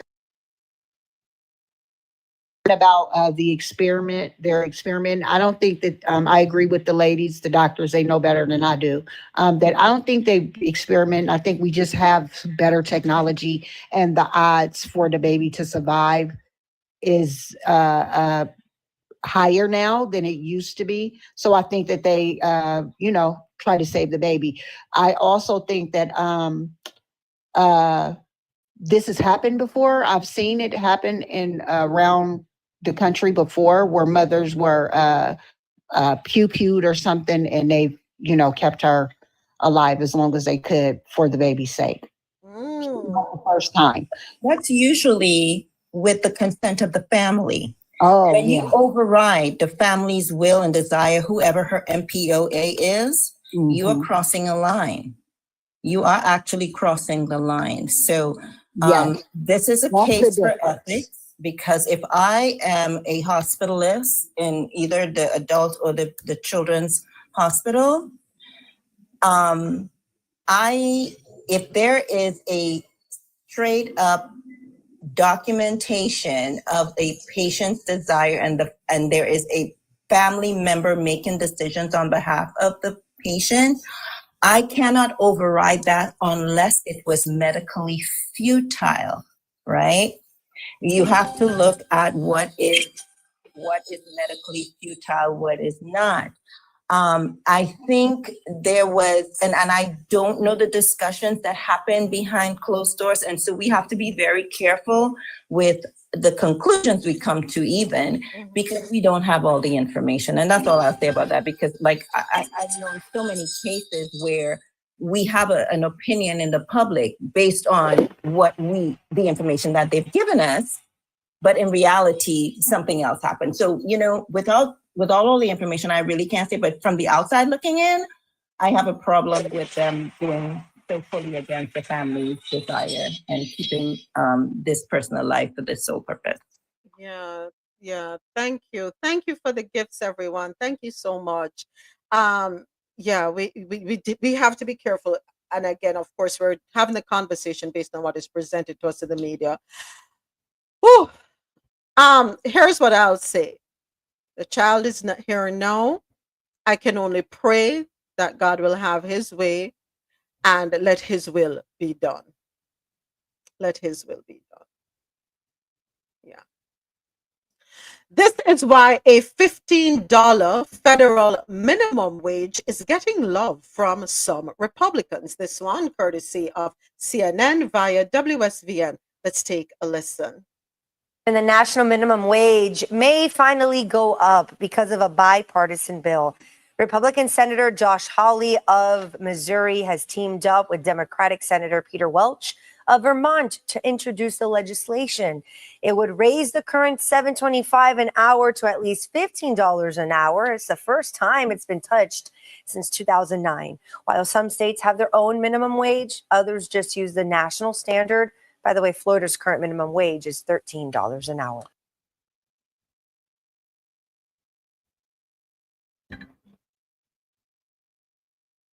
Are we hoping that this will so she's shocked. Josh has turned around to some sense. Oh, by the way, are tips still being taxed?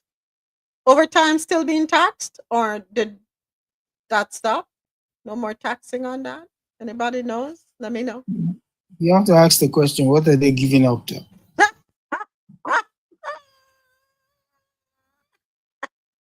You're going to behave yourself, You're going to behave yourself at a soldier. You are going to behave yourself. Republicans don't give anything for free. You must be taking something elsewhere. I mean, somebody's having a change of heart, no? All right. Next up, time for business and tech news. Can shoes be made in the US without cheap labor? Brought to you by Grand Coffee House. Enjoy 20% off all coffee products when you shop at www.grandcoffeehouse.com and use the code CoffeeInto20 at checkout. So let's get into this one. According to BBC.com, in a corner of Kentucky, just outside of Louisville, family-owned shoe company Keen is opening a new factory this month. The move fits neatly into the America First economic vision championed by the Trump administration, an emblem of hope for a manufacturing renaissance long promised but rarely realized. Yet, beneath the surface, Keen's new factory tells a far more complicated story about what manufacturing in America really looks like today. With just 24 employees on site, the factory relies heavily on automation, sophisticated robots that fuse soles and trim materials, underscoring a transformation in how goods are made today. Manufacturing is no longer the labor intensive engine of prosperity it once was, but a capital heavy, high tech enterprise. The labor rates here in the US are very expensive, says Keen's chief operating officer, Harry Perumal. Compared to factories in Asia, American staffing costs run roughly 10 to 12 times higher, he explains. It's a reality that forced Keen to come up with a solution back in 2010 when rising costs in China pushed the company to begin producing domestically, a decision which today offers it some buffer against Trump's tariffs, but it's far from a straightforward win. Shoemaking, like many industries, remains tightly linked to sprawling global supply chains. The vast majority of footwear production is still carried out by hand in Asia, with billions of pairs imported annually into the US. To make domestic production viable, Keen has invested heavily in automation, enabling the Kentucky plant to operate with just a fraction of the workforce required overseas. We're making products here in the USA very economically and very efficiently, says Mr. Perumal. And the way that we do that is with tons of automation. And it also starts with how the products are designed and what kind of materials and automation we utilize. The challenges of reshoring manufacturing go beyond Keen.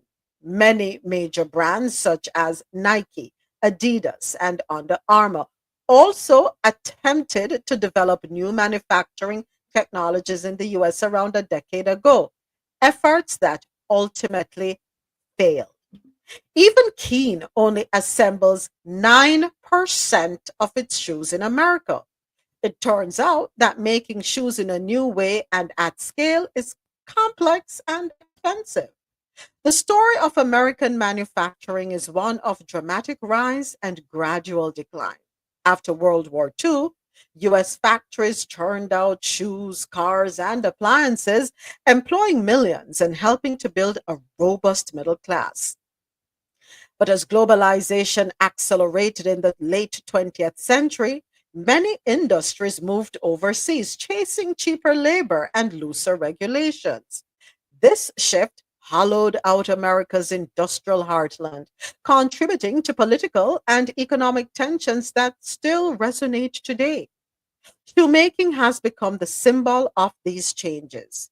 Approximately 99% of shoes sold in the US are imported mainly from China, Vietnam, and Indonesia.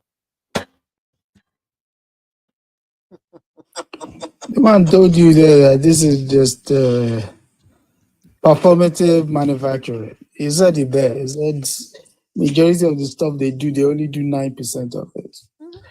And so, listen, again, I mean, those sort of work cannot come. I mean, you could, don't get me wrong, you could do a family-owned business where maybe it's an industry that has been in the family for X number of years and you produce bespoke shoes, maybe 10 or 15 pieces a month. Yeah.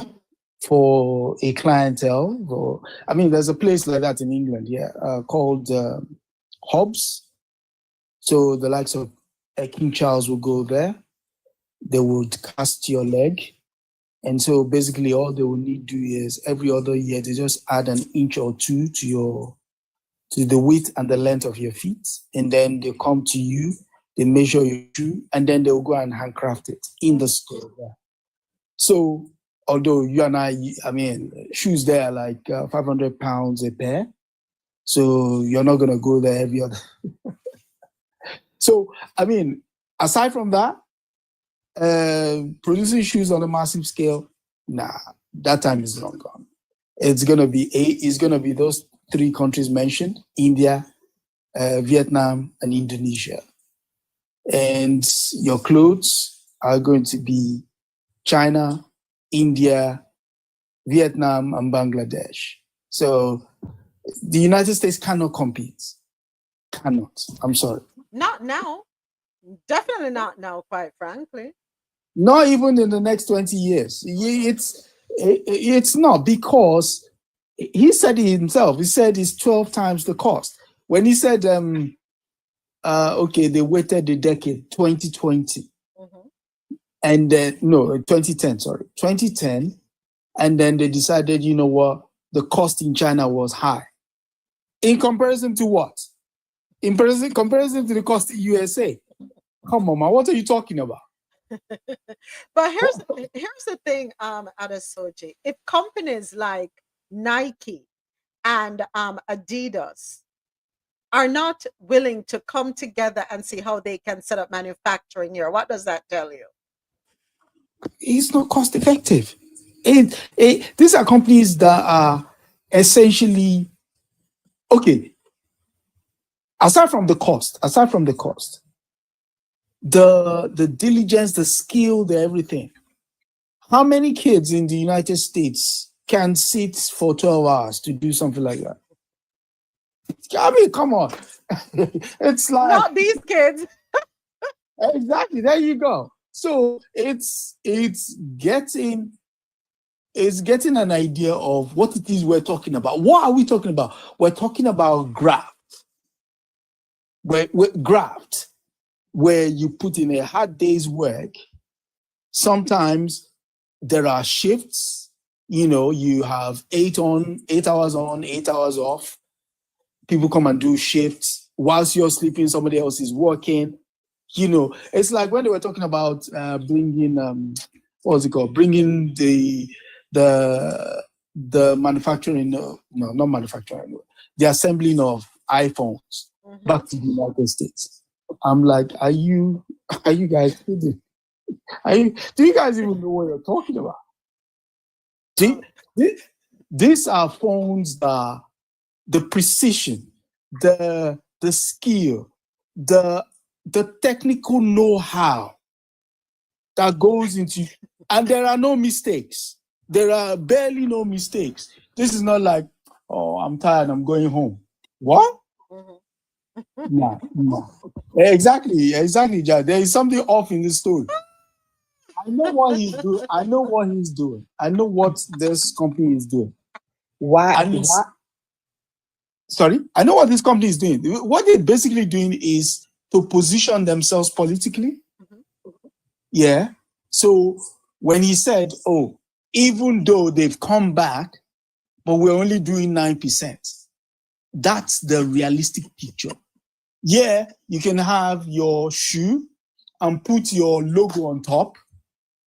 All right, Anastasia, they can do what Hermes does, right? The bags are made in China, shipped to France, and all France they do over there in France. All Hermes does is to add the buckle, the hardware, and put the logo. That's it. Boom, and that's it. You know, that's all he's talking about. Is you're not doing manufacturing, you're doing finishing. Exactly. That's finishing. Sorry. Yeah, it's not feasible. And that's the part that I wanted to go back to, because I just read a book called The Psychology of Money. And in the story, I could have swore I heard you say that after World War II, we were manufacturing shoes and this and that and the other thing. And in the book that I read, all the manufacturers during the war did not make anything except for weaponry. And when those people came back after the war, there was no positions for them. So why in this story you're going to say that we had manufacturing when people came back from the war, when that's not the truth? Okay, so I mean, two things. Go ahead. Two things that, I've read that book as well. So two things are true. What happened is when this is how women came into the workforce. When the men went off to war, it was the women that took over the factory floor, right? And so when the men came back, not only did they come back with PTSD, they came back with the idea that the woman was now the major breadwinner. So again, society have been upended. Now the problem was, fast forward to 60s, 1970. China came to them and said, you know what, let's make you a deal. We're quite happy to be the factory of the world. Give us your stuff, your matches, your candles, anything. We'll do it. And for the manufacturers then, it was like making profit. Profit was key. It wasn't so much as waving the flag. There was nothing like, the so-called America first and all of that. That is an age gone. You're talking 1920s, 1930s, post-depression. Yes. But come early 60s, 70s, it was China. And then when the key thing that China did, which we also ran in the story when we were talking about the mechanics in Jamaica, was China not only allowed those factories to come in, but there was one key element that China stuck to. That technology has to be transferred. Not that you're going to come here, set up the factory, and I'm just going to be on the floor. You're going to tell me what it is we're doing, why we're doing it, and what would happen if we don't do it a certain way. That was it. And that led to China now competing with Elon Musk with regards to BYD being the best electronic car in the world. Huawei basically borrowing technology from the likes of Samsung, the likes of iPhone to give you some of their best technology. I mean, that's one thing China did. It was like, I use the term loosely, borrow from here, borrow from there, borrow from here. Yeah, and now you're upset with them because you gave them. Very much. You opened yourself up. Yes, exactly. You opened yourself up. That's what they're not saying in these stories. No, they're not going to jail. Why would they do that? Because I'm glad we're saying it here. Yeah, but because they can't tell their people that they sold them short because of the profits. You can't tell them that, because the moment you do that, people will be out in the streets. And I don't mean waving no king's flag.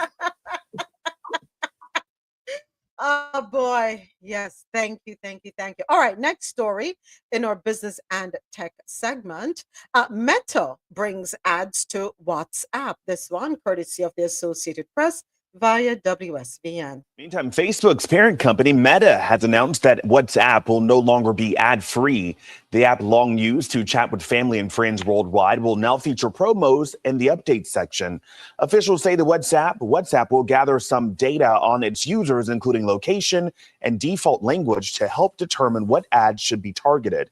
Meta bought WhatsApp back in 2014 for $19 billion. Who telling us how we want ads? You get to communicate for free, so you might as well get some ads while you're at it. So how are the ads gonna roll out? Before I make the call, during the call, after the call, how it gonna roll out?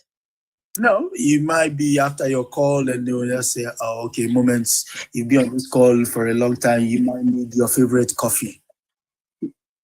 And because they're listening to you, so they'll just sell you your normal coffee. Or they'll just say, better still, I think it's this time that you might need a dumpling.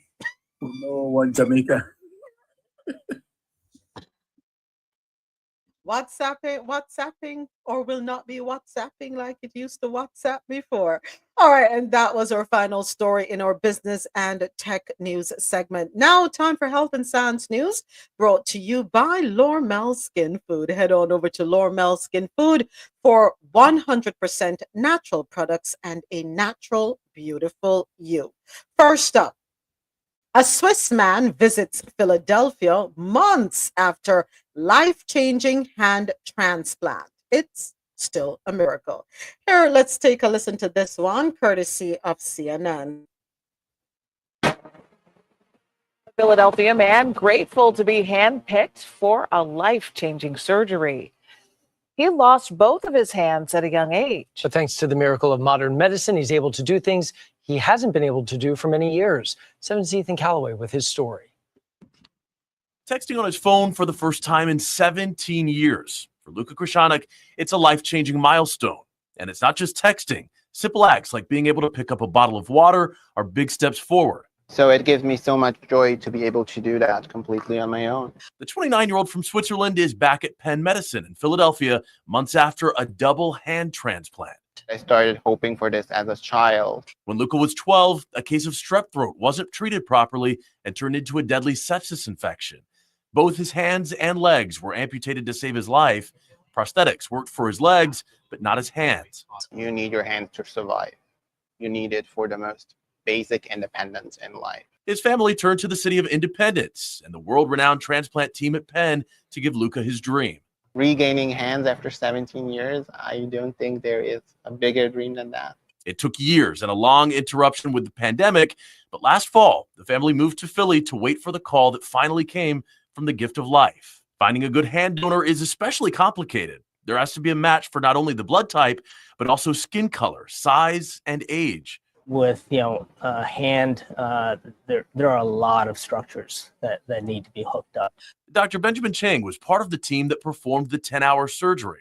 No, it's just cold. That's why Luka slowly regaining mobility with his new hands and can now feel hot and cold water and texture. I am regaining function every week, every month, but right now I still need a lot of help. Luka's moved back to Zurich. This is his first time back at Penn since the transplant. I've been waiting to do this for a long Me as time. well. How are you doing? Great. And you look wonderful. It is still a miracle today to have two hands, basically, because I did not have that for almost 17 years. And he's now looking forward to getting a hold of his new life. Dr. Chang says as the nerves continue to grow, Luka will get more function and feeling in them.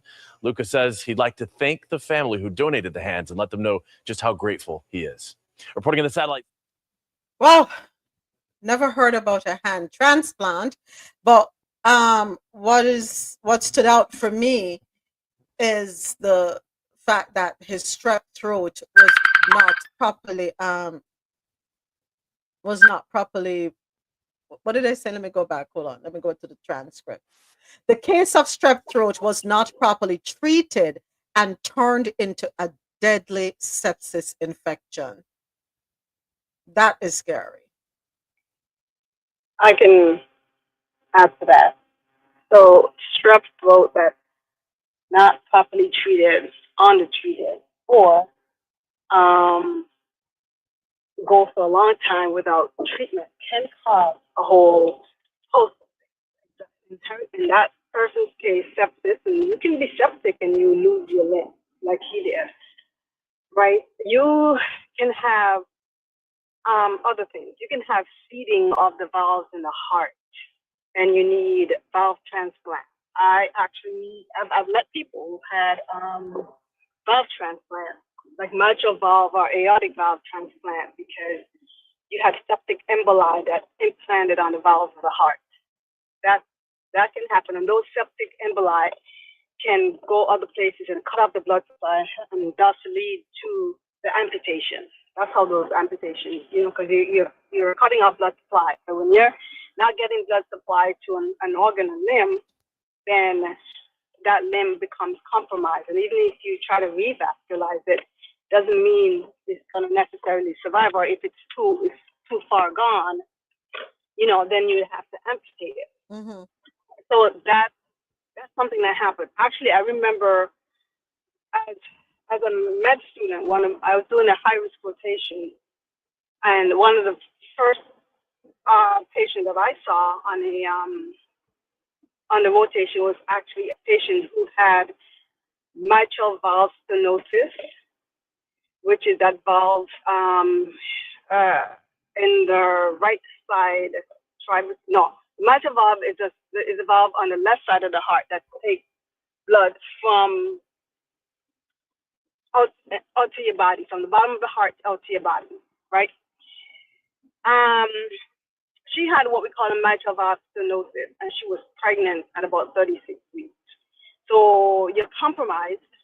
You're not getting enough blood flow, and when we looked at the history, that was from incomplete treated strep throat. So yes, when your kids have strep throat, or anyone who has strep throat, it's actually so important, so imperative that it is treated. And I don't think the general public actually really truly knows that or understand how complicated it can become for a incomplete or improperly undertreated strep throat. Yeah. Yes, thank you for sharing that, because I'll be honest, I didn't know it was such a serious, it could lead to something like this happening, the loss of limbs. Yep. Yeah. Wow. Dr. Keisha said her daughter ended up in the ICU as a result. Oh, wow. Wow. So I jumped on, you know me, I'm always going to get information so we all can learn, right? Strep throat is caused by Streptococcus bacteria, and it typically presents with the following symptoms. All right, folks. So let's take a listen. Sore throat, a severe sudden onset of pain in the throat that worsens with swallowing. Swollen tonsils, red, swollen, and often covered in white or yellow patches of pus. Fever, a high fever often above 101 degrees Fahrenheit or 38.3 degrees Celsius. Painful swallowing, difficulty swallowing due to the sore throat. White spots on the roof of the mouth. You will find small red spots on the palate. Headache, a throbbing or dull headache. Nausea or vomiting. In some cases, nausea or vomiting may accompany strep throat. Bad breath, due to the presence of pus in the throat. Enlarged lymph nodes, swollen lymph nodes in the neck, under here. So, red rash, in rare cases, a red rash may develop on the body known as scarlet fever. Wow. So don't take these things for granted, folks. If your children are complaining, about any of these symptoms, or if you are experiencing any of these symptoms, do not ignore them. Tea don't fix everything, to my Caribbean people. Tea does not fix everything. There are some things you have to go to your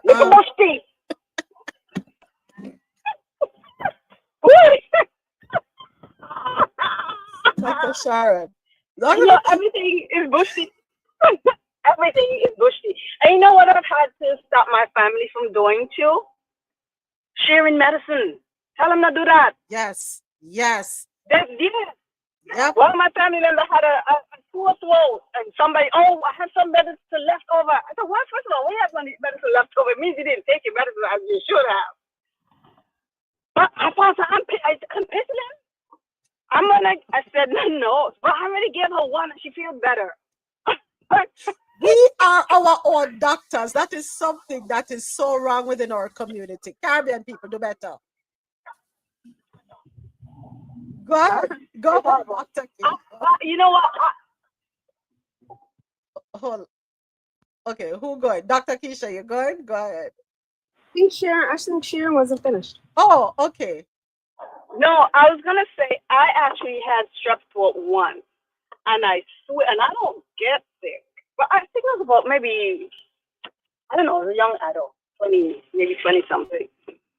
And that thing took me out. I felt so bad. I didn't know it was strep throat until I actually got to the doctor, until I got to the emergency room. I mean, when I tell you, I put on my clothes laying down in the bed. That's how bad I felt. And then my sister took me to the ER, and it was strep throat. And I had this whole bunch of plaques in the back of my throat. And when I actually got better, and one day I sneezed or coughed, and the plaque came off, I'm like, oh my God, So I don't know who can walk around with a strep throat because they actually don't feel good. Yeah, but definitely you get treated. I didn't know what it is. It's usually a lot of kids get it. So it's for parents to be prudent about getting treatment and making sure they take the kids. But you know what? In fact, I'm gonna shut up and let Dr. Keisha continue because she had this experience. I'm done. All right, thank you, Dr. Sharon. Go ahead, Dr. Keisha. Now listen, some of us parents try to go to the doctor and get treated, and it doesn't work.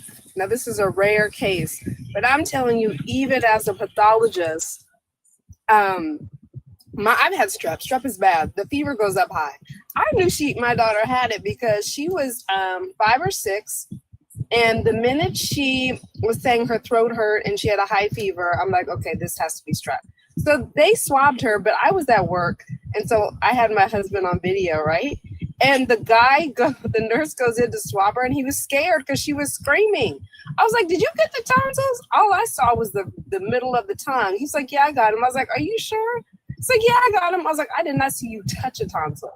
So I was not surprised he came back negative. Okay, this is a week of fever. So 3rd day into the fever, the high fever, all of a sudden, I'm like, send a picture. Look, she has strawberry tongue. It's not strawberry enough. Then she get the rash, right? Hands and toes. I'm like, look, she has the rash. That could mean anything. That's not red enough. Okay. Then she even gets the spots. Oh, that's not spot. I swear, y'all, I'm telling y'all. I'm like, man, can we swab her again? Well, I really don't think there's a point of re-swabbing her for strep. So now she's 5 days without medicine. I don't think that's what it is. However, if she gets sicker, call in. This still could be viral. I'm like, 5 days viral? Because viral infections can cause a sore throat. 5 days in, that girl wakes up and my husband was like, we got to go to the ER. Her fever was 105. Now she had the red cheeks. Now her face was completely swollen. Like she was going into shock. When they took her in, her heart rate was like in the 200s. Like it was crazy. And here goes the ER physician. She walked by the room. Oh, look at that baby with scarlet fever. I promise you. She ended up in the ICU. It really wasn't funny, y'all. She ended up having to get a spinal tap, CT. They started working her up for autoimmune diseases because then her joints swelled. It was a whole mess. And I said, if y'all would have gave my baby penicillin, we wouldn't be here right now.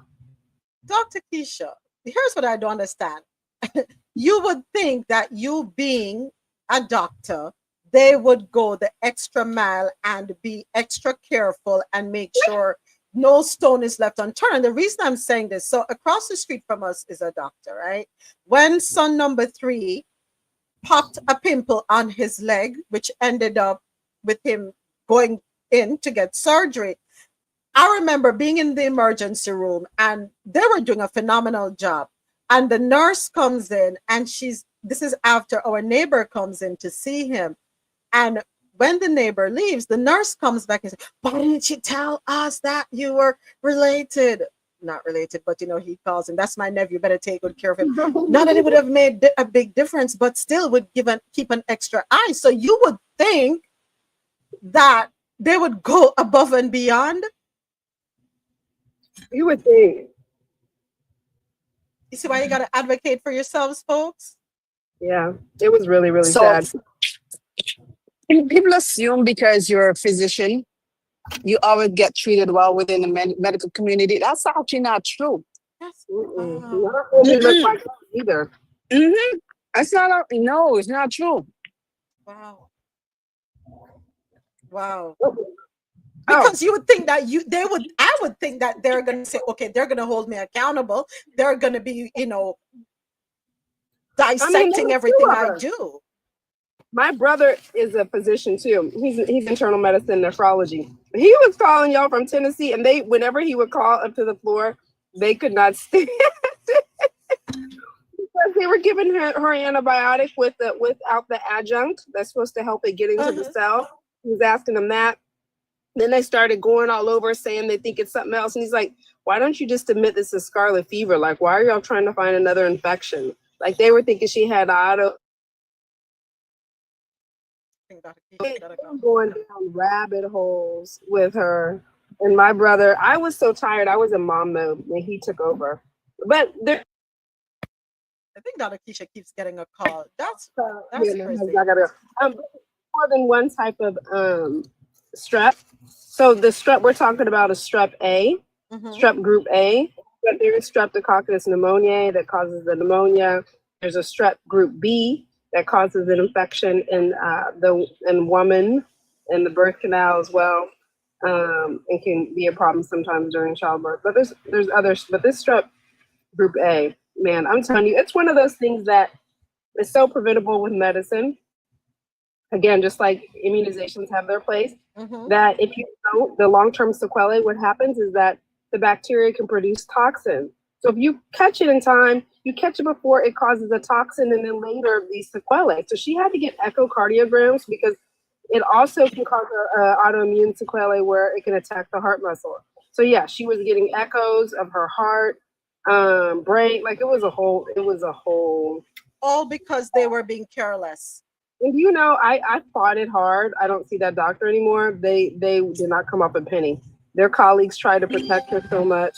When they signed it out, they discharged her as unknown infection. Did I tell you that, Sharon? But hold on, Dr. Keisha, we're laughing. We're laughing, but she was positive in the ER too. She was positive for strep in the ER. Hold on, they discharged her as what? Unknown infection. Unknown infection. Let's backtrack to the story of the woman who they removed off of the life support machine. It's for that same reason. That could have been averted. What did they do? We have to advocate for ourselves. Push harder. Fight harder. Thank you so much for the gifts, everyone. Push harder. Fight harder. It's a shame.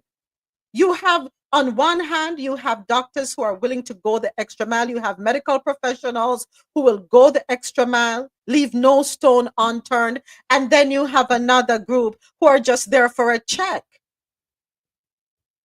Come on, folks. But back to this article. Please do not take anything for granted. Do not be quick to disregard any of the symptoms that you see. It could be, and I didn't even know you had different types of strep. Didn't even know that, but we're here to learn, right? What we don't want is it leading to sepsis because of misdiagnosis or not being treated properly. And then in the case of this young man who ended up losing his limbs, both feet, both hands. Thank God for science that at least he's able to get prosthetics for his feet and a hand transplant. Oh, Jesus. Somebody getting sued. Music therapy. The doctor said, be happy. Music therapy can help cancer patients do that. This article, courtesy of NPR. Let's take a listen to this one. Cancer doesn't just hurt physically. The emotional strain in relationships over finances can feel overwhelming. NPR's Yuki Noguchi explores how music therapy might be an option as cancer rates rise. Cynthia Cherish Malloran didn't like piano lessons as a child. Still, she's found success over the past decade as a DJ, spinning tunes for MTV or Lincoln Center. I was playing music for people, watching them forget about their stress and forget about whatever worries them and just be present on the dance floor. Malloran would watch their catharsis from the sidelines. But never, even in my career as a DJ, thought of music for my own healing until I really needed it. That time came a decade ago when, at age 39, Malloran got breast cancer. She got chemotherapy and surgery, but her hopes of remaining cancer-free seemed to rest largely on Herceptin, a medicine so effective at targeting her form of disease, patients call it a miracle drug. But Malloran proved allergic.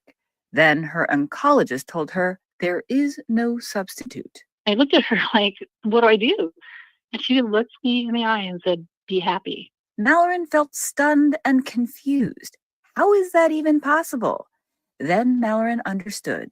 I realized if I could manage my stress and my emotions, that I would have the best chances of surviving, even though I was taken off of treatment. Mallory looked for other outlets and signed up for a study at Memorial Sloan Kettering Hospital. It involved 7 weeks of music therapy, a kind of hybrid therapy using both talk and music writing. Here, in a recording, Mallory is singing her co-creation with her therapist. Or sometimes Mallory just listen.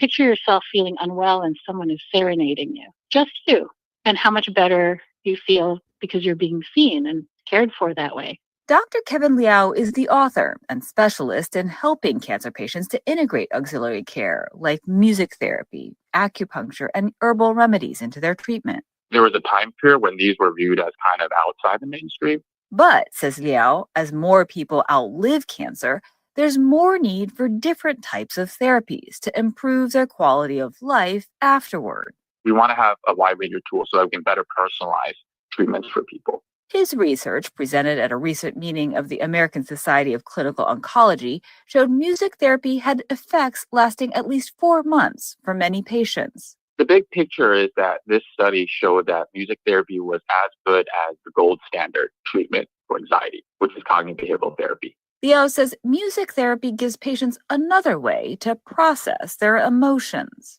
It's actively creating something, and you're doing it with the guidance of a trained music therapist. DJ Cynthia Malloran says it is different than passively listening.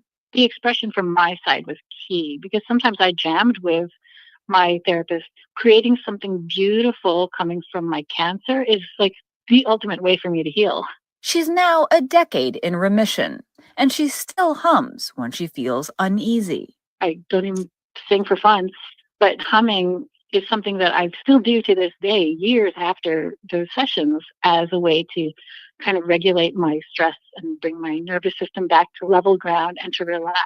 In fact, she says it happened just the other day. She felt worries creep in, and then the vibrations calmed her. Yuki Noguchi, NPR News. Be happy. I don't think many people want to hear that. That's not the answer you're looking for, but when you think about the anxiety that comes with hearing that diagnosis, you can understand why that would be recommended. Music therapy, something that will serve as a distraction from the reality of the situation that we're facing. Thank you for the gift, Little Spark Fire. Thank you. All right. Next up, final one in our Health and Science news segment.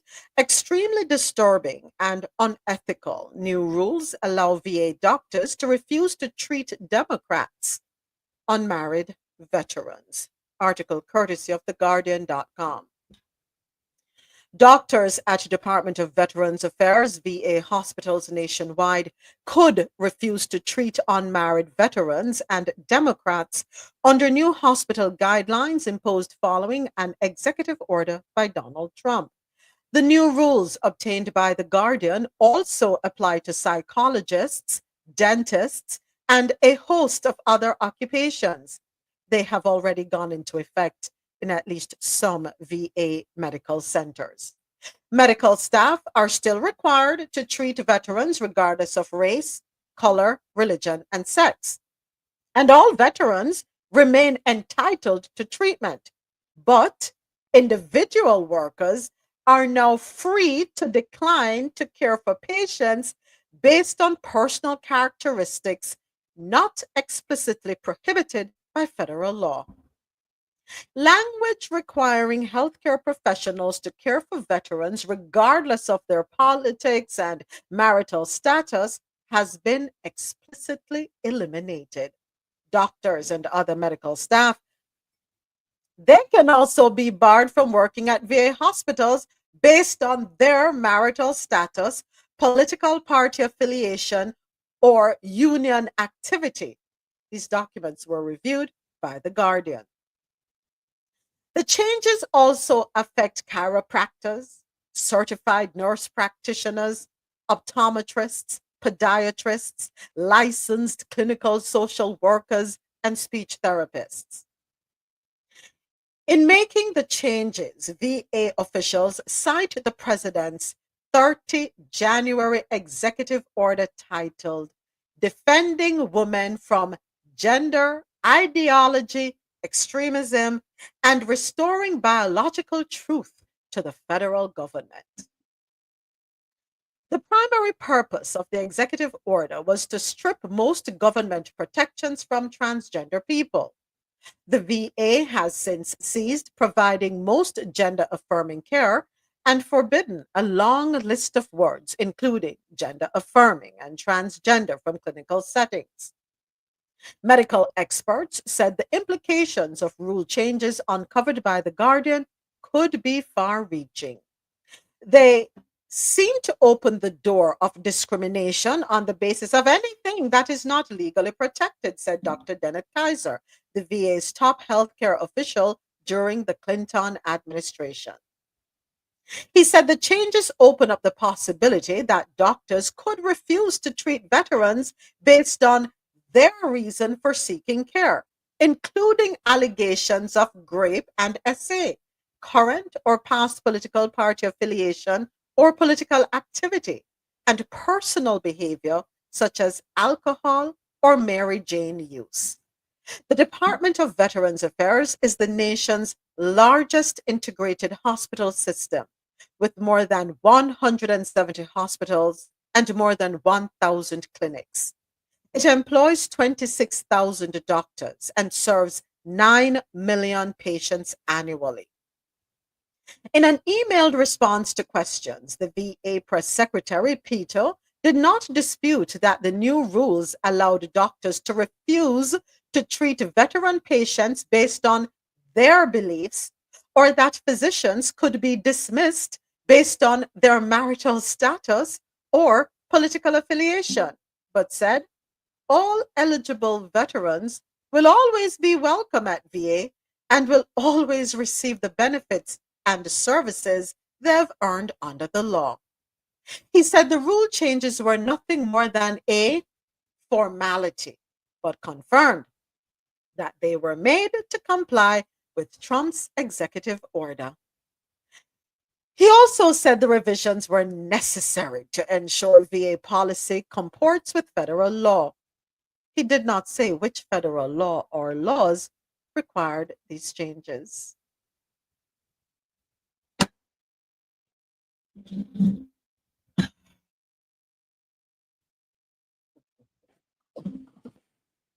WTF is wrong with this country? How dare they allow this crazy MF to do some type of frackinackle like this? And if I heard you correctly, they can also deny services to a Democrat? Again, WTF is wrong with this country. I have a question. The most. Ooh, go ahead, doctor. Go ahead, Dr. Sharon. How are they going to know your political affiliation? Your records, DMV records. Yeah, I mean your voting record, your voter registration. But why should they have access to that? How about, I forgot. Those. So everybody's information and have access to every single thing. Okay. So yeah. I get it. There's nothing that they will not know about you. There's no such thing as privacy anymore. It does not exist. So they don't know, even if you tell them something else. And first of all, that's oh yeah. And then you can be charged for lying to them. right? Or denied something. You can be, because on those papers, like a lot of times you fill out those government papers, you can be criminally charged if you lie on those papers, right? That's what actually got Hunter Biden hemmed up is the questions about his illicit use of stuff, right? So yeah, you lie on government forms, you can be hemmed up, and that you can be. So yeah. But imagine, not just the patients. Now you can also choose to fire or hire medical professionals. So if you're a doctor who works with the VA and if you're a doctor, you work with the VA, you're unmarried, you're a Democrat, you can lose your job. Please send me that story. I sent it to you via email. They want some BS. So now all of a sudden, our political party don't mean anything. Cupcake, you're saying moderate. Moderate is not going to mean anything either. We need somebody on the other extreme. Is that what it is? We're going to need somebody who will go to the other extreme. This is just... Like I said, WTF is wrong with this country right now. The most ridiculous. Y'all know I don't curse. This is the most ridiculous. Please don't, because we're still on air. The most ridiculous BS I've heard. I mean, and we've been hearing some ridiculous stuff, okay? These past years since this person had the first time. I'm at the point where I don't know if I'm shocked anymore. I really don't. Every day I think I can be shocked. I'm shocked again. Every day I'm given another, it's as though somebody plugs the cord into the socket, plugs it into my side, and I go, this so hurts my heart. What are we saying to the children of this country? I mean, when you have crazy MFs running around just doing whatever the heck they want to do. It makes no sense. It makes absolutely no sense to me, this story you just read. I don't think it makes sense to level-headed, well-thinking individuals, quite frankly, Jack. Welcome to the stage, Dr. Emmy. We're still live on internet radio, live on YouTube, live on TikTok. Please go right ahead. Thank you. Good afternoon, everyone. This is an interesting topic.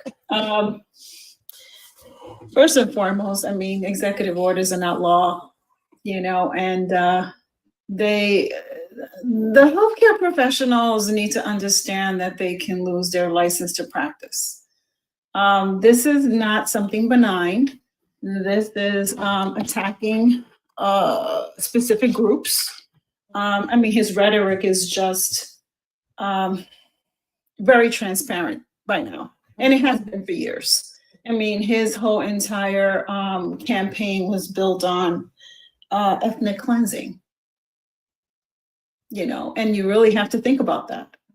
The ethnic cleansing that's happening right now is just they're targeting one marginal, and this is not the first time it's happened in history. I mean, it's always happened in this particular manner where they target one particular group as a fall guy, for everything that they have done. Not that we have done, that they have done. So the blame has to be put back on the court, and you need to fight this through the legislation. You have to fight it in the courts. Patients have rights to be seen. You just can't erase law that has been written and is constitutional. So healthcare professionals have to be very careful. You just can't blindly just follow what the orange glowworm writes on his executive orders if they're violating human rights and liberties. So you have to stand behind those particular documents, state your case appropriately. have proper representation. And if you are a healthcare professional, you need to know where you stand on these issues. And you know, the AMA needs to put their foot forward, and they need to make a statement. Oh, she said AMA. I already know what Sharon about to say. Oh, you know. Girl, I already know. The AMA has I mean, every professional organization needs to do their part. the AMA is not our like government license organization. But they do. Hold on But one they second. do some policies. You know, One they do second, policies. Dr. Emmy, 1 second. Dr. Sharon, we're not hearing you clearly. So hang on, hang tight. We'll come back to you. Go ahead, Dr. Emmy, and then we'll go back to Dr. Yeah, Sharon. I mean, I think there's, and she's true, it's not their governing, area of licensing, but you have to understand that every healthcare professional organization needs to put their foot forward. You know, they need to understand that your credentialing, is important just as well as your licensure. Because you cannot practice without either or. Yeah. I mean, it's just not safe. So if someone has been, if their license has been removed through ethics cases or improprieties of malpractice, habitual malpractice, or negligence, that is a problem. Your credential is also equally as important.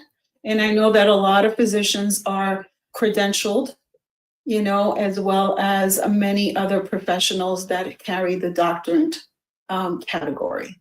So you have to maintain your stature in society, that you put patients first. You have to remember your oath to safeguard their health and well-being. About the IRS, they tell you to be afraid. And we cannot allow one man who has a chip on his shoulder, who is evil incarnate and hate and spews hatred, to define what our professional principles and practices need to move forward. Now, if you do err on that portion and you do follow his executive order, you render yourself extremely vulnerable to major lawsuits, disbarment if you're a lawyer, for someone who is representing them and not in good faith. You do render yourself in a very, very precarious situation where you may not be able to practice your profession here in the United States ever. Now, even if you have, his executive order hanging in your face saying, you have to abide by this, you do not have to abide by that, because that is not legislation.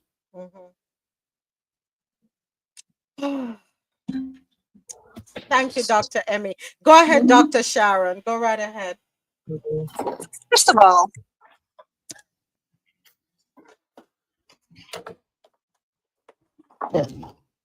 Dr. Sharon, where are you? We're not hearing Can you hear me? Yeah, we can hear you now. I can't hear you. Hold on one second. the dog. Leave Joel alone. Okay, hold on. Leave No, Joel no, alone. I'm actually not in the house. I just parked my car. So first of all, don't even get me riled up and hot about AMA, right? Most of these physician governing organizations have done nothing for physician plight. So we're not even gonna go there, because you really just gonna get me off on a tangent. So no, it's true. They haven't done a whole lot of anything, right?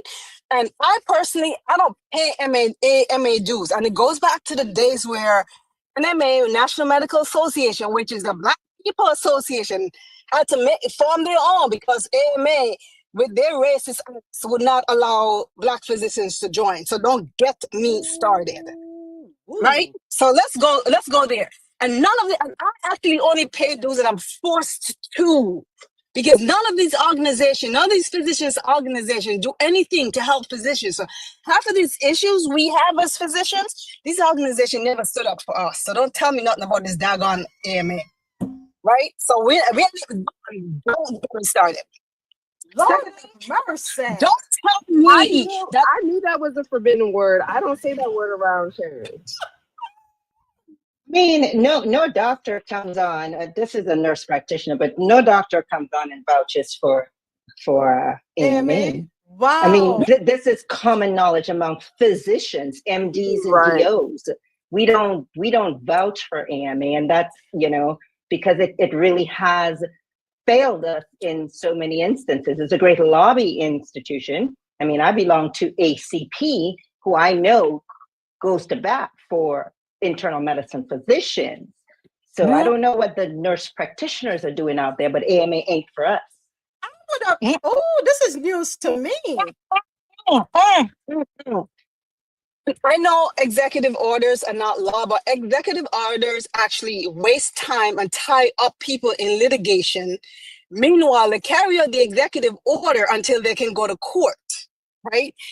And don't sit here and tell me that, oh, as a physician, I have to follow my ethics and my paper.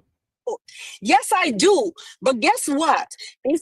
Listen, there's a freaking criminal in the White House. If I get a freaking felony, my license will be taken away. Every freaking board certification will be yanked. And this is one of the biggest issue with this entire AB law, where you're trying to force people. People are like, well, you're a doctor. Why do you make patients harm and hurt and blah blah blah? And then I understand this whole shit goes up a legal chain. Your hands are tied and you can't do anything. So, woman, unless you are freaking sitting in my fucking seat, do not come for me, because you do not want this smoke. Today is not the day. Lord have mercy. Dr. Sharon heard the cursor, which is AMA. Now, I'll be honest. Let me be honest, folks. I always heard that the AMA was a reputable organization that represented all medical professionals. And when I say all, I mean all. You know what that is, right? You know what that's called? It's called a slogan. A lot of people have slogans for their Exactly. that don't do anything. And I'll tell you, as a pathologist, it doesn't represent it as all. And I'm telling you, 80% of the diagnosis all of y'all make comes through the laboratory, and they probably have as many pathologists in their group as I can count on 3 fingers. So yeah, I'm with you. And it's funny because during the pandemic, I used to put some of their data out, and Sharon would roll her eyes. So I already know I removed my mouth from saying that. But when it comes to ethics and legality, I know they're 2 different things, cupcake paper. But we need to get back to, as far as physicians and in the groups I'm in, nobody is changing what they're doing in their practice because of what the person in the White House is saying. And nobody, and I think I'm with Sharon with this, nobody needs to tell us that. I mean, I just had a run-in last night at the hospital call. I'm not changing anything.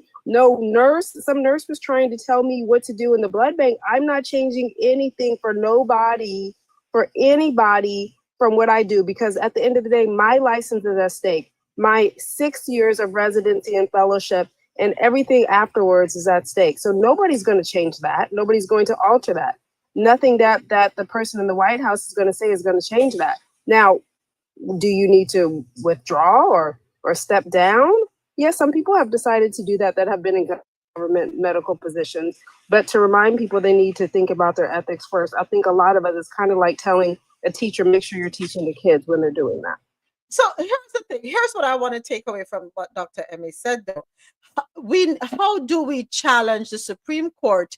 Because the Supreme Court has allowed that individual to be unhinged, for the want of a better term, to be just signing off on things that he's not even reading, just being told what he's signing, and he doesn't seem to ask questions, doesn't care to ask questions, is just happy to use the Sharpie.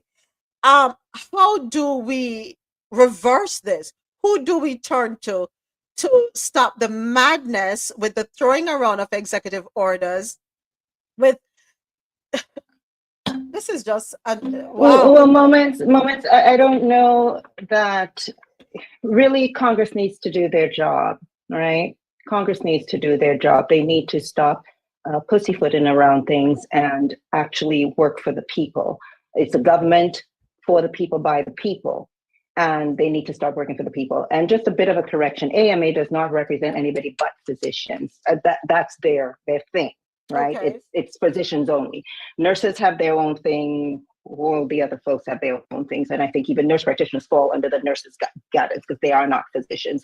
Whether there's a doctorate in nurse practitionership, they are nurses, so they don't fall under AMA governance, if you will, or representation. Just for the record, and again, doctors out here, myself and my colleagues included, we are doing what we've always done before, and that is no harm. First, do no harm. We take care of our patients. We follow evidence-based medicine. My organization has enough information on our websites. We have meetings and we follow the science. It does not matter who is in the White House, who is not in the White House, who is the Secretary of Health or not. We are following the evidence. Okay, that's what we do. There is no conflict there for physicians. If there is a physician with that particular conflict, I question if they were ever doing the right thing, right? We are always going to do the right thing by our patients. AMA is not going to change how I care for my patient, whether they're documented, undocumented, have money or don't have money. You know, heart of a doctor, hashtag.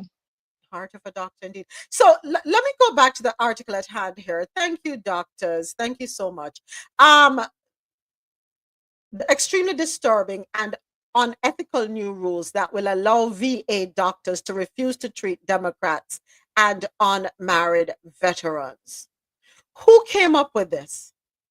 Who penned this and felt, yes, this is a brilliant idea? Who? Is it SM up there? Saying we're going to do this, we're going to just attack the citizens of this country, citizens who served defending this country, ended up in wars that never concerned them, but because they pledged their allegiance to their country, they went on the battlefield, came back scarred, some without limbs, some eternally traumatized. And then you're going to say to them, thank you for nothing? Because this is what you're doing. Thank you for nothing. Because if you are going to look at them and say, well, you are a Democrat, so you can't get the health care that you're entitled to. Oh, you are also not married. So if you want care, go get married and then we can take care of you.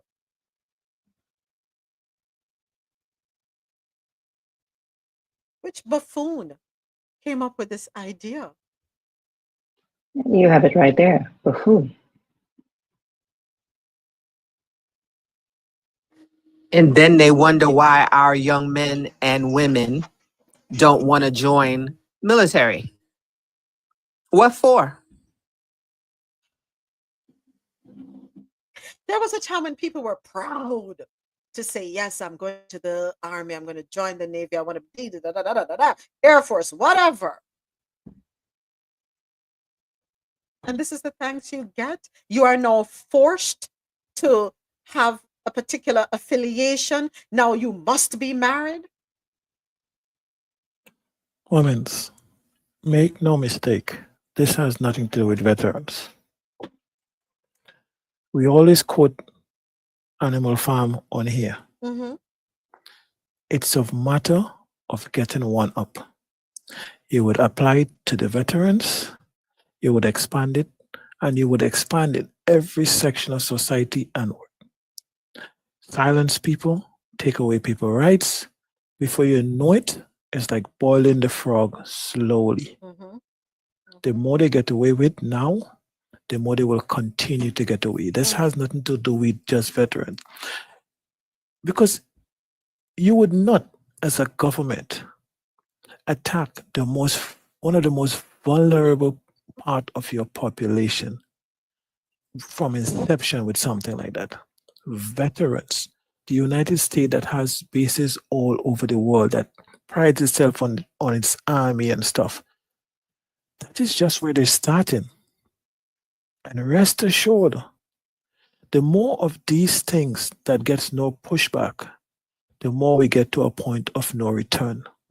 Before the end of the 4 years, we would have a king. We would have a group of people that are considered elite, who has the military backing behind them to implement whatever they want to implement.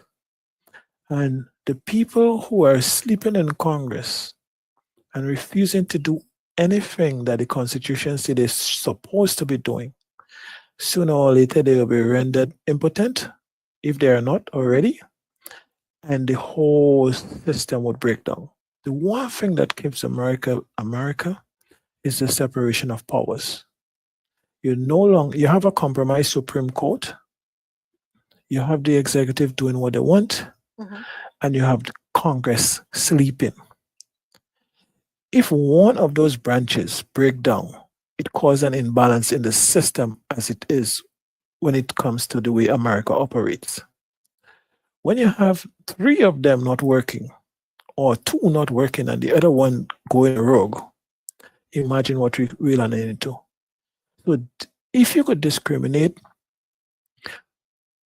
in giving people medical services, tell me what else you wouldn't. And yes, you would talk about veteran and being married. That is just a precursor. If I decide as a doctor, I'm not treating any blondes, or black, or white, or brown, or anybody. If I decide I'm not treating teachers, what will you say? Because the minute time one group get away with it, it will spiral out of control everywhere else. I yield. Thank you. Thank you. And it's going to affect women. And I think this is my personal opinion, I may be wrong. I think that's the target, that group. Because of the hatred they have for, or the disdain that they have for folks who live an alternative lifestyle. And like Jasmine Crockett, when she was in the question and answer session with the lady, she said, let me know, was this TRANS or TRUMP that is doing this? We are so focused on seeing to it that we deny a small group of people, a very small group, a minute group of people, that we go after everyone.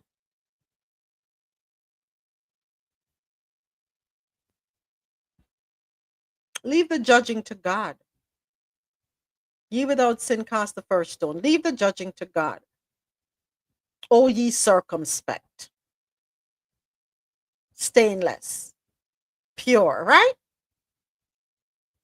You're busy going after, no, I wonder, I'm looking at it, looking at them side-eyed. Is there some demon that y'all wrestling with on the inside? Is there something y'all are wrestling with? Why you're so focused on a minute group of people who are not responsible for raising the cost of eggs, who have nothing to do with the tariffs, who have nothing to do with what's going on with the raids.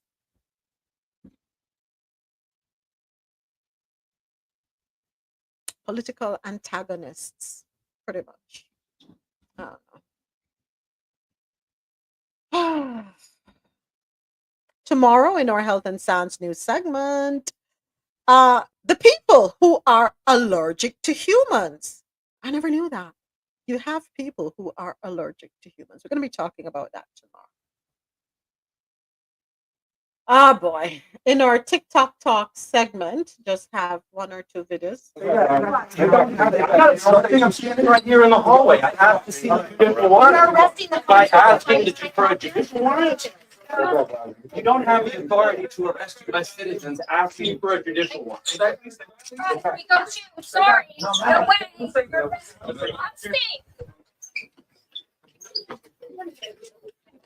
Where are you taking him? Hello. So what you're hearing is a clip courtesy of NBC News, which was posted an hour ago. New York City Comptroller Brad Lander was detained by ICE after an incident inside an immigration court in the city. A spokesperson for his mayoral campaign told NBC. What's going on up there in New York, Mr. President? What's really going on? What did he do? Why he's being detained by ICE? These people gone rogue. This ICE, where everybody just put on a short mark ICE and could do whatever they want in this country and get away with it. They did. That's why we lost a few senators this weekend.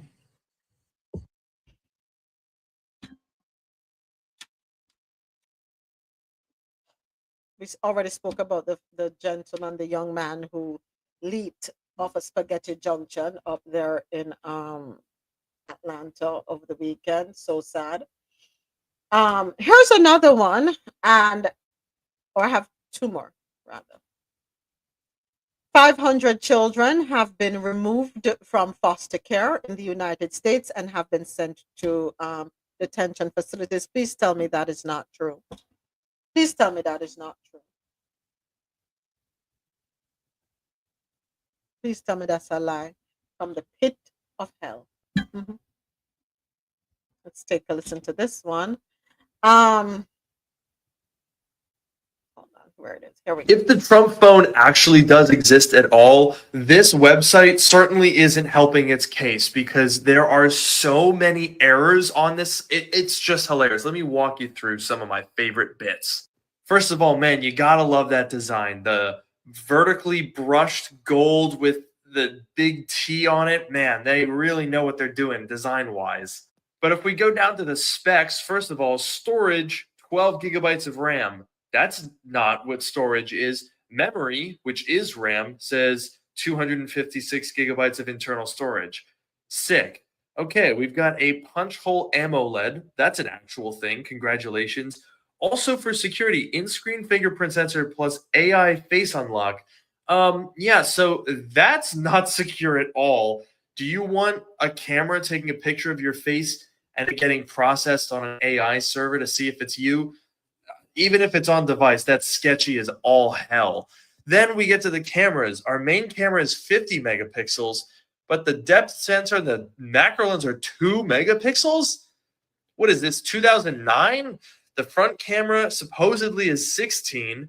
And then if we go down here, the battery, 5,000 milliamp hours. But on the subject of battery, over here in the key features section, you'll notice it says 5,000 milliamp hour long life camera.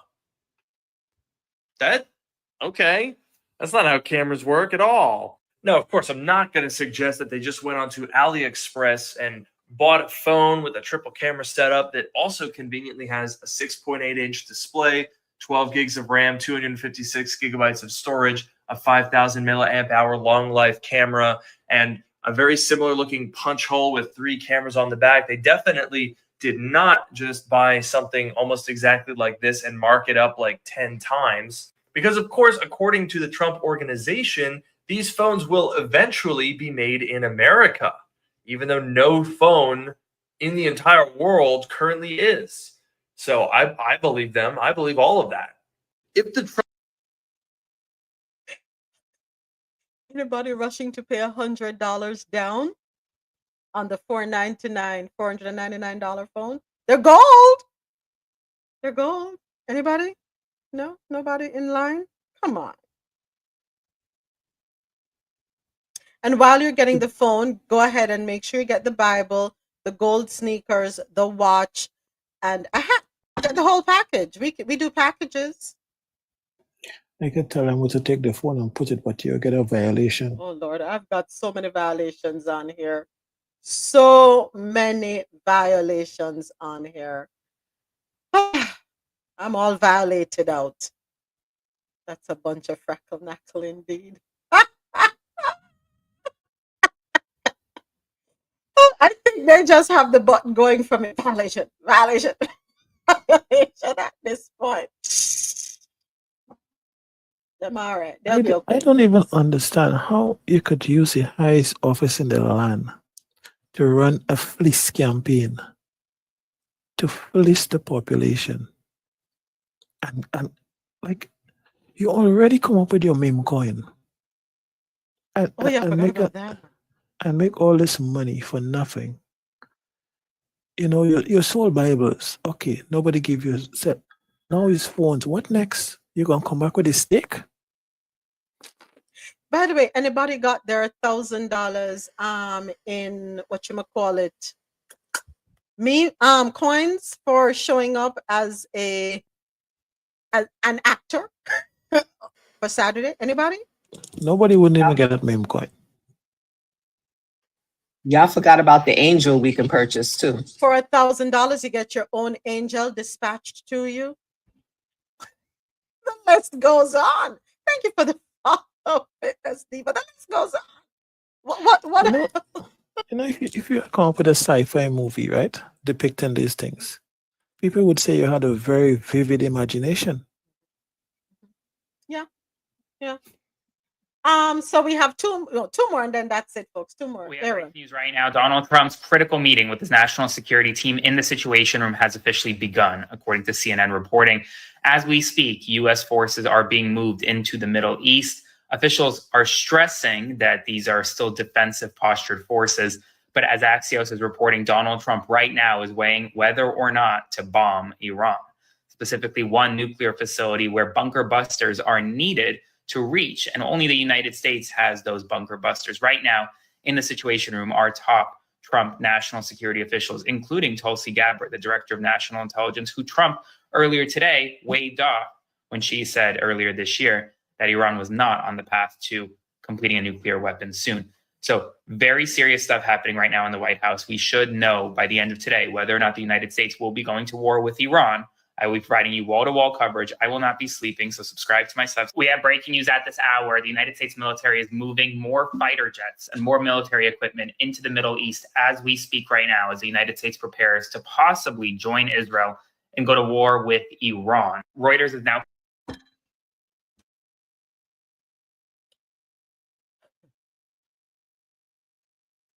Buckle up, Buttercup. Why they don't send their children to this?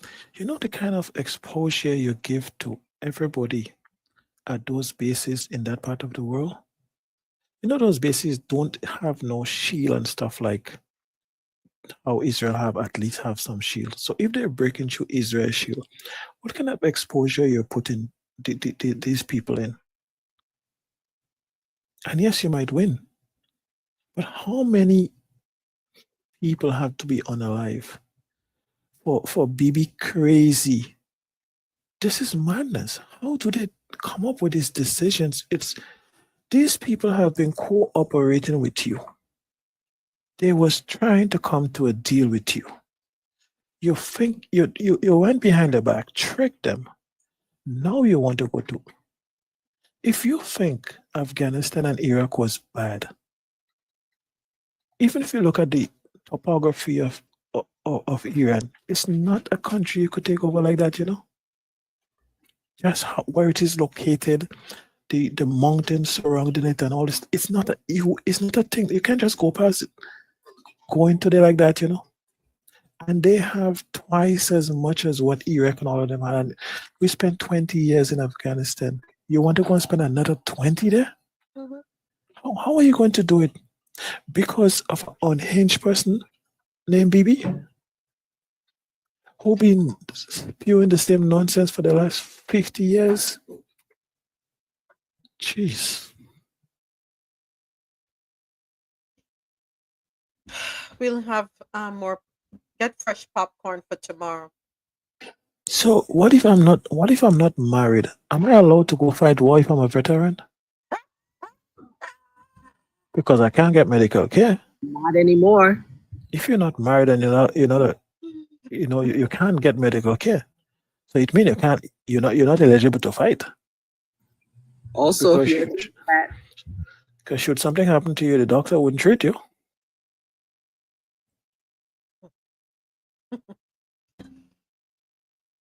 Deep breaths, people. Deep breaths. You see, this is why on a Monday we not get too serious, and then on a Friday we try and listen to a little more music than normal. We need it. And for those of you on the outside of the US, no, we're not okay. We're not. Every day we're put through an emotional roller coaster. Every day, I don't know.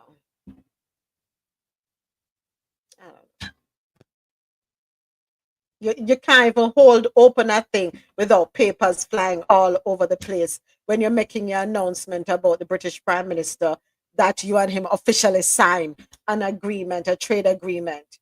Papers dropping all over the place. I don't know. Let's hope that we can have positive news tomorrow. Let's hope.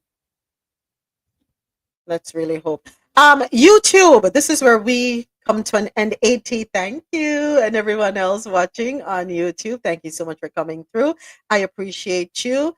We'll be back with you, YouTube, tomorrow morning at 9:35 a.m. Eastern. Until then, have yourselves a wonderful rest of the day. Appreciate you.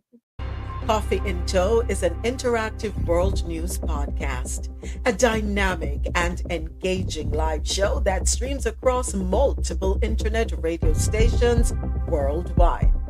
This podcast brings you real-time news updates, in-depth analysis, and interactive discussions on global events, making you a part of the conversation no matter where you are.